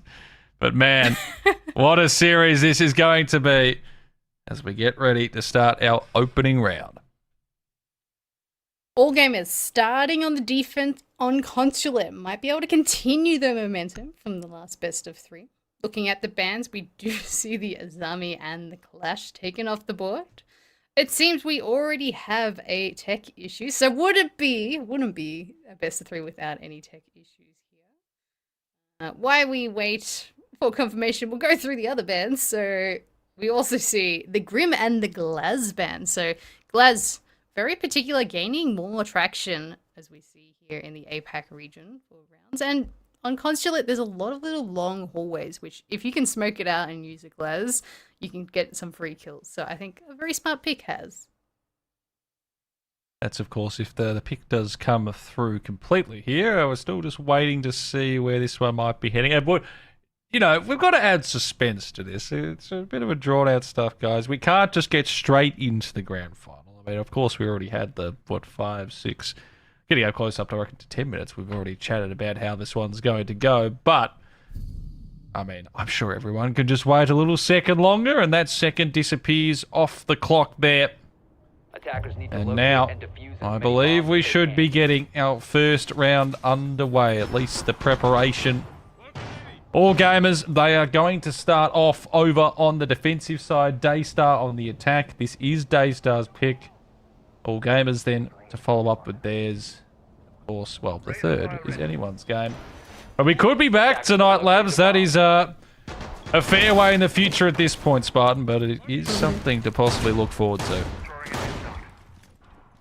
Now, Consulate, notoriously known as being defender-sided, very defender-sided. So, Daystar on the attack of their map. 5 seconds remaining. I think would be very happy if they get 3-3, let alone 2-4 split, because it is very common to go 1 and 5 on the attack on Consulate. But obviously, will depend round per round. All gamers starting on the top floor as their primary site, and they're all about delay here. They've got the Goya, they've got the Tachanka, and they have the smoke. So 3 sets of delay. Where on Daystar's side, we are seeing the Blackbeard up on the board, there to force their way through these little chokeholds, as well as a Sense, which Sense, once again, also gaining more traction in the impact region to cause and cover these plant spots and these angles running deep into sight. Now, they are focusing towards admin side at the moment, which all gamers have a bit of an extensive setup, as we see 3 reinforcements towards that break side. But the rest of Daystar getting rid of util all around site, making sure they can't be predicted where they are going for at this moment. MC waits. Bated breath, C4 in hand. Possibly we might be walking above him if he gets that hit there. Well, he's not going to have a chance to do anything with it now. Azuki will get that opener. And MC is out of this one. Was the MVP of the last series. A lot of that came from that first map. He was sort of, his presence wasn't as large on map 2 and 3.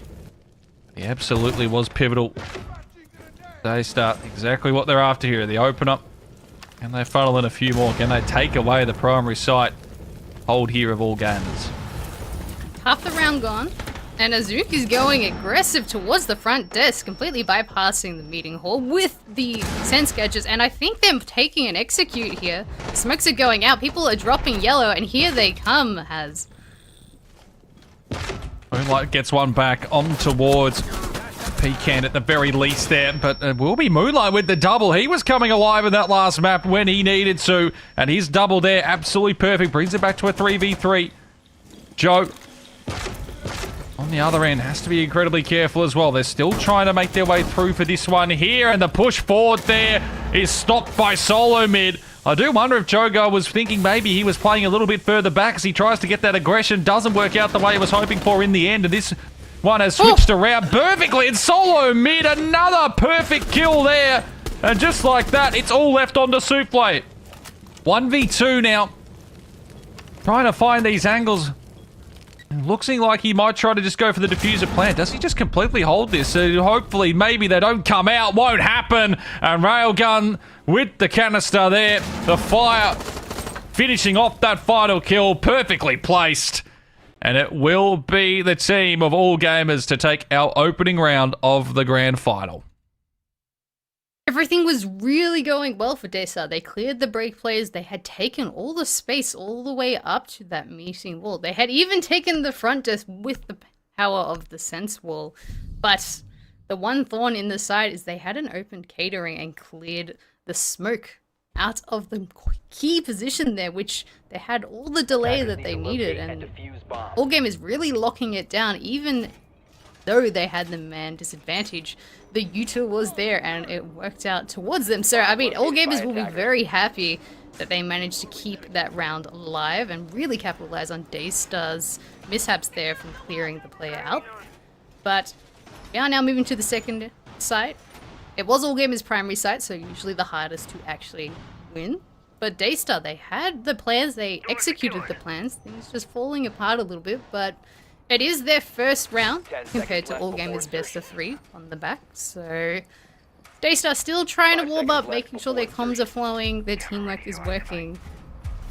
And we're now headed to the basement. We'll see what strategy Daystar have in pocket. But looking at the Dekebi and the Deimos on the board, I'm assuming they're going to go for a roam clear and hunt down any lurkers above, which I don't think there'll be too many, Has.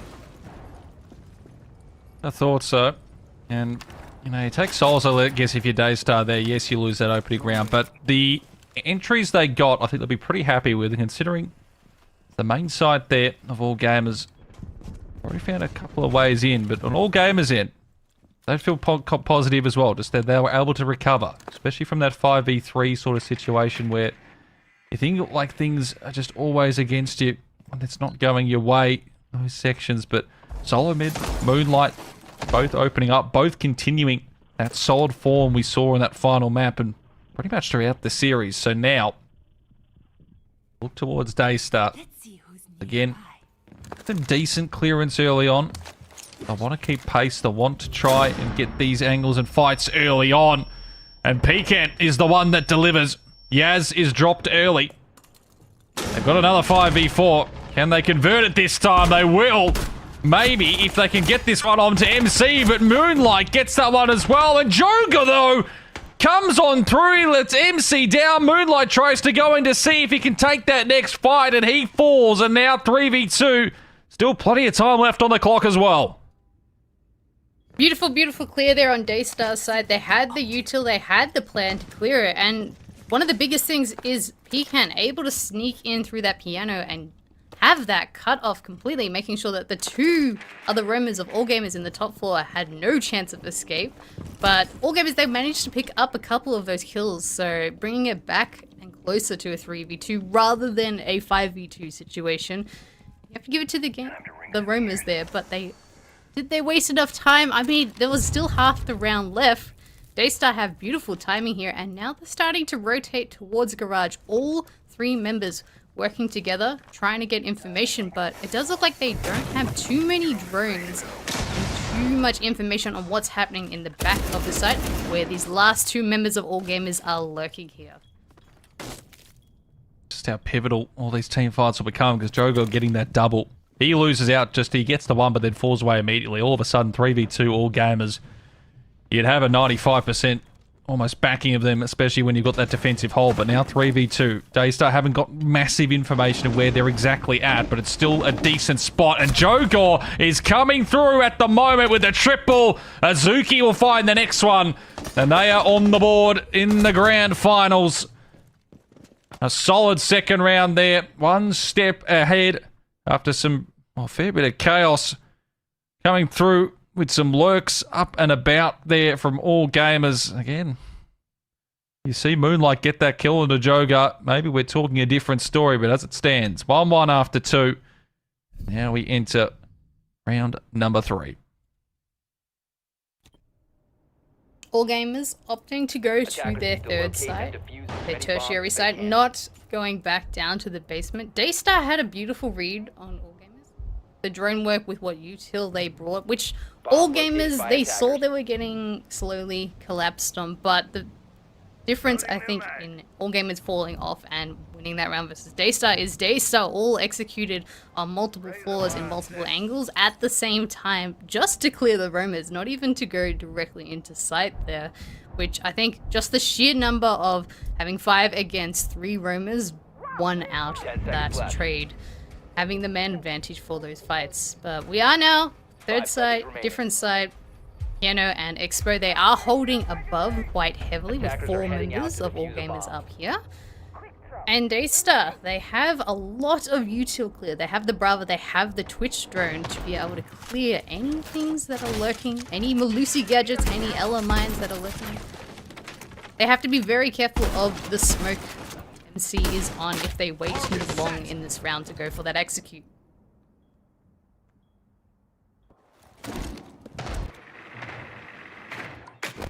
Drones out. Too late. Spotting.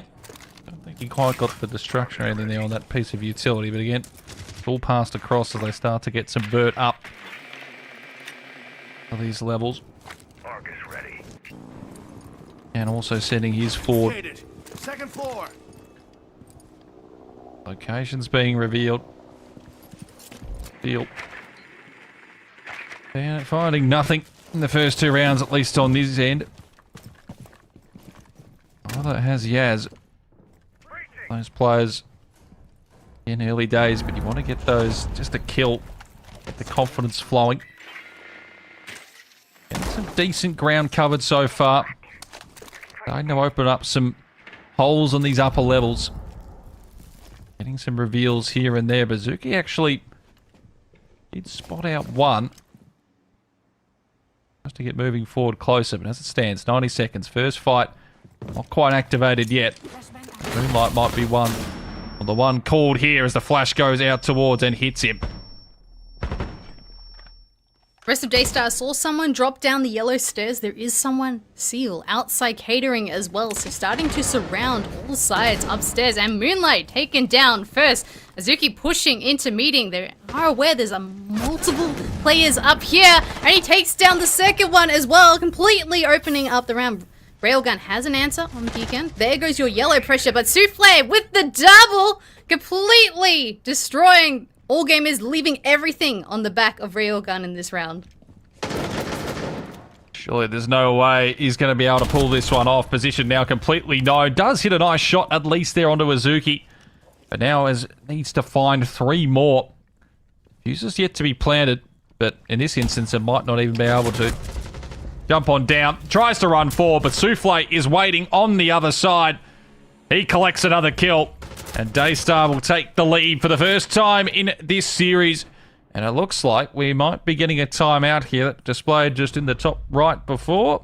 And that is the case. So All Gamers already spotting something early on they'd like to discuss. Daystar winning 2 attacks out of 3 on Consulate is a little bit of a concern on the defense, so I think it's a really smart time for all gamers to take that tactical time out. Daystar really pinching all gamers, particularly on the top floor. They've pinched them twice doing a similar thing, which all gamers we saw in the first best of 3 today, they do like to hyper-focus on pushing or defending in one direction, and they're very good at that. But when there is a lurker in another direction, they can get a little muddled with the crossfires. But that is how surrounding and flanking works. It always is a bit more difficult when you have to look at 2 different angles, but that's where Daystar is really utilizing the structure of Consulate. There's so many different windows, so many different angles you can collapse on the defense when you're attacking the top floor in particular. Come out of the timeout here. And it'll be Valkyrie and Twitch to be banned out. The last ones for this first half. Gamers be hoping to try and get this one sorted towards that 4-2 at the bare minimum 3-3. Especially as you point out, Spartan, where attacking rounds can be very difficult to take here. Have solace in the back of their mind that this isn't their map pick. As many bombs as they can. Is Daystar, so look, you don't want to go down the first map. I mean, they had won a first map until that last series. Still went for the 3 anyway, and so basically every single series they've played in this tournament. So they've, wouldn't be too fast if they dropped the first one, because it really just feels like business as usual for them. But now, how do they go about in this third or the 4th round back to that primary site? Can they lock this one away? And for Daystar, I mean, this is a great opportunity. You get the 3-1, you know what you were expecting or close to that second and tertiary to follow. Huge opportunity for them to get out to a nice lead early. And then, well, the only thing is, if they do that, we've seen what's happened with Soul Hearts and getting a lead on all gamers. Pretty much don't do that, and you should be right. If you get to 5 rounds, just get the 6. Just get the 6th round. Otherwise, all gamers will come to bite you and really punish you in that situation. But all gamers going back to their primary site have switched up a little bit of their roster, or their operator line up here. But Daystar, back to business as normal. They do have the sense towards the CEO window, so might be looking to cause some chaos there. We see the drone work occurring towards yellow, clearing out the canisters, clearing out the barbed wire. Just trying to bait out a bit of util, but we do see the line scan, and the Blackwood is actually going directly in. This might be a rush, Has. Looks like that could be the case, and they are putting the pressure on them right now. All gamers having to fall back on these angles. Azuki doing the work there, but it will be MC Solo Mid to find the first 2. Immediately traded back by Jogo Souffle. Solo Mid chimes in with another one there. He's got himself the double. Still trying to continue forward here are Daystar. They're confident they can still try and take these fights, but it will be Railgun to find Pecan. Souffle up to 5 kills already. But this would have to be monumental. Got to sort of read on where the first one's close, but Moonlight with the shotgun delivers. Beautiful shot. And all gamers coming out of the timeout lock in that round. Exactly what they were looking for. Daystar, they tried to go with the pace there. And they had an interesting spot there when it was in that 3v3. But all gamers, they reset. They get it done. But now this is where the first half is going to sort of be decided. These last 2 rounds here, all gamers need some holds. Daystar just need to do what they've been doing. They're 2 attacking rounds that they've taken. Attackers need to locate and defuse bombs.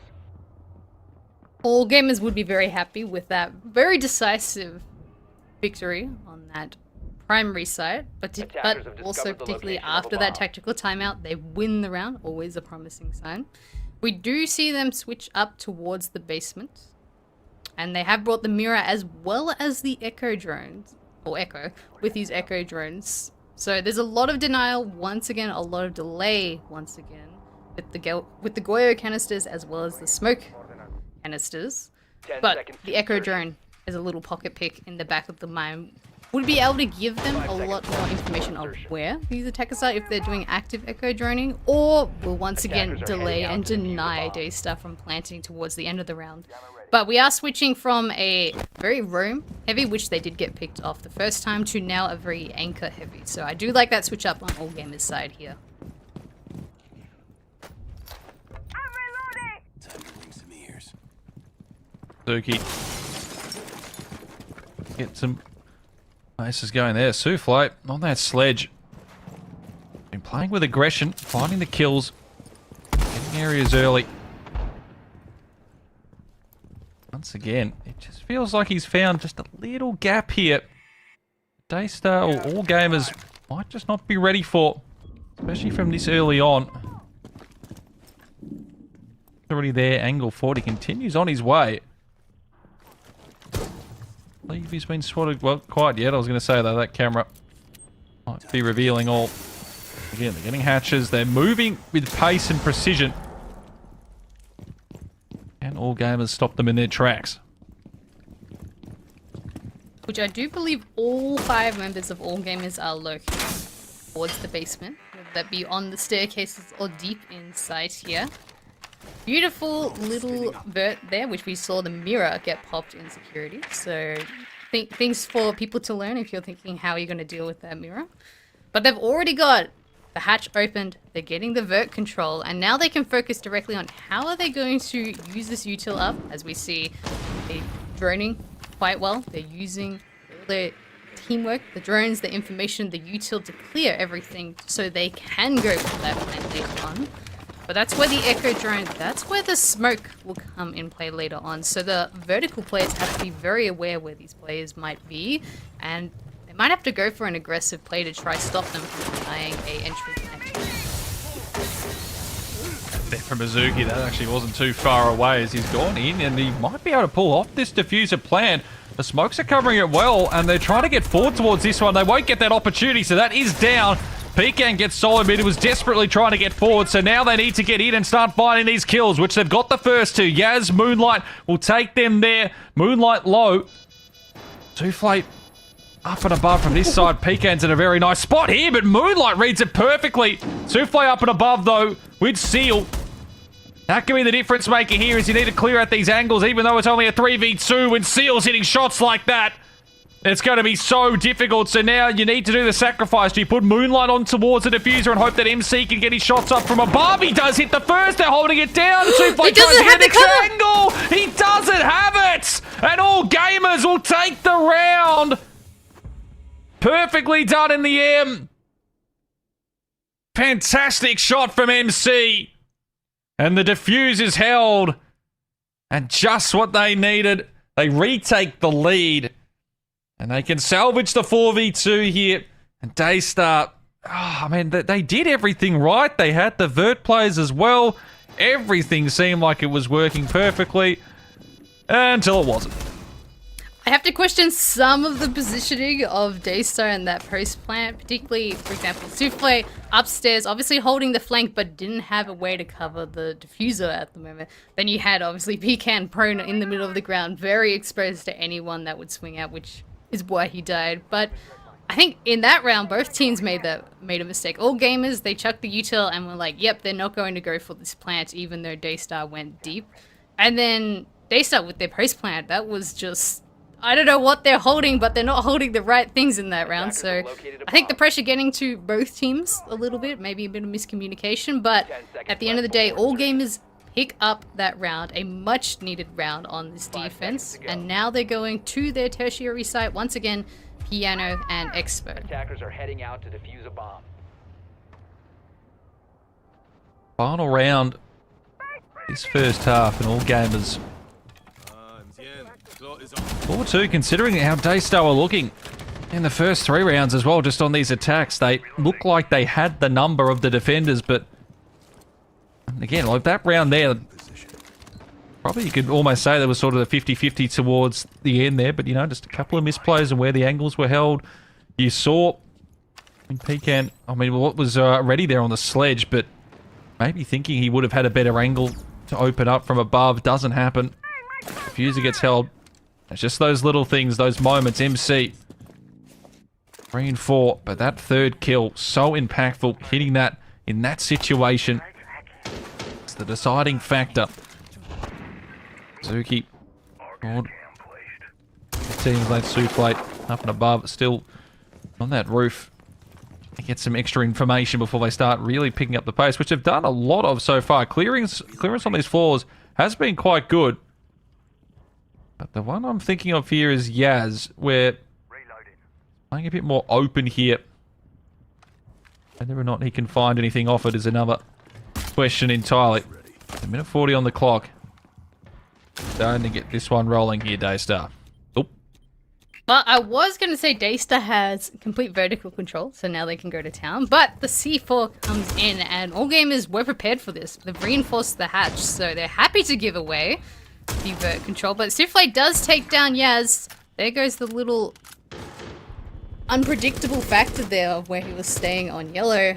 And now Daystar have complete vert control. They can start putting pressure directly onto site, but it's all a part of all gamers' plans. There are 2 players in the basement, which Daystar just now aware of, and there's also a Solus underneath, so they'll be able to figure out where the plant is going down and put that pressure on. So Daystar, they really have to think about clearing or at least putting pressure on these vert players. Otherwise, they're not going to be able to safely get anything down in the site.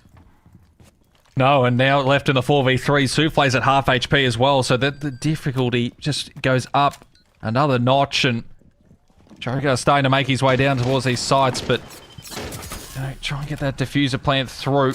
Soufflate's almost just... Do you use him as just sort of that sacrifice to go for the diffuser plant himself? But it will be Jogar to do it.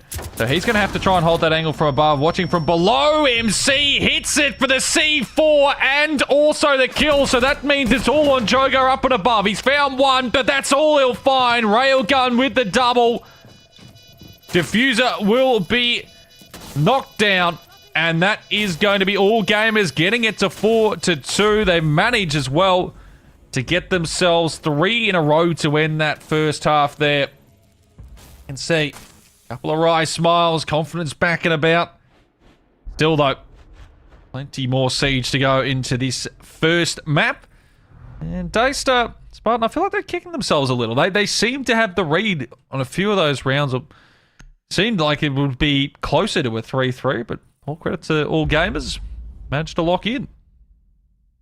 Now, something quick to note, just in that last round, Moonlight did massive work at the start as Solus. What was kind of shown on the stream is that he was shooting drones, but the fact that Daystar lost 6 drones at the very start of the round meant they could not clear things with the drones. They had to face check things, and it also meant they couldn't figure out where the util was in sight. They would have to face check it and clear things physically, which, I mean, that meant all gamers had the chance to lurk in the basement, didn't have any flank cams, and then obviously completely dominated the rest of the round. So just something to note there, really good work on Moonlight's side. Even though it's not necessarily just the kills, it's the rest of the game, the depth of the game that really counts towards these rounds. Defenders, protect your bombs from being defused by attackers.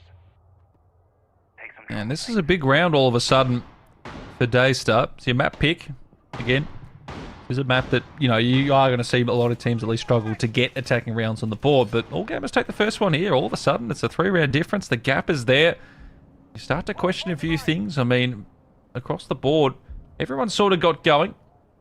Really, it's just Yaz, Seal, Pecan that have sort of just been a little bit slow out of the block. Seal, Yaz especially, but 10 seconds left. look on the other side, what you wanted to see from all gamers, which is 5 seconds left. just continuing on that team play from that last series, especially that final map where everyone Attackers are coming moving through out with to those locate a plays, bomb. those moments. Delivering so far to start this first half, and now into the second. Now well aware that this lead can disappear instantaneously. So what have they got for us on their first attack? Daystar really playing for delay of actually getting towards the site rather than site denial. They have quite an aggressive and roam lineup. Seal on the Vigil will be causing issues for the drone work, but all gamers looking for a different approach compared to how Daystar took this. They have the Ying on board as well as the Sense, so ready to chuck chaos on the side or in the areas they need to clear. But Moonlight is also on the Nook. We'll be able to sneak through and potentially backstab on the yellow side while the rest of the team is focusing towards catering and admin. But as I say that, all gamers, they're all around the side at the moment. Not in the side, they're just trying to put pressure, figuring out where they want to go for this execute.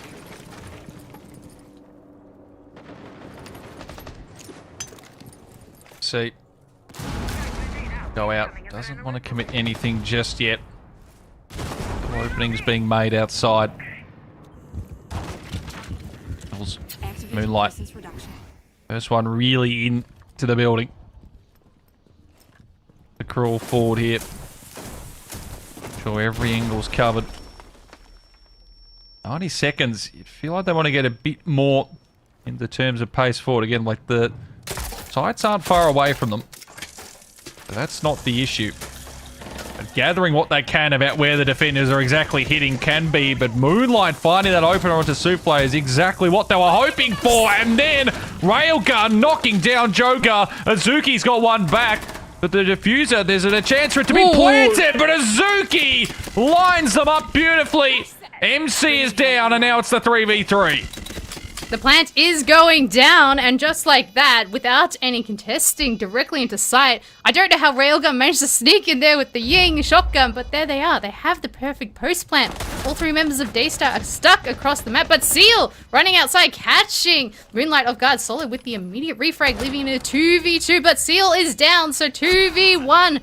Azuki left all on their own, but could not capitalize, and all gamers will take that attack, telling them to 5 rounds to 2. That is a massive, massive round there for all gamers, locking that one away. And all of a sudden, 3-round gap, they're up to 5.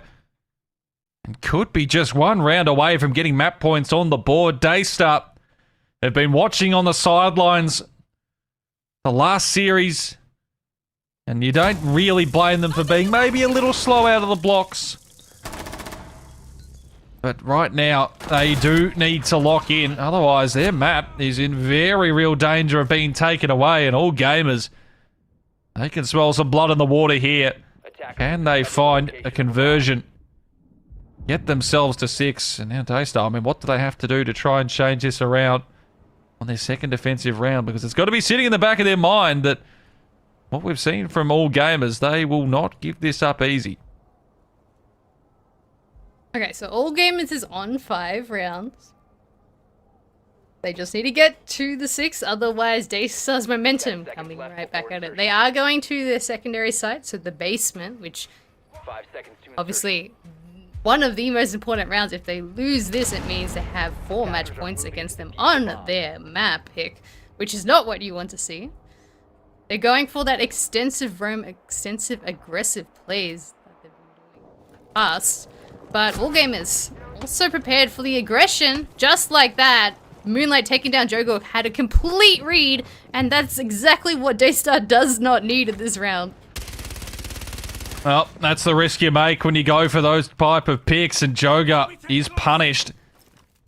Had gotten off to a really fast start, but now he finds himself a 5 and 6, and all the Daystar players, everything just starting to work against them a little. Still plenty of time left in this round, but not what they were looking for. And now they start to wonder, how do we try and convert this one back? And you can just feel the momentum with all gamers. They're running with it. They're hitting the shots. They're reading what Daystar are throwing at them. And they want that 6th round, and they want this map. They want that 1-0 lead. There's still a lot of siege to be played here. MC preparing to flash out in the drone hole, but has switched up to flash out bottom yellow. There is a member of all gamers on the top yellow skylight, so I think the flash is going to go out and they're going to drop it unless they decide to move out.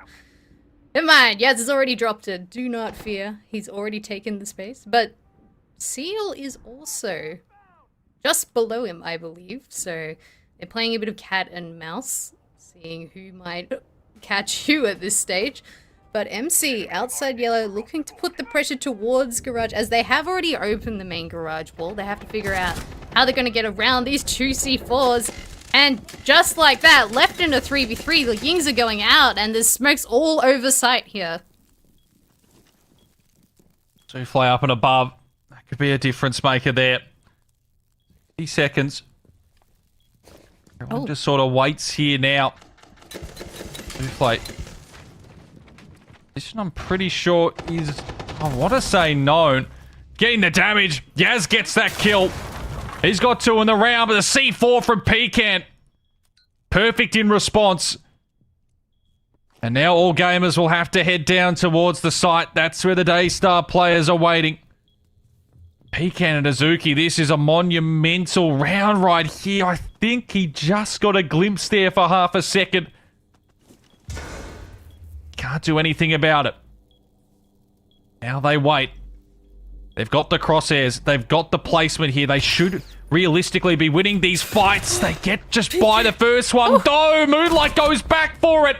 He's punished, and Pecan comes through with that one there. Big kills. He'll get himself 4. And that is exactly what Daystar needed, and Pecan is the one that delivers. Get their 3rd. And even though they've won the round, they're the ones who are going to call the timeout here just to chat a few things over. I mean, that was extremely close. Once again, 2v2 situation. It just happened that all gamers lost the diffuser inside, which then Daystar, the 2 players of Daystar, very aware of that, playing around them, getting the diffuser, or forced to at least go for the kills and go for that diffuser. But once again, it was still really close. And the fact that all gamers were able to catch some of the Daystar players off guard without hearing them, particularly the yellow stairs, for example, I think that's why Daystar's taken that time out, trying to reset, being like, okay, we lost the first, our primary site, we've just won the secondary site, where do we want to go, how are we going to win these next rounds? Because this next round, once again, as we were mentioning before, it's all about momentum. This is the tertiary site. They're going to Piano Expo. If they win this, it's 4-5. Then they get a chance to go back to their primary site. Even though they did lose it, it still means they're most comfortable with it, might be able to adapt a few things, which might catch all gamers off guard. So if all gamers want to get that round, that momentum, they have to focus on this round in particular. Daystar. This is the one they need to lock away. Difficult, of course, we're in the tertiary, but they know that this has to come through. Especially when all gamers... I mean, they were so close to getting themselves to 6 there. And you can see, even though they lost that round, the fist bumps come out. They're happy with it. Yes, it's not the round win, but it's pressure just being applied. And it took Pecan having to lock in with the 4 to drag Daystar through to their 3rd. I know they've got them a little rattled. Again, the lead, it's not massive. And Daystar take this one. All of a sudden, it's back to 4-5. All of a sudden, you're back to rethinking how you want to start hitting these ones. And, oh, whoa, Jogar. That is interesting, to say the least. That's aggression. Did he vault out? I don't know if that was... Yeah, I don't think that was on purpose. I'm going to say that's accidental. You don't want to be doing that. Unless he just thought, oh, no one's there. But, yeah, that's rough. We have seen him do that before in previous games, so I think it was on purpose, but obviously all gamers having the read on Jogo's aggression. He's been taken down twice instantly near the start of the round. So if I'm Jogo, I would be thinking, do we want to maybe not jump out a window next round? 3rd time's the charm. But all gamers making their way through admin quite efficiently. They've opened up the catering as well, clearing the space. But Azuki with the shotgun on the warden, playing close, being that anchor towards meeting. And this is where things are slowing down a little bit. They're getting a bit more information, seeing how they want to clear the spaces. Azuki going for it of an aggressive cross. I don't know if that was necessary, but not punished as as much as they could. But there we go. Daystar getting aggressive again, making sure they can't be comfortable. And admin, there goes the Blackbeard. But it does leave sight a little bit open, which, as we see, Railgun's already in catering. I mean, But so I feel like upstairs. Solo means he's happy with his own sacrifice there. That was bullying at that point. Just too much right on top of him. But all gamers, they're not going to be fussed here. It's a 4v2. Again, aggression is trying to come out here as Seal tries to get something going. It's not happening. MC will find that one. And now it's Souffle needing to do it all, and it's not happening. And all gamers, 3 map points to take away the map pick of Daystar. Chance there. And you can see the background again. Just the coach for all gamers. It's all like, all right, boys, we're there. We've got 3 chances. It's good. Let's keep it calm. Locked in. I mean, this is... I want to say surprising. I mean, we're coming into this thinking, yes, Daystar are slightly ahead. It's still going to be a close series, but their map pick and going away like this as well, especially with all gamers, like in a round like that where they take sort of really massive risks. If it comes off, again, they're geniuses, but to give them the 6 there, and I mean, we see it again. That was, well, it started like that, and it kind of ended about how that attempt went. So this is getting very troublesome for Daystar. Now needing 3 in a row just to send this to OT. Which, a reminder, that was tertiary site. That was the site below, and they all decided to extend all the way across admin in the top floor and die on those things rather than having the option to potentially fall back or play on these off angles in the middle floor, because that's where site was. But Daystar deciding to die where their anchor was upstairs. I mean, all gamers, they've got through the 5-round hump that we've seen, obviously, Soul's Heart struggle to get through. And now Daystar's there on their primary site, but I mean, the momentum's against all gamers, particularly after the tactical timeout, and all gamers win that round. It's never a good sign, particularly if they've lost their primary site previously on this defense. Questions are being asked, and I don't know if Daystar have got the answers right now. They need to find them, because this is, well, exactly the opposite of how you want to be starting things off here. As all gamers, they're rolling from last series win. They've continued it into this map.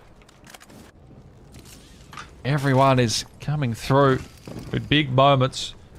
Big shout out to Jogar here. He has survived the first 60 seconds, although there is still 8 left to go here. But he's, again, this is one of those things where you have to be, where, you know, if you pick one up, if you get the aggression, it works.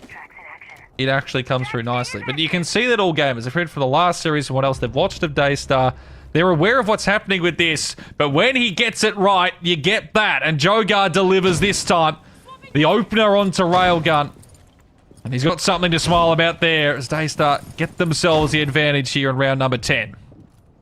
And there goes your Blackbeard off the board, your spearhead to clear these roamers, these lurkers around.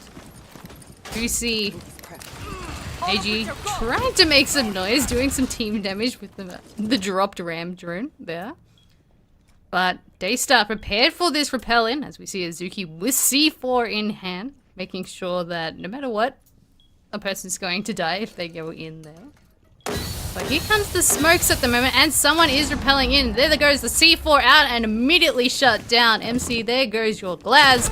And now, Solo, left, tucked in the corner with another C4 in pocket. You can't get in that position and be safe there. Yeah, I mean, he gets the one. That C4 perfectly placed, though. Yaz gets one back, but Pecan is having themselves a nice last few rounds here.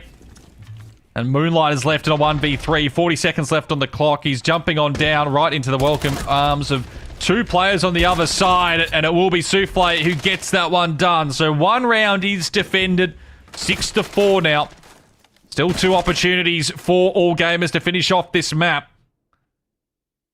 Just what Daystar wanted there. With a solid start, Joga gets the opener. They keep it in the 5v3. They hold the player advantage throughout. That's 1. Still 2 more needed to send this to overtime. Going down to their secondary site. This is the round. This is the site that they did win last time. But it was still close, the 2v2 last time as well.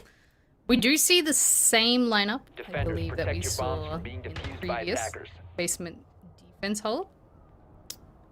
But obviously, if Jogor survives the Attackers first have discovered 60 the location seconds of a bomb. and have that man at least at an equal level, I think, particularly towards the end of the round, all gamers, if they don't have that early aggression, they take their time to try and go for that execute and struggle towards the later half of the round.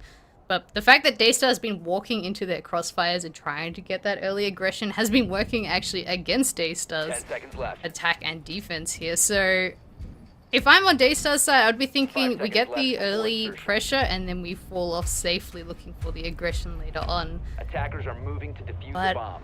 I mean, we have to see what their mentality is. Obviously, things changed a little bit last round. They did get that win. They have 2 more rounds they have to win to get to overtime on their map. Otherwise, things are starting to snowball. And it would be going to all gamers map pick as the second choice, Lair. Yeah, well, considering we're talking about a team that hadn't won a first map through basic for the first 3 days, well, Grand Final Sunday, they've just decided, you know what? That narrative out the window. We've locked it in now. A chance after beating Soulheart Loading new mag. in the opening map of that lower bracket Grand Final, and now a chance to do it to Daystar here. But this is even bigger. Map picks, and that would mean that's 3 map picks in a row across both series that have not been converted by the team that's picked it, as this close fight from Moonlight is absolutely perfect.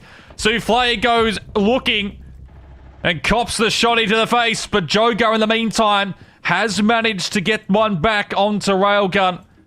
Couple of big kills from him in these last 2 rounds, and so we stand still.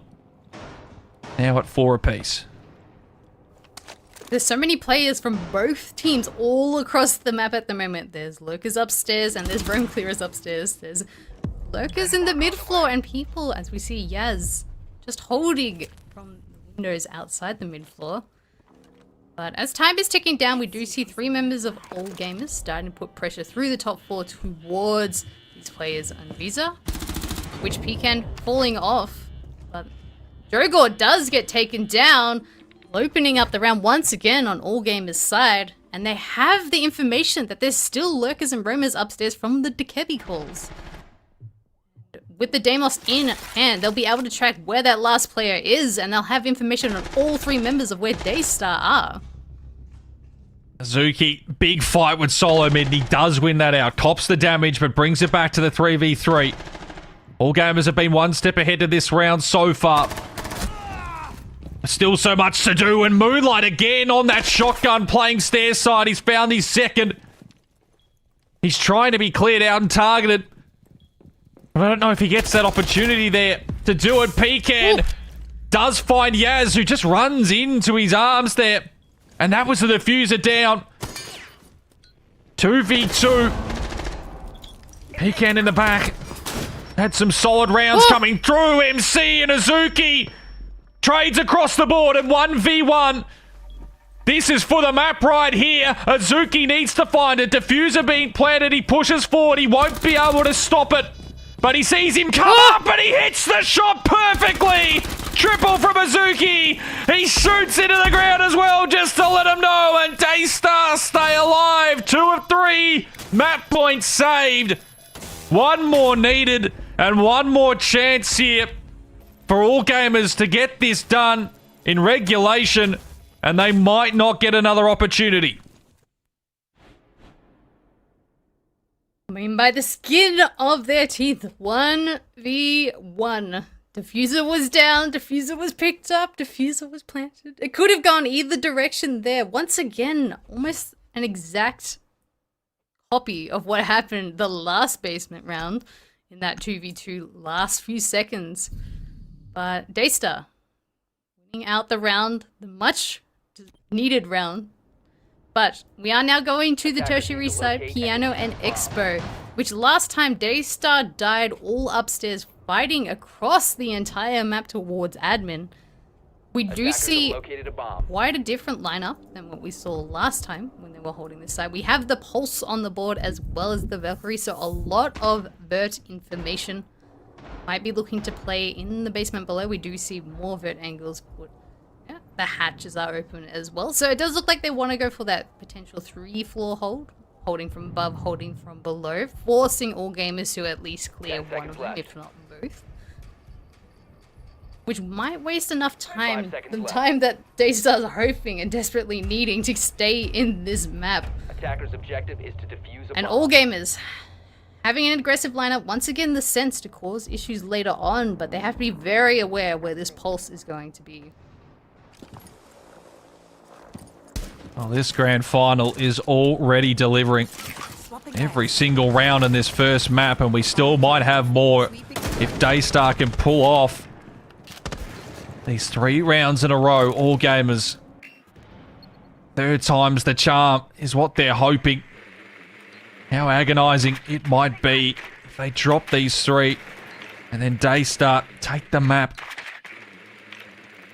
It's one that you'll be thinking about on restless nights depending on how this series ends up. But the first 60 seconds of this round so far, Moonlight made his way in. Information being passed across. Droning continues, trying to find where they're able to get a gap in here. Yaz with the 5 kills so far in this one. Is he one to activate? Joga, last couple of rounds, opening kills has been vital. What can he do? We tick down towards 90 seconds. All gamers really focusing on that admin side across. There is a player also towards Visa, so going for a double floor clear across. See on the gridlock. They have 2 flank watchers, making sure they can't get flanked later on in the round. My concern is 90 seconds down. Getting towards the last minute, and they're yet to actually get in a gunfight, let alone clear this top floor player. And Souffle does take down MC. There goes your flank watch. There goes your captain. But Azuki also with another answer, and things are starting to fall apart on all gamers' attack here. Moonlight dropped as well. Can be picked back up, but you doubt that's going to happen. The railgun and Yaz with it all to do. 55 seconds and Daystar, it looks like they've done enough here to force overtime.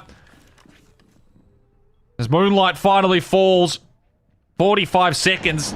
They'd have to just misplay a lot of this entirely. Got the diffuser, but that's about all really. No gaps. Positions being held. And Daystar looks like they've done it here to force this one into extra rounds. They close.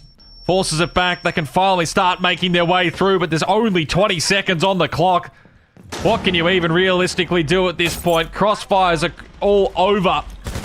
They might not even get in at this point here. Spam trying to come. It might even be a flawless. Yaz gets one, but that is most likely all that he'll find here, and it will be sealed to finish it off. And Daystar, not even worried. 3 on the trot.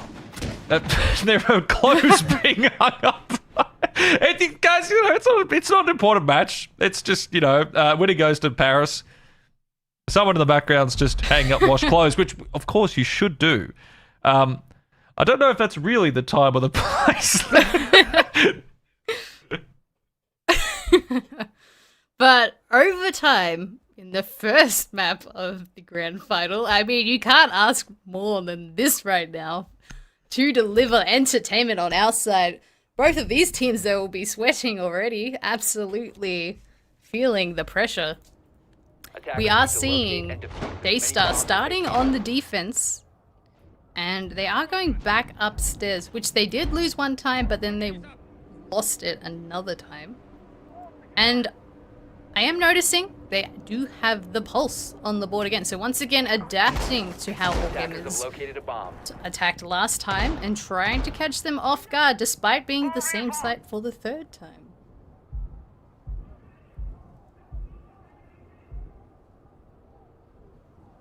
What do all gamers have here? 10 seconds left. So close, yet unable to close out this map. 5 seconds to go.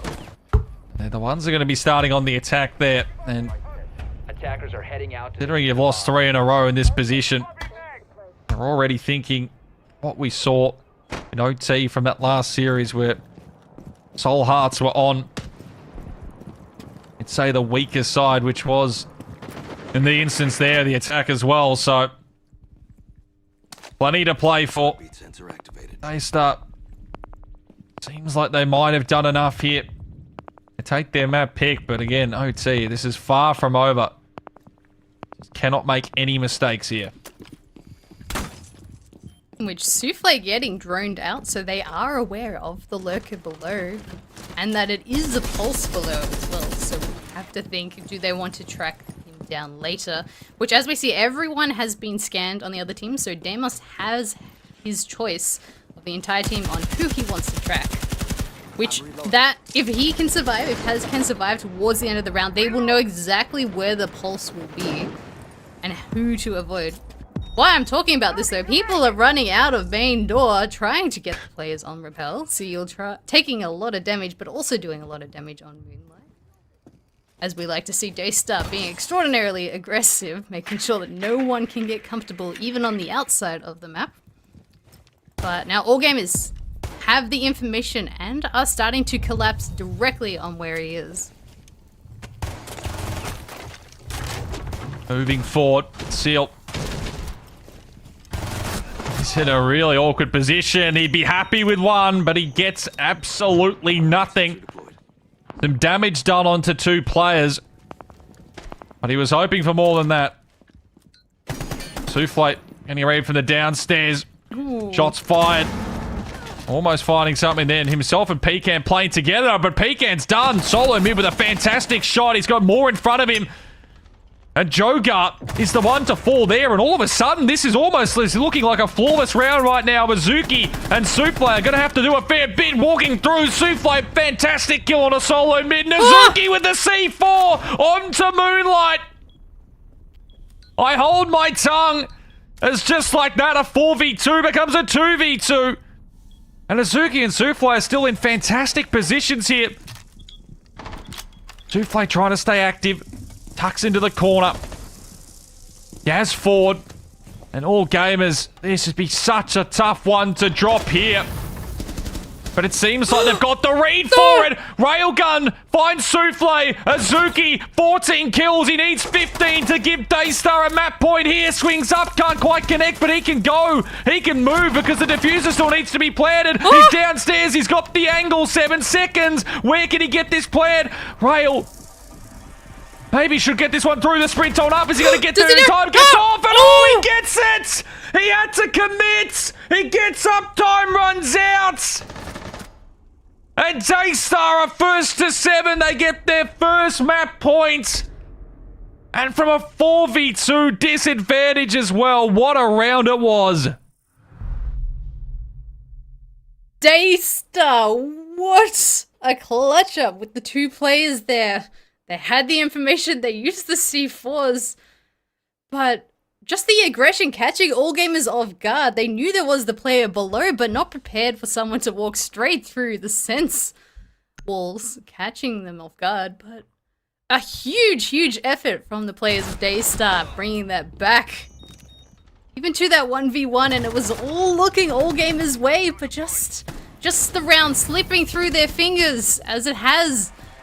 Had 3 match points in a row. They've lost their 4th round in a row. All momentum is towards Daystar here. But all gamers now switching on the defense. This is their last chance. If they do not win this, we are going to map 2 to Lair. Man, this is a massive moment for them. And a chance here for Daystar. I mean, the momentum they'd taken to map 2 after winning 5 rounds in a row, possibly, would be enormous. For all gamers, how do you recover from that one? Especially when the opportunities were there. Still, they can take this to all 15. And, well, they have to. If they want to stay alive here in map number 1, Daystar, their first map point. They only need the 1 to lock this away. Their attack starts here Who on All Gamers is able to just switch the momentum back just to halt this Daystar run in their tracks. All Gamers going for the delay tactic. They have the Goyo, they have the Tachanka, they have the smoke back up on the board. So, not too concerned if Daystar make it a little bit closer to side, but we'll have to use all their util to delay that entry. We see they're happily falling back from break, giving ad mid control away to Daystar. But Daystar starting to use all their util, trying to clear out anything on Spiral side, getting the info through meeting side as well. And we do see a lurker coming up the Spiral stairs, but it does look like MC is aware of this player. But it's still only been half the round. They have plenty of time to figure out how they want to go for this execute or how they're going to eliminate the anchor point positions of these defenders here. See, positioning, I'm pretty sure it's been alerted with those drones there. Again, in the meantime, it's just been waiting. The others look for setup. I hope it's going through. Azuki's copped a little bit there. He's alive. They're aware of those couple nades, utility. It's all raining in. This becomes one of the bigger fights to start this one off. 60 seconds, Daystar. They haven't particularly gotten themselves forward too far, but they have sort of closed in All Gamers to certain spots here. Ball's up. All of a sudden, Solo Mid's sort of just been isolated. Nades will go out again, and he's going to be pushed away. The double as well. Seal was the one to deliver that opening kill. Moonlight responds in turn. 4v4 now. 40 seconds left on the clock. Azuki's the one with the diffuser in hand. Pecan from below doing some damage onto Moonlight, who's just run across there. Azuki will get that information across to the rest of his teammates, which is again being handed down towards Pecan, who shoots on through from there. Jogo in the meantime's found Railgun. The diffuser being planted. Jogo with the double. Swift through as well. And Daystar have knocked back All Gamers. That is 5 in a row to take it 8-6. Their map pick is there. They are one map away from a 6 Invitational. What a comeback on Daystar's side there. It was looking all towards All Gamers, but Daystar just bringing it back, focusing one round at a time, bringing back 3 match points, and then winning the overtime defense and attack on the primary site, which they fixed the mistake that they did in the very first round when they attacked it. They cleared that catering player, and that led them to win the round, That it did, and we stand now with one map down. I mean, that was... it's got to hurt there for All Gamers, considering 3 map points. They were up 6-3, but Daystar showing why they are in the grand final, the run they've had to get here. They have not dropped a series so far, and they weren't going to drop that map there, as they are now sitting in the perfect position. Map number 2 will be coming up soon after this. I mean, what more could you possibly ask for? This is absolutely looking the goods here for OT in the grand final, as we are ready to go to a break. So, guys, when we return, we've got Xenox back in to have a discussion at map 1. We look to map 2, but don't go anywhere. This grand final is just heating up. We'll be back right after this.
So it's Daystar that take the opening map of the grand final, and certainly it was an entertaining one, which continues to be the trend. Another trend that has continued on Spartan is, of course, all gamers continue to drop the opening map of their series. The good news, though, for them is they've always got the ability to win the next, but this is going to be an even more difficult task. I know it's their map pick of Lair, but they've lost this map before. They start one map away. They know they've just got to lock in one more time. This is now where, for all gamers, they really need to lock in. I mean, they have no other opportunity. This is it. Lair, the map they have chosen to come back on here. But, I mean, the mentals of all gamers, after having 3 map points, would be devastating losing that. Particularly in those situations as well against Daystar. Well, it's been a long time for a couple of these Daystar members has in terms of their last big international appearance. I believe you're going to go back to Yomskaping back in 2022, which was the old Direwolves roster. This would be huge for them. 1 map away. It's better than a major. It's 6 Invitational. You're talking about guys like Pika, like Souffle. They have the knowledge. What they need to do now in this next map to come. They know pressure's also slightly off them and pressure's on all gamers. I feel like their experience might just outweigh this coincidence of all gamers getting to 3 maps every series. Yeah, that's what you're hoping for there. And whether or not they can actually convert it into the next one, or I guess it's sort of the momentum thing that we're looking at here, because we've seen it from the series today where it didn't really translate into that next map there. I mean, All-Star, or All Gamers, I should say, they managed to put through a fantastic performance on that sort of second map. They go down, and when they were there 5-1, all of a sudden everything's against them, nothing's working. So it's hard to say whether or not that's going to be the trend that goes into that next side. At this point, just going to have to assume you stop talking, and as we go to the end of map summary, 8-6 as Daystar got it done in overtime.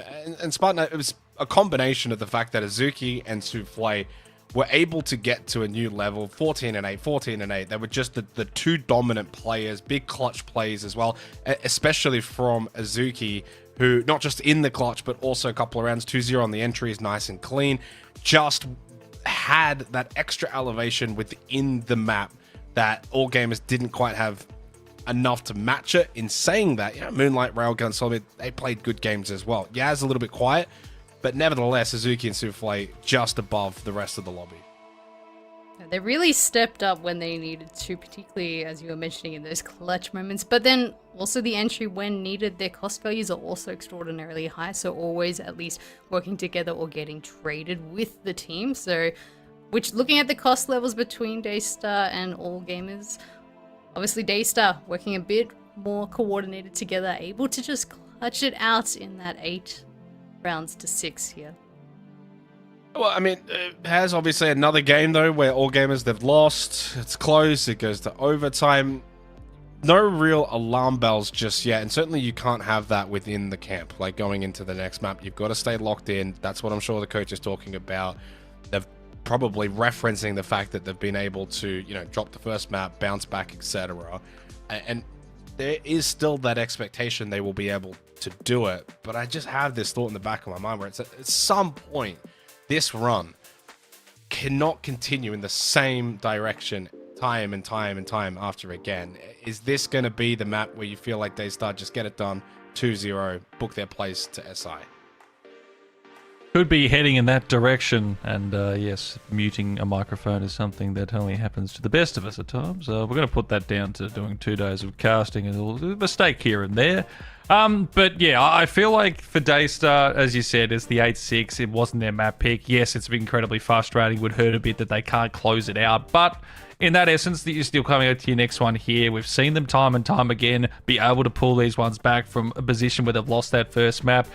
Look, this could be the final straw here. They've absolutely pushed it as far as they could. Whether or not they can do it one more time and force a third, it really is up to them at this point. I've got faith they can do it.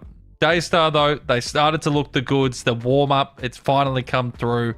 And if they continue on the same way they ended that first map, they are absolutely in the box seat to make this a 2-0 game. Alrighty, well, it looks as if it is available and ready to go for Lair, the second map of this grand final. Daystar Now, just one map away from 6 Invitational. All gamers need to win the last 2 maps. I mean, no pressure there, but thank you, Zedox, for the host. We will catch you after this game. It might be the end of the series if all gamers can't lock in here, but it is all gamers map pick. I have noticed that Daystar and all gamers have played Lair, which Daystar, they played it twice. They did win, they did lose one. All gamers did lose their one as well. So it's an interesting pick for both teams to go to, but it does mean they haven't played it against each other. It's something they will be able to pull out some pocket strategies and potentially catch the other team off guard. Attackers need to locate. Well, that's what they're hoping for. We get ready to get our second and possibly final map underway. Daystar on the defense, all gamers on the attack. It's their map pick. They are the ones with, well, seemingly it's pressure. I mean, it could be both ends here. Daystar, the pressure of closing this out, of making it to an international event. Xenox pointed out it's been a long time since it has happened. But they're hoping that they can put past demons behind them. Results where they've been so close yet so far, and finally lock one of these away. On the other side, all gamers, I mean, regardless of the result, it's been a fantastic run for them. And the first one, of course, the first time we're seeing these Chinese teams in the competition. They are absolutely still in this. Can they find themselves this second map? Are we headed to their third? Spartan, we're about to find out. And it's all on the back of all gamers. We are starting on the top floor with Daystar's primary site pick. Ooh, I think Yaz spotted him out, which we do see he can, getting the drones falling back. But all gamers looking to go for the Bob's room across. But they're definitely doing their due diligence. They are clearing the bottom floor, or the mid floor, as well as the top floor, making sure there can't be any C4s or people going to cause some issues through the vert placed there. But Daystar really going for the anchor with the tuber rail with the bandit, but beautiful C4 there, stopping Moonlight in his tracks. And there goes your Capital as well, your later util in the round to cover your plans, to cover your aggression. Huge C4 on Seal's side. And especially on the Moonlight early on, who had a fantastic first map, 12 and 9. Seal, he himself only went 6 and 12, so confidence booster. That C4. Down towards 80 seconds left in this one here. Railgun still progressing forward. The level of this bomb site, you can see up and above, they've got a couple of players wanting to try and get this vert as well. Solo mid, those have started to drop, and now they're staying pretty active here. A lot of their players moving, keeping themselves in good positions, and Souffle delivers another kill. That is Solo mid out of the round, and now looking good in a 5v3. But Yaz with the kill with the shotgun with the Deimos, but we do see MC pushing up on the main stairs with the Ying Candelas going out, flashing out the team. And there we go, Railgun with another shot catching off guard, but the immediate refrag from Jogor, leaving it at a 3v2, and MC, position known, Diffuser actually dropped in the mez as well. They're going to be forced to get aggressive, try and pick up this Diffuser and get into sight. It's going to be extraordinarily dicey, Has. Yeah, that is an awful position for that Diffuser to drop, especially when you've only got 20 seconds left on the clock as well. Yaz is trying to get himself in a separate position there. 5 meters ahead, he just rushes forward, hopes that he can maybe get himself forward onto this one here, and Yaz does find Jogar, so 2v2, there's still an opportunity. The problem is time is just completely against them, so they have to just rush in, try and get this plant down if they've got the opportunity. MC does, means that Yaz has to hold this one. As he pushes it through, I think he actually might get the plants off, and here it stands. The shot's out from the knee. It will land for Yaz. A triple. He's left it to MC to try and close it. Forward he goes. What a start to this second map here. The shots are out. Seal backs away and will get himself into a different position here. Trying to play mind games. MC Up close, holding. Smoke out. 15 seconds. He's got the read, it seems, on this one. The spray comes out. It connects, but doesn't get the kill. And now MC can reposition, but Seal with the triple. Gets that one done. And it will be the side of Daystar to get the first round on the board. And what a first round it was. How did Daystar... Okay, that was so chaotic, so close, but I don't know how Daystar let all gamers walk in and go for a plant despite them not having any control inside, not opening up any walls, any extra pressure. I'm really, really surprised they managed to get that plant off as well. I mean, mistake on Daystar's part, but then also all gamers not being able to get all their fundamentals getting into sight because Daystar was getting aggressive at the start. So, I mean, good things, bad things, first round of the map, absolute chaos. But, I mean, it's a good sign that all gamers got that close on the primary side for Daystar. Even though it went to Daystar's way, it kind of shows that all gamers, they're really, really going to punish any errors that Daystar make.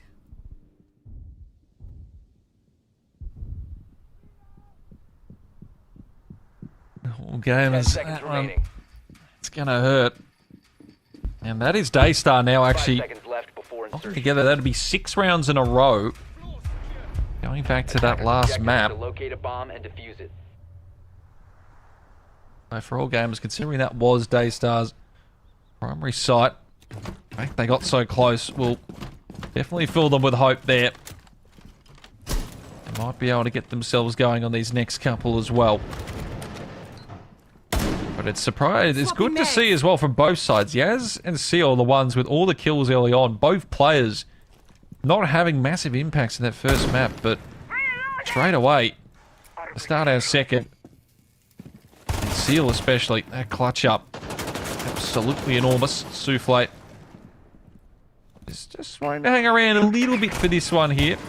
Drone revealing he's still in that position now. He'll start, well, he's meditating, thinking, I'll clear out. Not quite yet. Just keeping all gamers from starting to get too far in towards the building. 60 seconds done. Still yet to see anyone drop yet. Yas has made his way through to medical here. I'm not sure if Daystar are aware of that. We do hear the rings going out, so all the roamers will be loaded. Which all gamers focusing their push on a backside take here. We see them starting to move down that filtration stairs, or towards the filtration stairs. But they also have now vert control towards Armory. They're opening up the hatches, they're using the ram drones as well, completely clearing the site below. So really, really good pacing there on all gamers' side, and they're also preparing to go for that plant later on, but they have to be very careful of any of these lurkers, particularly down that filtration stairs towards the end. Could be a crucial mistake that they don't clear before it gets cleared.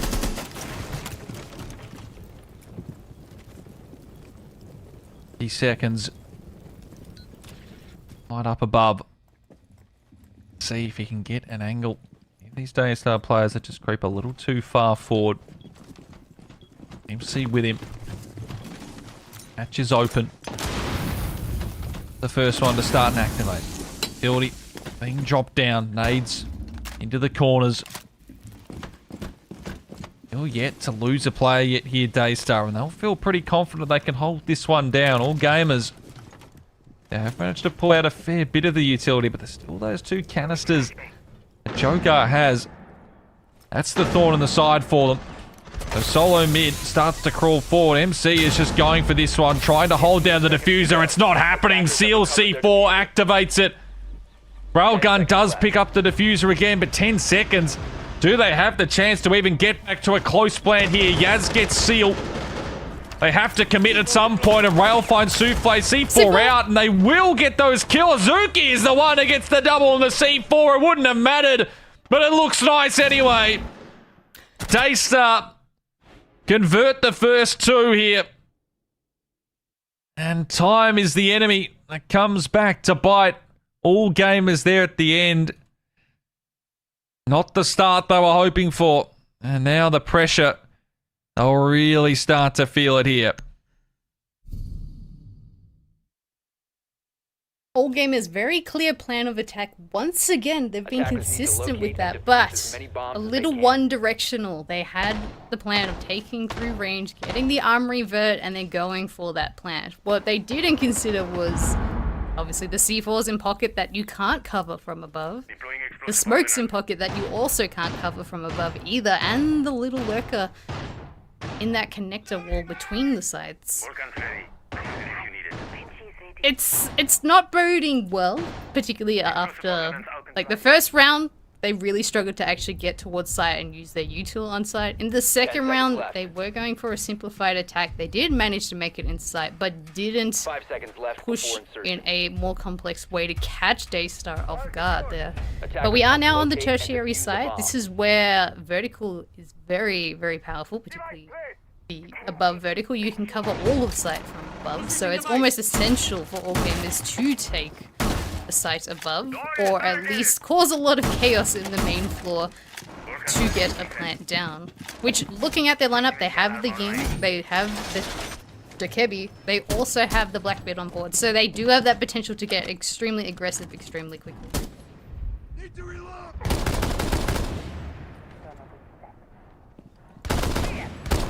See, outside, shots firing through, yet to register a kill in the first 2 rounds. PP of that last series. Been around the APAC scene on different teams for a number of years. He know how important it is trying to get to these events because they only happen every so often, these opportunities. But he once again has to watch from the sidelines for this round as Souffle delivers a fantastic kill. And all gamers, pressure may be getting to them. The thoughts of maybe was this the right pick for the map? We discussed that coming in. Both teams have not really touched it.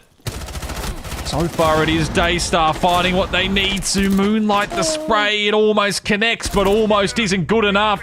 And then PCAM just deletes him. And now there's real problems for all gamers in a 5v3. Still 3 roamers upstairs, not budging. We do see the shots fired. Pekin does take damage, but nothing progressed as of yet. And all gamers down to 2 members with Azuki C4 from below. And now the last 2 members left outside. One on the roof, one stuck outside display. They have not even managed to get in the building, these 2 players, unfortunately. And, I mean, left in a 5v2 situation, they're going to have to move fast, otherwise it's going to slip away. I mean, 45 seconds. You basically just say this round's done. Yes, Yaz and Railgun, there's a chance, there's opportunities. But Daystar, they don't need to really take these fights, and they can just play off the crosshairs with each other. I think that's setting in for all gamers as well. 30 seconds. A lot of this now you can just sort of take an extended time out in a sense.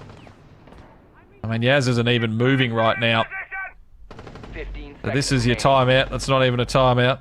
The prod team 10 seconds. right on top of it for this exciting action to conclude this 3rd round here. Jazz falls. Well, not much they can do except, well, put a nice couple of headshots. But right now, Daystar, they're in the box seat. They are potentially 4 rounds away from securing their spot at the 6 Invitational. You'd have to say they deserve it, considering the run they've had. And now all gamers actually take their actual timeout. Here we go. The mental game coming into play with the text chat. But obviously losing 3 attacks in a row on your map pick, the last chance that you have to make it to a 3rd map and then SI.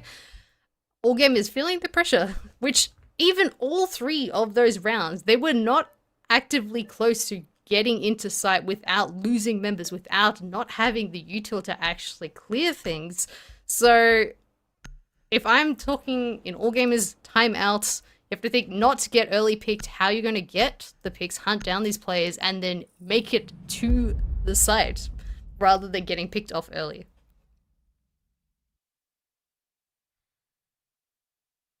This could very well decide these next 3 rounds. This series here and now. All gamers, the timeout. Seen so many times when teams have called it that they're able. Attackers need to Then locate convert and defuse around, bomb. get on a roll of their own. And the pressure starting to build.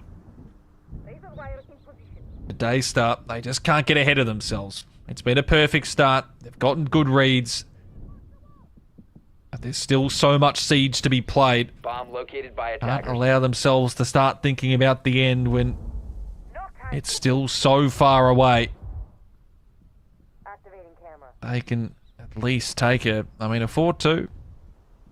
That's what all 10 gamers seconds to would insertion. be hoping for. 3-3, it's still that possibility. 5 If the seconds day to go. start. Yeah. They'd be thinking, why not? Why not a 6-0? Why not Attackers are a heading flawless out to final defuse the map bomb.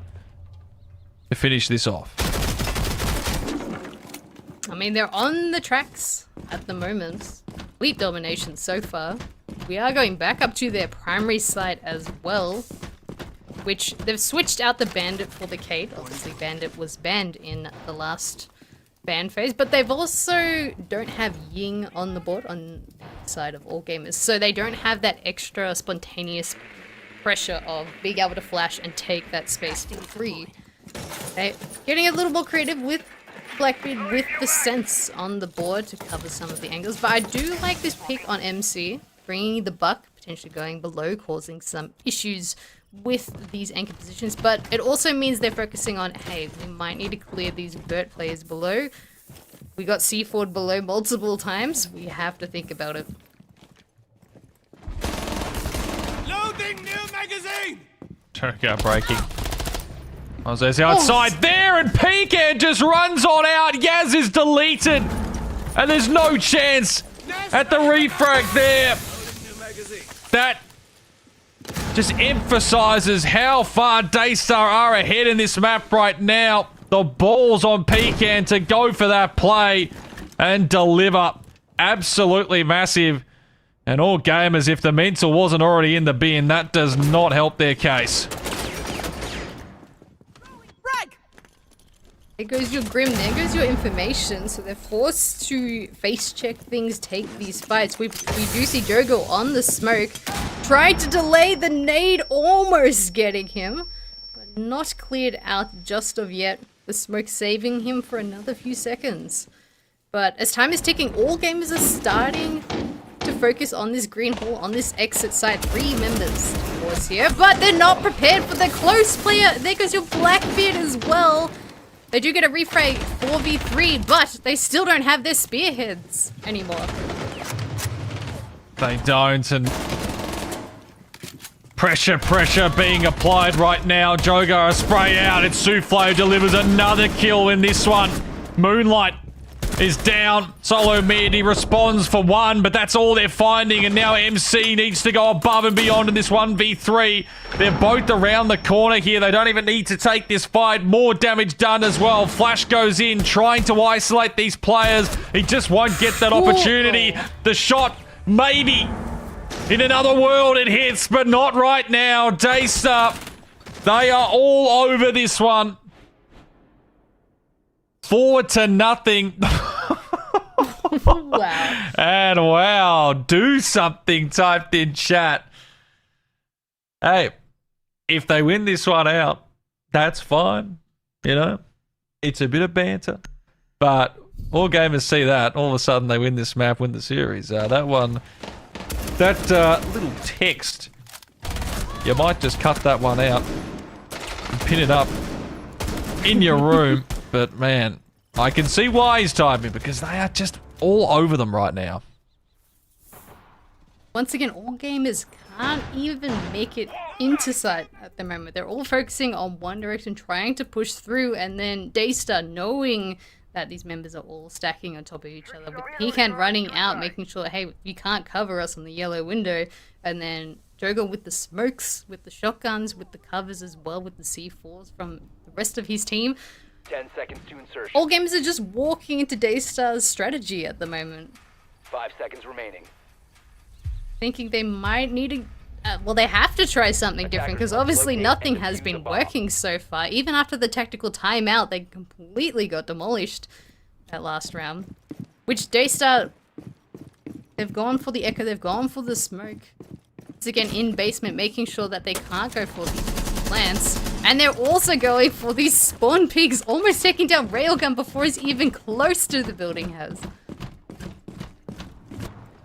I mean, they're just playing with confidence.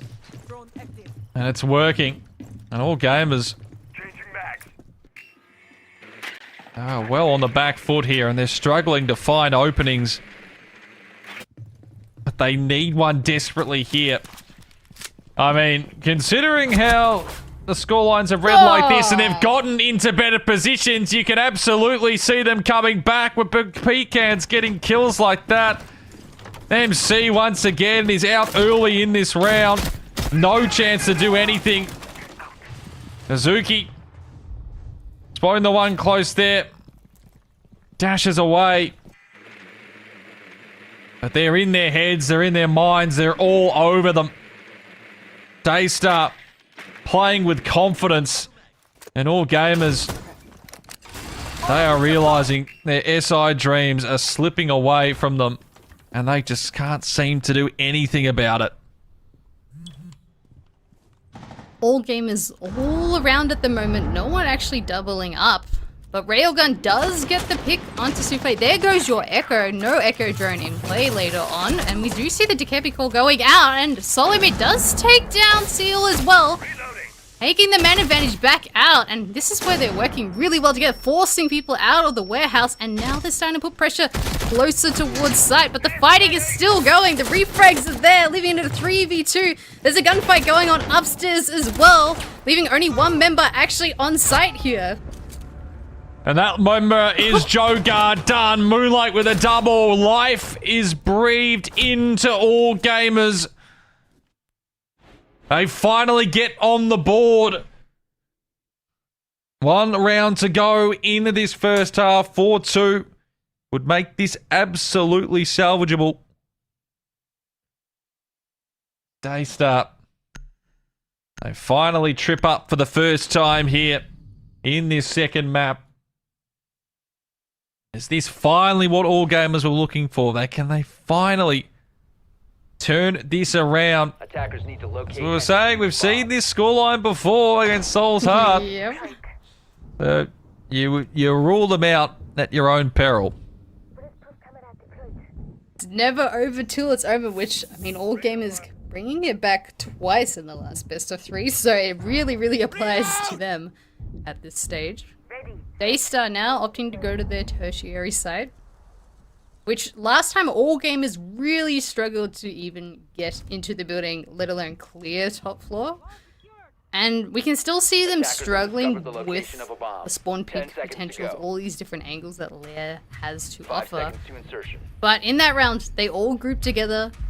Even though there was the man down, they were able to get the refrags and take that man advantage. And that's what we need to see more of. All gamers getting those refrags, getting aggressive all together and catching Daystar off guard. Because currently, I mean, Daystar, they have been catching all gamers completely off guard with these spawn peaks, with these angles, with these C4 kills as well. So all gamers really have to focus on how they're going to surprise and clear this top floor out.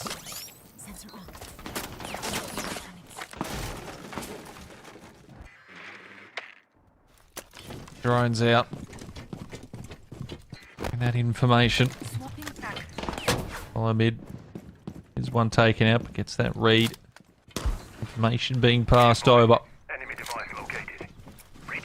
Now gun. Forward with that shield there. Yaz.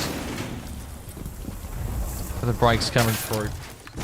They desperately need this second round. Trying to make sure they do everything in their power to get it. In that walk forward, Daystar have haven't quite reacted yet. Joker, the aggressor, hasn't really found the kills, but it's more the pressure he's been putting on. He's been getting the damage, 4 assists. If he can do anything here, it's a beneficial plus for Daystar. All gamers, 90 seconds left. What can they put together here? Nice drone work on all gamers. They know there are the lurkers below towards Loading stairs. magazine!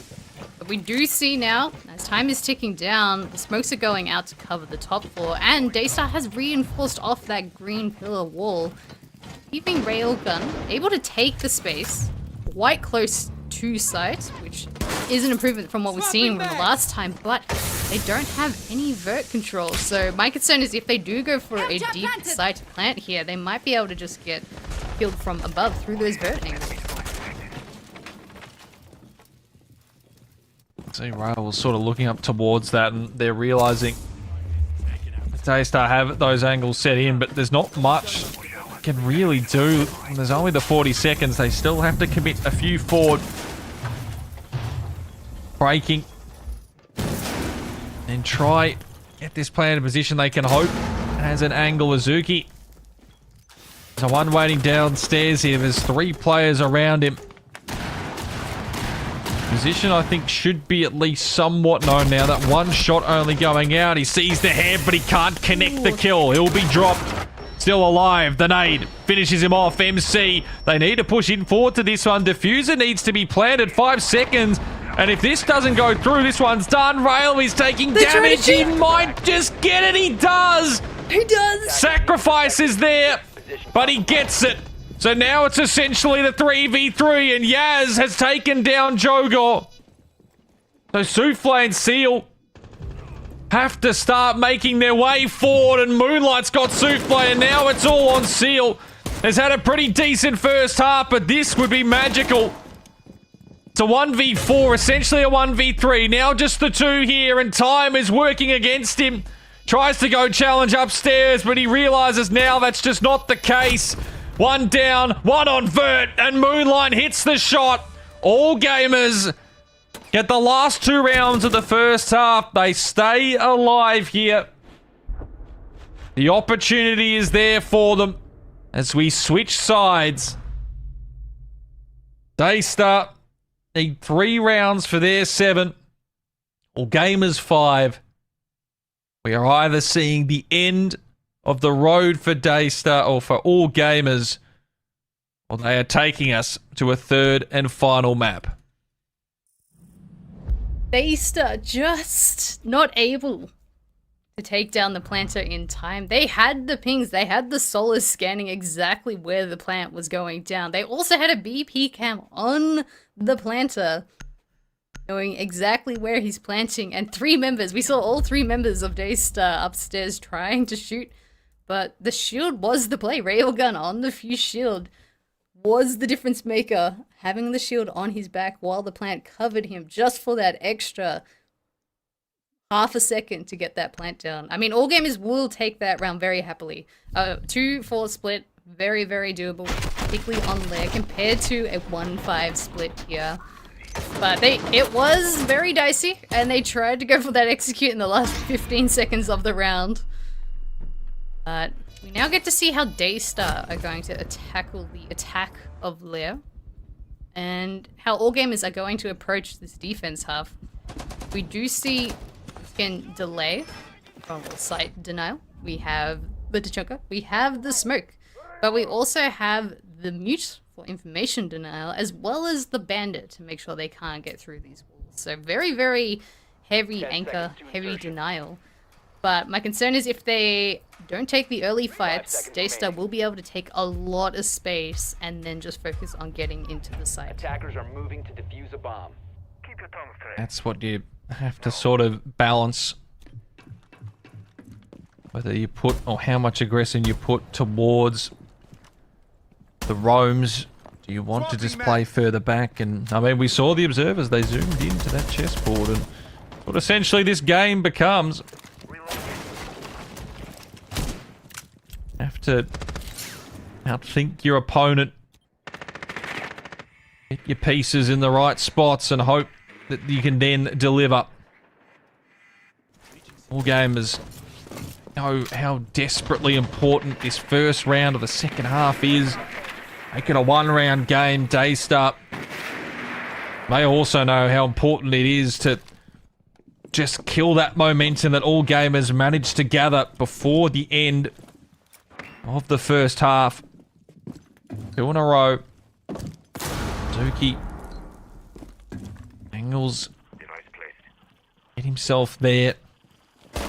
Solo mid, you look towards players on both teams. The big one, MC for all gamers for Daystar. Jogor, they haven't found the kills that they know that they can get.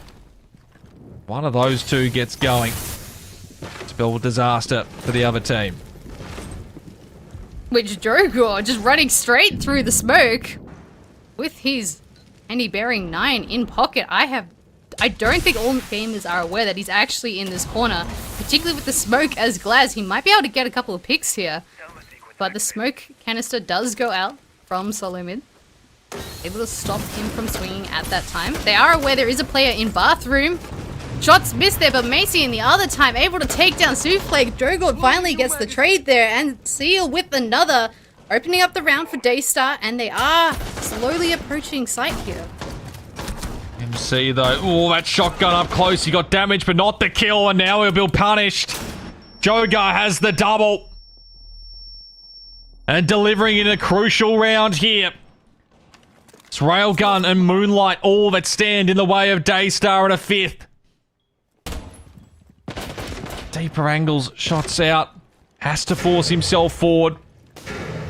He's going to have heads presented towards him. He can't quite hit the spray, and now he knows he's been pushed from behind. He will only get the one, and now Railgun needs to go massive here. He does have the first, almost the hit on the second as well. One of these players being extremely low, and now the diffuser has to be held here from Azuki, but he's also in pressure situation here. The nades, the flames go out. They're a little too late, and now it's left in a 1v1. Forces him away from that side. Knows the angle is most likely going to be going there. Still has the one available as well. 30 seconds. This is for possibly all the marbles. The way it's sitting! And Azuki gets the shot! Daystar hold it together. And they will get to their 5th. Still 2 rounds away. But a massive one there. And Jogor... he's in the chat again, typing it out, getting in the heads of all gamers. And Daystar Spartan, they can almost taste it. So close, but they still have to finalize 2 rounds on the board. And I mean, that was way too close. Daystar had, I think it was a 5 or a 4 to 2 man advantage. They managed to take down Moonlight, leaving them in a, I think it's a 4v1, and then I don't know what their plan was. Obviously, the fire from the Tachanka stopping the default plan, but them just running directly in front of him with his LMG out. I don't know. That was a bit of a questionable play, maybe feeling the momentum how things are going, but I mean, they'll take the round once again. It's whatever ends up on the final board, not what happens or how close it was. All gamers would be kicking themselves of how that started to snowball. They have opted now to go down to the basement, to be a bit more flexible with their roam, but my concern is Daystar have an Amaru as well as a Blitz, as well as a Sense. They're all looking for very aggressive plays here. Should be enough ammo. Drone. Go ahead and down. Everyone's already out looking at Azuki. Forward as well. They're playing with pace. Looking to see if they can catch any of these All Gamers defenders off guard early. Souffle's in upstairs. Quick to act. And he might have himself a first here, but MC is ready. In fact, no, Azuki in the meantime, though, did find Railgun. And they're Pecan's in got sight. solo mid. They're in the sight. They are. MC from above. Davis does have the double there. He's being chased on the other end. And Pecan puts him down. Massive double kill. They've got control from that side. Diffuser should be planted. And Pecan, the triple to possibly give the map points. It might even be a quad. Moonlight stops it. But the diffuser is planted. He has no HP. They have a general idea of where he was as well, so he's still going to get downstairs. Hatch has been open. He dives on in, and he has been found out immediately. Joga with the kill. And Daystar are on the brink of the 6 Invitational. 4 map and series points. All gamers would have to do what we saw on the last map of the lower bracket grand final, pull off something seemingly impossible. But man, Daystar, right now, Spartan, they just have their number. I just can't see a way back in for them here. I mean, 4 match points up against, which it looks like, just from that comment of what Joke was said, All Game is playing the same style that they did with their previous Lair match, which Daystar has been watching, has been VOD reviewing, and I mean, they found the gap. They droned it out, they found the gap, they immediately did the distraction with the top floor, but then they managed to walk directly into sight under the nose of All Gamers. I mean, it's not boding well. The fact that they've lost their primary site, they've lost their secondary site extremely dominantly. They are now in their tertiary site, which tends to be the weaker of the 3. It's going to be an extraordinarily tough ask for them to win this round, let alone 4 rounds in a row to bring it to overtime. It's a tough ask. That's what they must do. All gamers. It's been a fantastic run this weekend, but it might be all for naught. How can they change this? Daystar, remembering we're down 6-3 on their own map pick, and since then have won 11 of the 13 rounds. We talked about how All Gamers might live to regret the 3 opportunities they had. And it seems that might be the case. Unless they can find something here. They might just need the 1 round to try and switch things here. But as it stands, Daystar, the pace, the executions have all been on point, and there's been no particular standout. Everyone on this team has done or had a moment that has decided these rounds, and now one of them just needs 1 more to end it all here and seal. What a shot on Diaz! Not the start they're birding, and the calls going in. They're all starting to get aggressive, collapsing on these players upstairs. They're aware of each other. Shotgun v shotgun, but Pika takes down Solo as well. There goes your smoke, and another, leaving it in a 4v2. Railgun has 2 more, but it's not looking good, Haz. It's not, but Railgun, he's got that double there, so now this needs to come through from MC. It's not there. Railgun is left in a 1v2, and Daystar are heading to Paris. They are your 6 Invitational winners in the APAC Last Chance Qualifier, and you can see how much it means to some of these boys. For so long, they've played second fiddle to others around APEC, but they are heading international. What a fantastic map to close it on. Ruthless from start to finish. Absolute dominance on Lair, which was All Gamers' map pick, having complete control of their defense, making sure that nowhere was safe, getting spawn peaks after spawn peaks, and just even on the attack had complete dominance, knew exactly what All Gamers was going to do, and just completely wiped them off the floor. They really just never got a start there. A couple of rounds to end that first. Thought maybe there was a flicker of hope, but Xenox, Daystar, they had not lost a series. Dude, I've just got a bit of hay fever at the moment, but it feels apt because for Daystar, the organization, their first appearance at Six Invitational. For Pika Souffle, their first return since 2023. Yeah, it's a huge result for them, and it goes against the grain for all gamers in that 3-mapper and getting towards the late portions of their series. They fall short, and in the end, it probably shouldn't be too much of a surprise. The experience of Daystar comes through and well and truly has deserved for them. Upper bracket, clean all the way through, didn't drop a series. To finish at 2-0, as great as all gamers were in the run that they had, it's not their time just yet. Yeah, No, not quite there. I mean, look, it was absolutely fantastic, the run that they did have. You have to think, of course, to that series we saw before, maybe the mental, like, just how much they'd put in.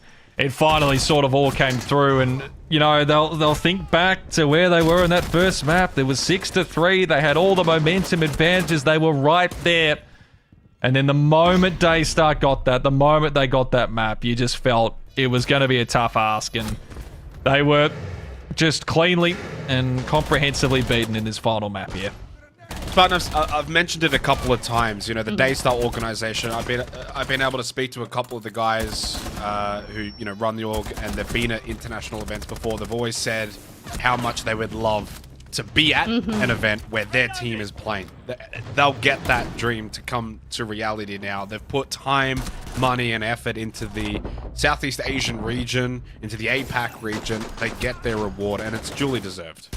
Absolutely. They've put their time, effort in, and I mean, in that Lair game, it was an absolute masterclass, just showing their experience, showing their style. But it also, on the flip side, all gamers, I mean, they're a new team, and the fact that they brought it all the way to the grand final with only a few months of experience, it really shows they have so much potential in the next years, if not even the next few months here.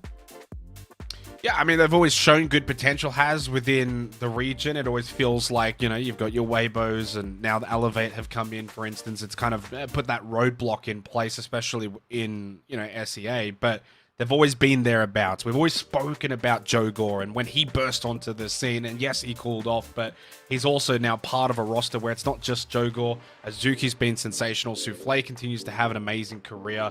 And as I said, for Pika and Souffle, a return to SI 3 years after Direwolves made it through the Asia Last Chance qualifiers for 2023. Now the return for those two, the debut as well for the others. It's monumental for them, for the region, for all gamers though. Now we kind of in retrospect, what an amazing run. We probably didn't expect one of the two Chinese teams to qualify for SI this early, but the fact that all gamers put up this much of a fight so quick, so soon, and now with what's soon to be a year's worth of experience to gain over the coming calendar year, they're going to be frightening in the future. Yeah, no, absolutely. I think that is the scary thing for a lot of the APAC teams looking forward, is that, this is their first real event against them, and they've managed to pull off this type of performance. Yes, at the end of the day, they don't get what they want, but they were so close. They were right there to having a 1-0 series lead in the grand finals, a foot in that SI spot. It doesn't come through, but potential for the future is fantastic. I hope these players stick together. I mean, they've got a great coach backing them up as well, and you saw it throughout there. I mean, Phenomenon, he's been there on Oxygen and Fnatic, and you could see just that calming presence he had, the knowledge just to call the timeouts at the correct intervals. I mean, he's got to get them together and just be so proud of what they've been able to achieve. Their time will come, but for Daystar, I mean, it's just so much hard work. They've been away for so long from an international event, and for them, it's just knowledge that it's finally paid off. It's been worth it. Yeah, absolutely, and certainly for the organization being their first time now, and I guess what they're trying to achieve within Rainbow Six Siege, this feels like a big stepping stone. And for all gamers, yes, there's disappointment, but they walk away, I think, pretty happy with their run. The same can't probably be said for some of the other teams, Spartan, as we go back to the bracket and sort of a recap and a reminder as to how things transpired for CAG. A disaster of an LCQ. They're the heavy favorites coming in. I think it was almost anticipated it would be quite a simple process for them to fall short. And, in Venice, Soul's Heart had a very good run and played some really good Siege, especially after winning the APAC Cup over in Japan. You had ex-Chiefs. The fact that it was down to Daystar, who have showed continued improvement over, I'd say, the last 6 to 12 months. And the new Chinese team is a testament as to where this region is heading, I think, in 2026, is that it's the continued growth. For teams like CAG, X-Chiefs, and Soul's Heart, back to the drawing board. I've already seen people talking about the Soul's Heart look to try and make a super Thai team. CAG clearly needs some roster changes. So we're going to see more improvement for these teams that haven't made SI. Absolutely. And it does show that with the new teams coming up and they are now overtaking these old rosters that have constantly been playing for years and years, it means the old rosters have to step up to this next level, to a level that they haven't reached over these years so far, and bring something out completely new to take away the game, because obviously it's not working anymore. The things that they have done for years, time and time again, are not at the standard that they need to be anymore. Yeah, absolutely. I mean, it's an ever-changing environment. You think just a couple of years ago, there's a lot of names that weren't even playing at the top level of Siege. You go back 5 years ago, I was looking at actually the other day in the OS region, there's 2 names remaining, or 2 or 3 names remaining. Like it changes slowly over time. It kind of just creeps up on you. And so now with, China coming in, having some really, really good dominance here in the LCQ, obviously when it comes to Daystar, the actual core players have been around for a while, but it's time maybe to, fresh blood for a team like Soul's Heart has, to try and maybe see what's available elsewhere instead of just maybe recycling the same players. When you don't make 6 Invitational, which is the core goal for all of these teams, you do have to consider these things. Yeah, and look, they're really tough decisions because a lot of these players can be been with the organizations or been teammates for years and years and years, and you want to get there. You want to give them the opportunity as an org to try and chase that dream of what they're after. But at some point, unfortunately, you do have to call it. And you do have to say, all right, we need to move on. We need to find that next talent. And there's a lot of hard questions that are going to be asked for a lot of these teams heading into 2026. It's exciting in a sense that we're going to be seeing possibly new names or new combinations across the board. And look, for Daystar as well, when they're heading overseas for this one now, like they'll celebrate, of course, for the next couple of days of what has been a fantastic run, but they'll want to make an impact. Getting to 6 Invitational, that's your first step, but actually then getting past the group stages and looking towards, doing something in the finals and getting towards that stage. It's a long shot for them, but they absolutely want to get there. We'll get your final thoughts. You two have been fantastic. Of course, a big shout out to Cthulhu and Vinny for yesterday. Spartan, I'll let you have the floor. I mean, the quality of games that we have seen, and particularly with the new Chinese teams coming in, bringing a new style, a new type of play, but also bringing out some of the old textbook plays with some of the coaches, with some of the, obviously MC as captain. It shows we have so much more potential in this region to grow, and we're growing at an accelerating speed. We are bringing that quality higher and higher. So I think we'll see how it goes on the SI, but over the next year, over 2026, it will be quite amazing to see how we go. As? Yeah, I mean, I've got to echo Spartan's words, at least with the APAC region. There's improvement across the board. It's only going to get better and better, and teams like Daystar getting into these international events are only going to help them. Again, a massive shout, as you said, to Cthulhu and Vinny, who did the casting yesterday as well, for Spartan, yourselves, Xenox, the entire prod team in Brazil, who I know are wanting to get straight to bed after this one. And also just to all the community casters and watch parties that covered both for Friday, all those games there, plus Saturday and Sunday. There is a lot of passion and love for this region and the entire region across just R6 in general. It's going to be a fantastic 2026. Can't wait to see what's coming up. Well, what is coming up, of course, is 6 Invitational in Paris in terms of the APAC Last Chance Qualifiers. We bid farewell. Congratulations to Daystar. There are still other LCQs running along. SAL, I imagine, will conclude in hours' time, so I'm sure you guys will enjoy that one. But in terms of APAC, we're done. We've got our teams. They're all heading off to Paris from the entire APAC region. Of course, we wish them the best of luck. Thank you to everyone for tuning in. And we'll see you guys hopefully in Paris to support the APAC region.